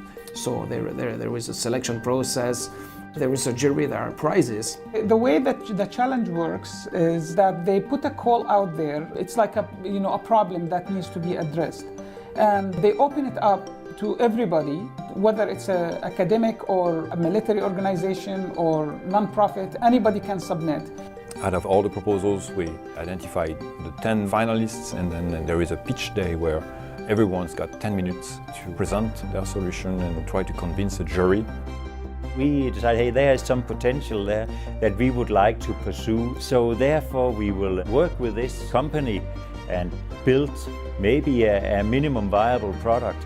And so that transactional benefit for companies and academia to say, we've won a NATO Innovation Challenge, for example, or we are developing something in association with NATO, is huge benefit for them. To walk into NATO as a startup and get anyone's attention is pretty difficult.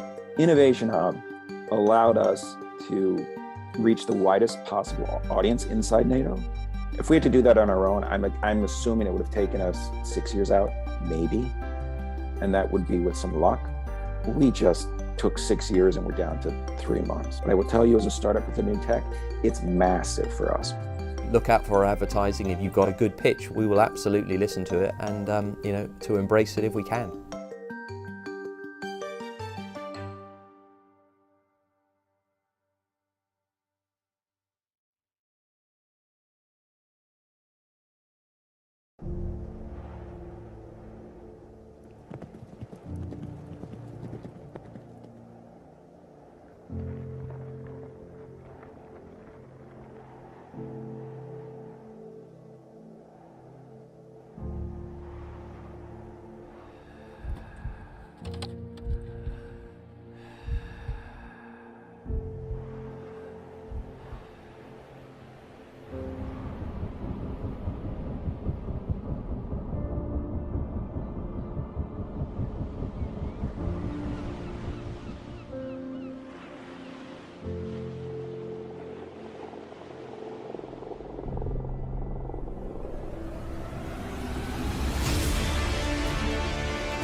The innovation challenge is what we use to identify solution concepts when the problem is well defined. But basically what we want is to get as many potential solutions as possible to select out which one could have a value to NATO.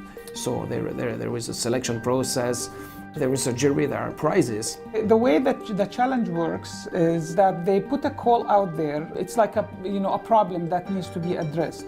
And they open it up to everybody, whether it's an academic or a military organization or non-profit, anybody can submit. Out of all the proposals, we identified the 10 finalists, and then there is a pitch day where everyone's got 10 minutes to present their solution and try to convince a jury. We decided, hey, there's some potential there that we would like to pursue. So therefore we will work with this company and build maybe a minimum viable product.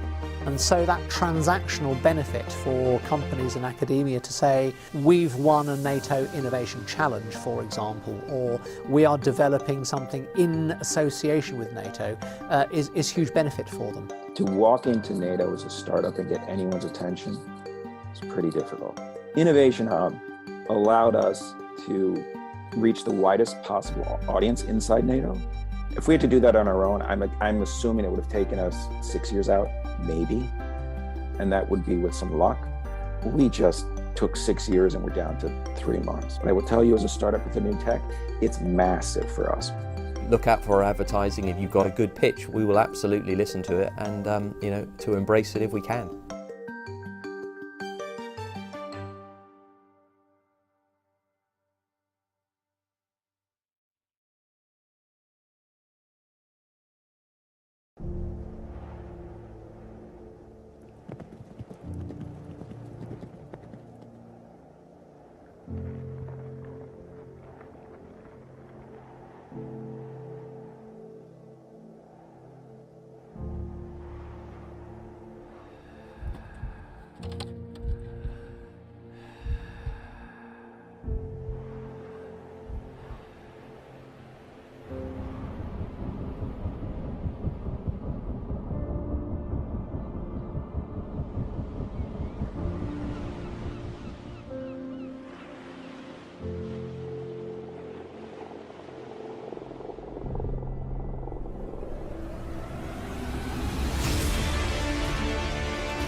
The innovation challenge is what we use to identify solution concepts when the problem is well defined. But basically what we want is to get as many potential solutions as possible to select out which one could have a value to NATO. So there is a selection process, there is a jury, there are prizes. The way that the challenge works is that they put a call out there. It's like a problem that needs to be addressed.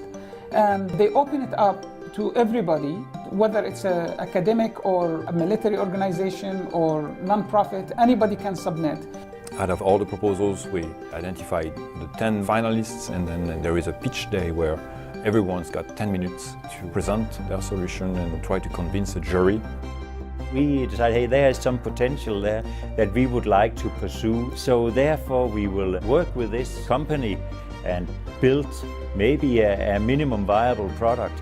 And so that transactional benefit for companies and academia to say, we've won a NATO Innovation Challenge, for example, or we are developing something in association with NATO, is huge benefit for them. To walk into NATO as a startup and get anyone's attention is pretty difficult. Innovation Hub allowed us to reach the widest possible audience inside NATO. If we had to do that on our own, I'm assuming it would have taken us 6 years out, maybe, and that would be with some luck. We just took 6 years and we're down to 3 months. But I will tell you, as a startup with a new tech, it's massive for us. Look out for our advertising. If you've got a good pitch, we will absolutely listen to it and to embrace it if we can.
The innovation challenge is what we use to identify solution concept when the problem is well defined. But basically what we want is to get as many potential solutions as possible to select out which one could have a value to NATO. So there is a selection process, there is a jury, there are prizes. The way that the challenge works is that they put a call out there. It's like a problem that needs to be addressed. And they open it up to everybody, whether it's an academic or a military organization or non-profit, anybody can submit. Out of all the proposals, we identified the 10 finalists, and then there is a pitch day where everyone's got 10 minutes to present their solution and try to convince a jury. We decided, hey, there's some potential there that we would like to pursue. So therefore we will work with this company and build maybe a minimum viable product. And so that transactional benefit for companies and academia to say, we've won a NATO Innovation Challenge, for example, or we are developing something in association with NATO, is huge benefit for them. To walk into NATO as a startup and get anyone's attention is pretty difficult. Innovation Hub allowed us to reach the widest possible audience inside NATO. If we had to do that on our own, I'm assuming it would have taken us 6 years out, maybe, and that would be with some luck. We just took 6 years and we're down to 3 months. But I will tell you, as a startup with a new tech, it's massive for us. Look out for our advertising. If you've got a good pitch, we will absolutely listen to it and to embrace it if we can.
The innovation challenge is what we use to identify solution concepts when the problem is well defined. But basically what we want is to get as many potential solutions as possible to select out which one could have a value to NATO.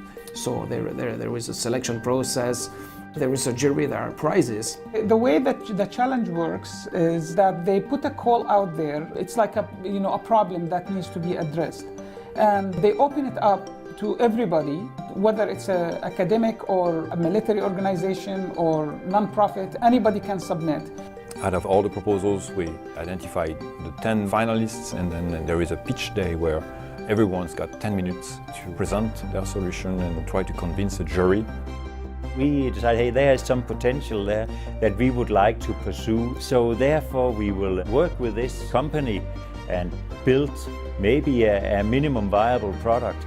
And so that transactional benefit for companies in academia to say, we've won a NATO Innovation Challenge, for example, or we are developing something in association with NATO, is huge benefit for them. To walk into NATO as a startup and get anyone's attention is pretty difficult. Innovation Hub allowed us to reach the widest possible audience inside NATO. If we had to do that on our own, I'm assuming it would have taken us 6 years out, maybe, and that would be with some luck. We just took 6 years and we're down to 3 months. But I will tell you, as a startup with a new tech, it's massive for us. Look out for our advertising. If you've got a good pitch, we will absolutely listen to it and to embrace it if we can.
The innovation challenge is what we use to identify solution concepts when the problem is well defined. But basically what we want is to get as many potential solutions as possible to select out which one could have a value to NATO.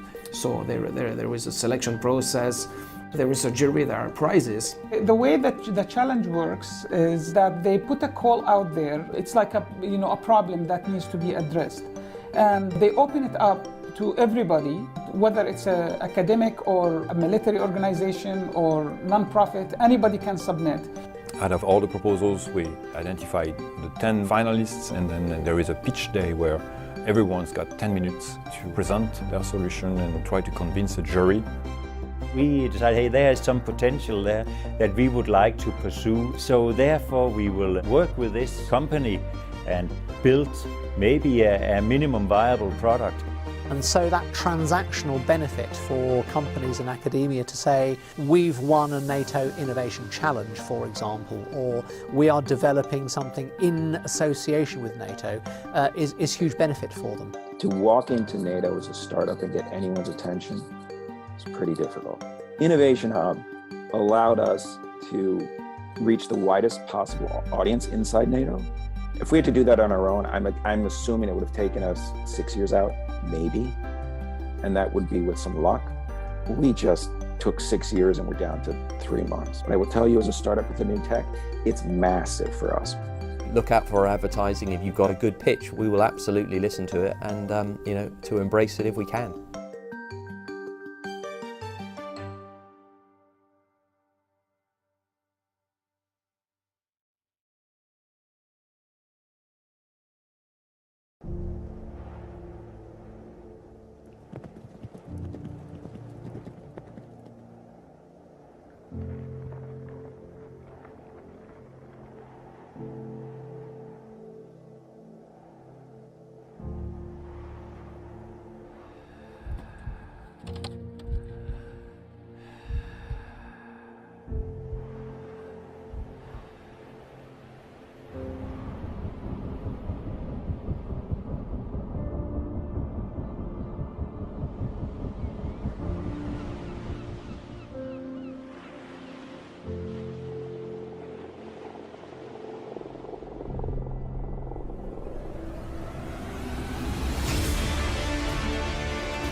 The innovation challenge is what we use to identify solution concepts when the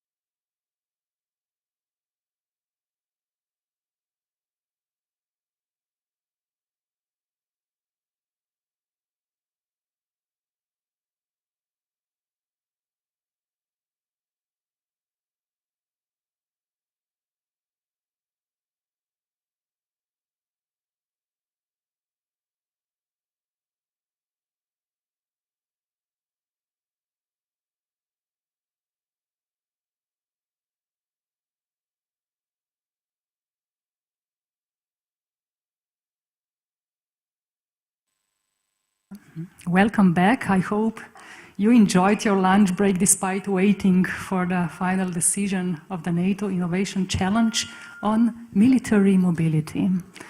I give the floor to the president of the jury, Brigadier General Torsten Jorgensen, who will announce the winner of this challenge. General. Thank you so much, and absolutely I will. But before we get to that, I think it's only timely with a couple of words to you as a group, actually. First of all, I want to extend a big thank you to our Slovenian hosts for executing this year's Fall Innovation Challenge. This has been an excellent experience so far, and I hope in a few minutes you still agree with me once we have announced who runs with the top prizes, right? So thanks to you guys. I want to thank you, the participants, whether you're here in Ljubljana or you may be out there in cyberspace. Thanks for pitching.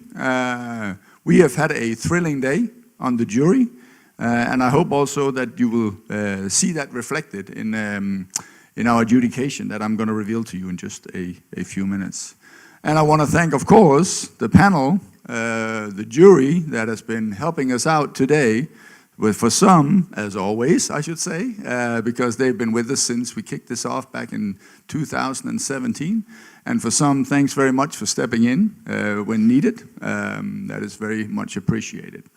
But finally also, naturally, I cannot forget my own, if I may say so, my own ACT team, who is working on this quite intensively behind the scenes and in between the challenges to make these things happen. Thank you, guys. We already look forward to the next one.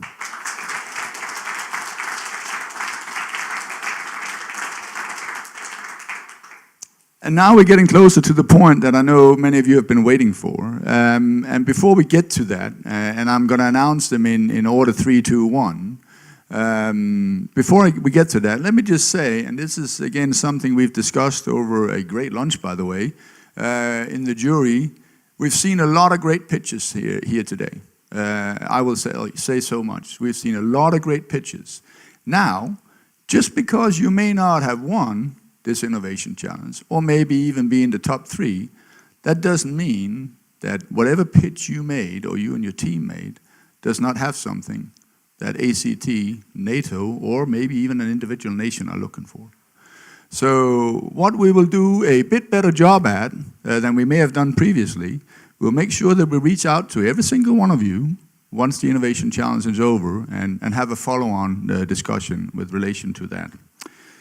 Now, I guess I cannot keep this one going any longer, right? And I'm not that entertaining, I know that. So let's get on to it.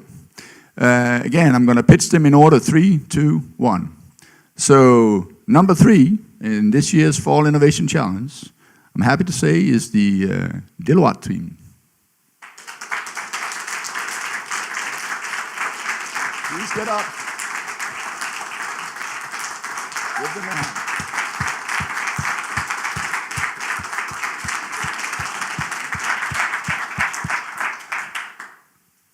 Thank you. And number 2 is our Booz Allen Hamilton team. We have got Dave in the room, yeah.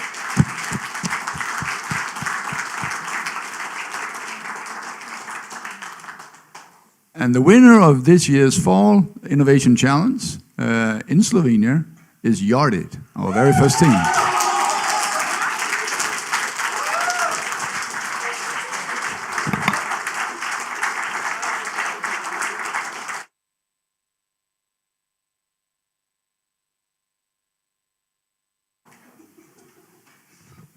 Okay, thank you very much. I've promised my team that I want to relate to you that up here are some fancy looking, probably made by an analog guy like myself though, fancy looking bags up here. There's one from the Innovation Hub for each and every one of you as you depart at some point.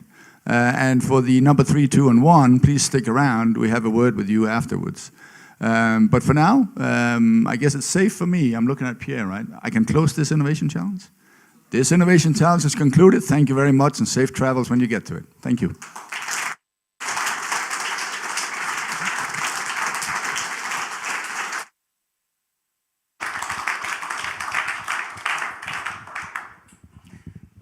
Thank you, Brigadier General, and congratulations to the winners.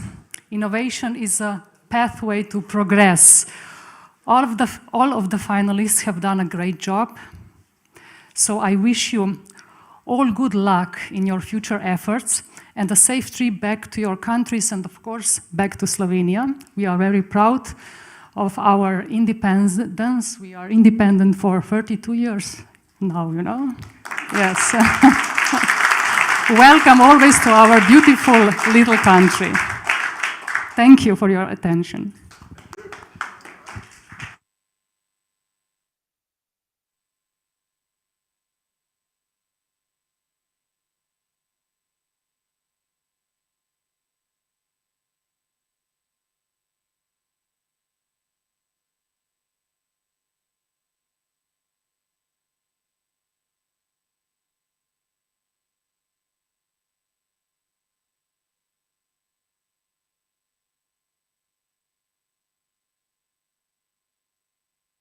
Problem is well defined, but basically what we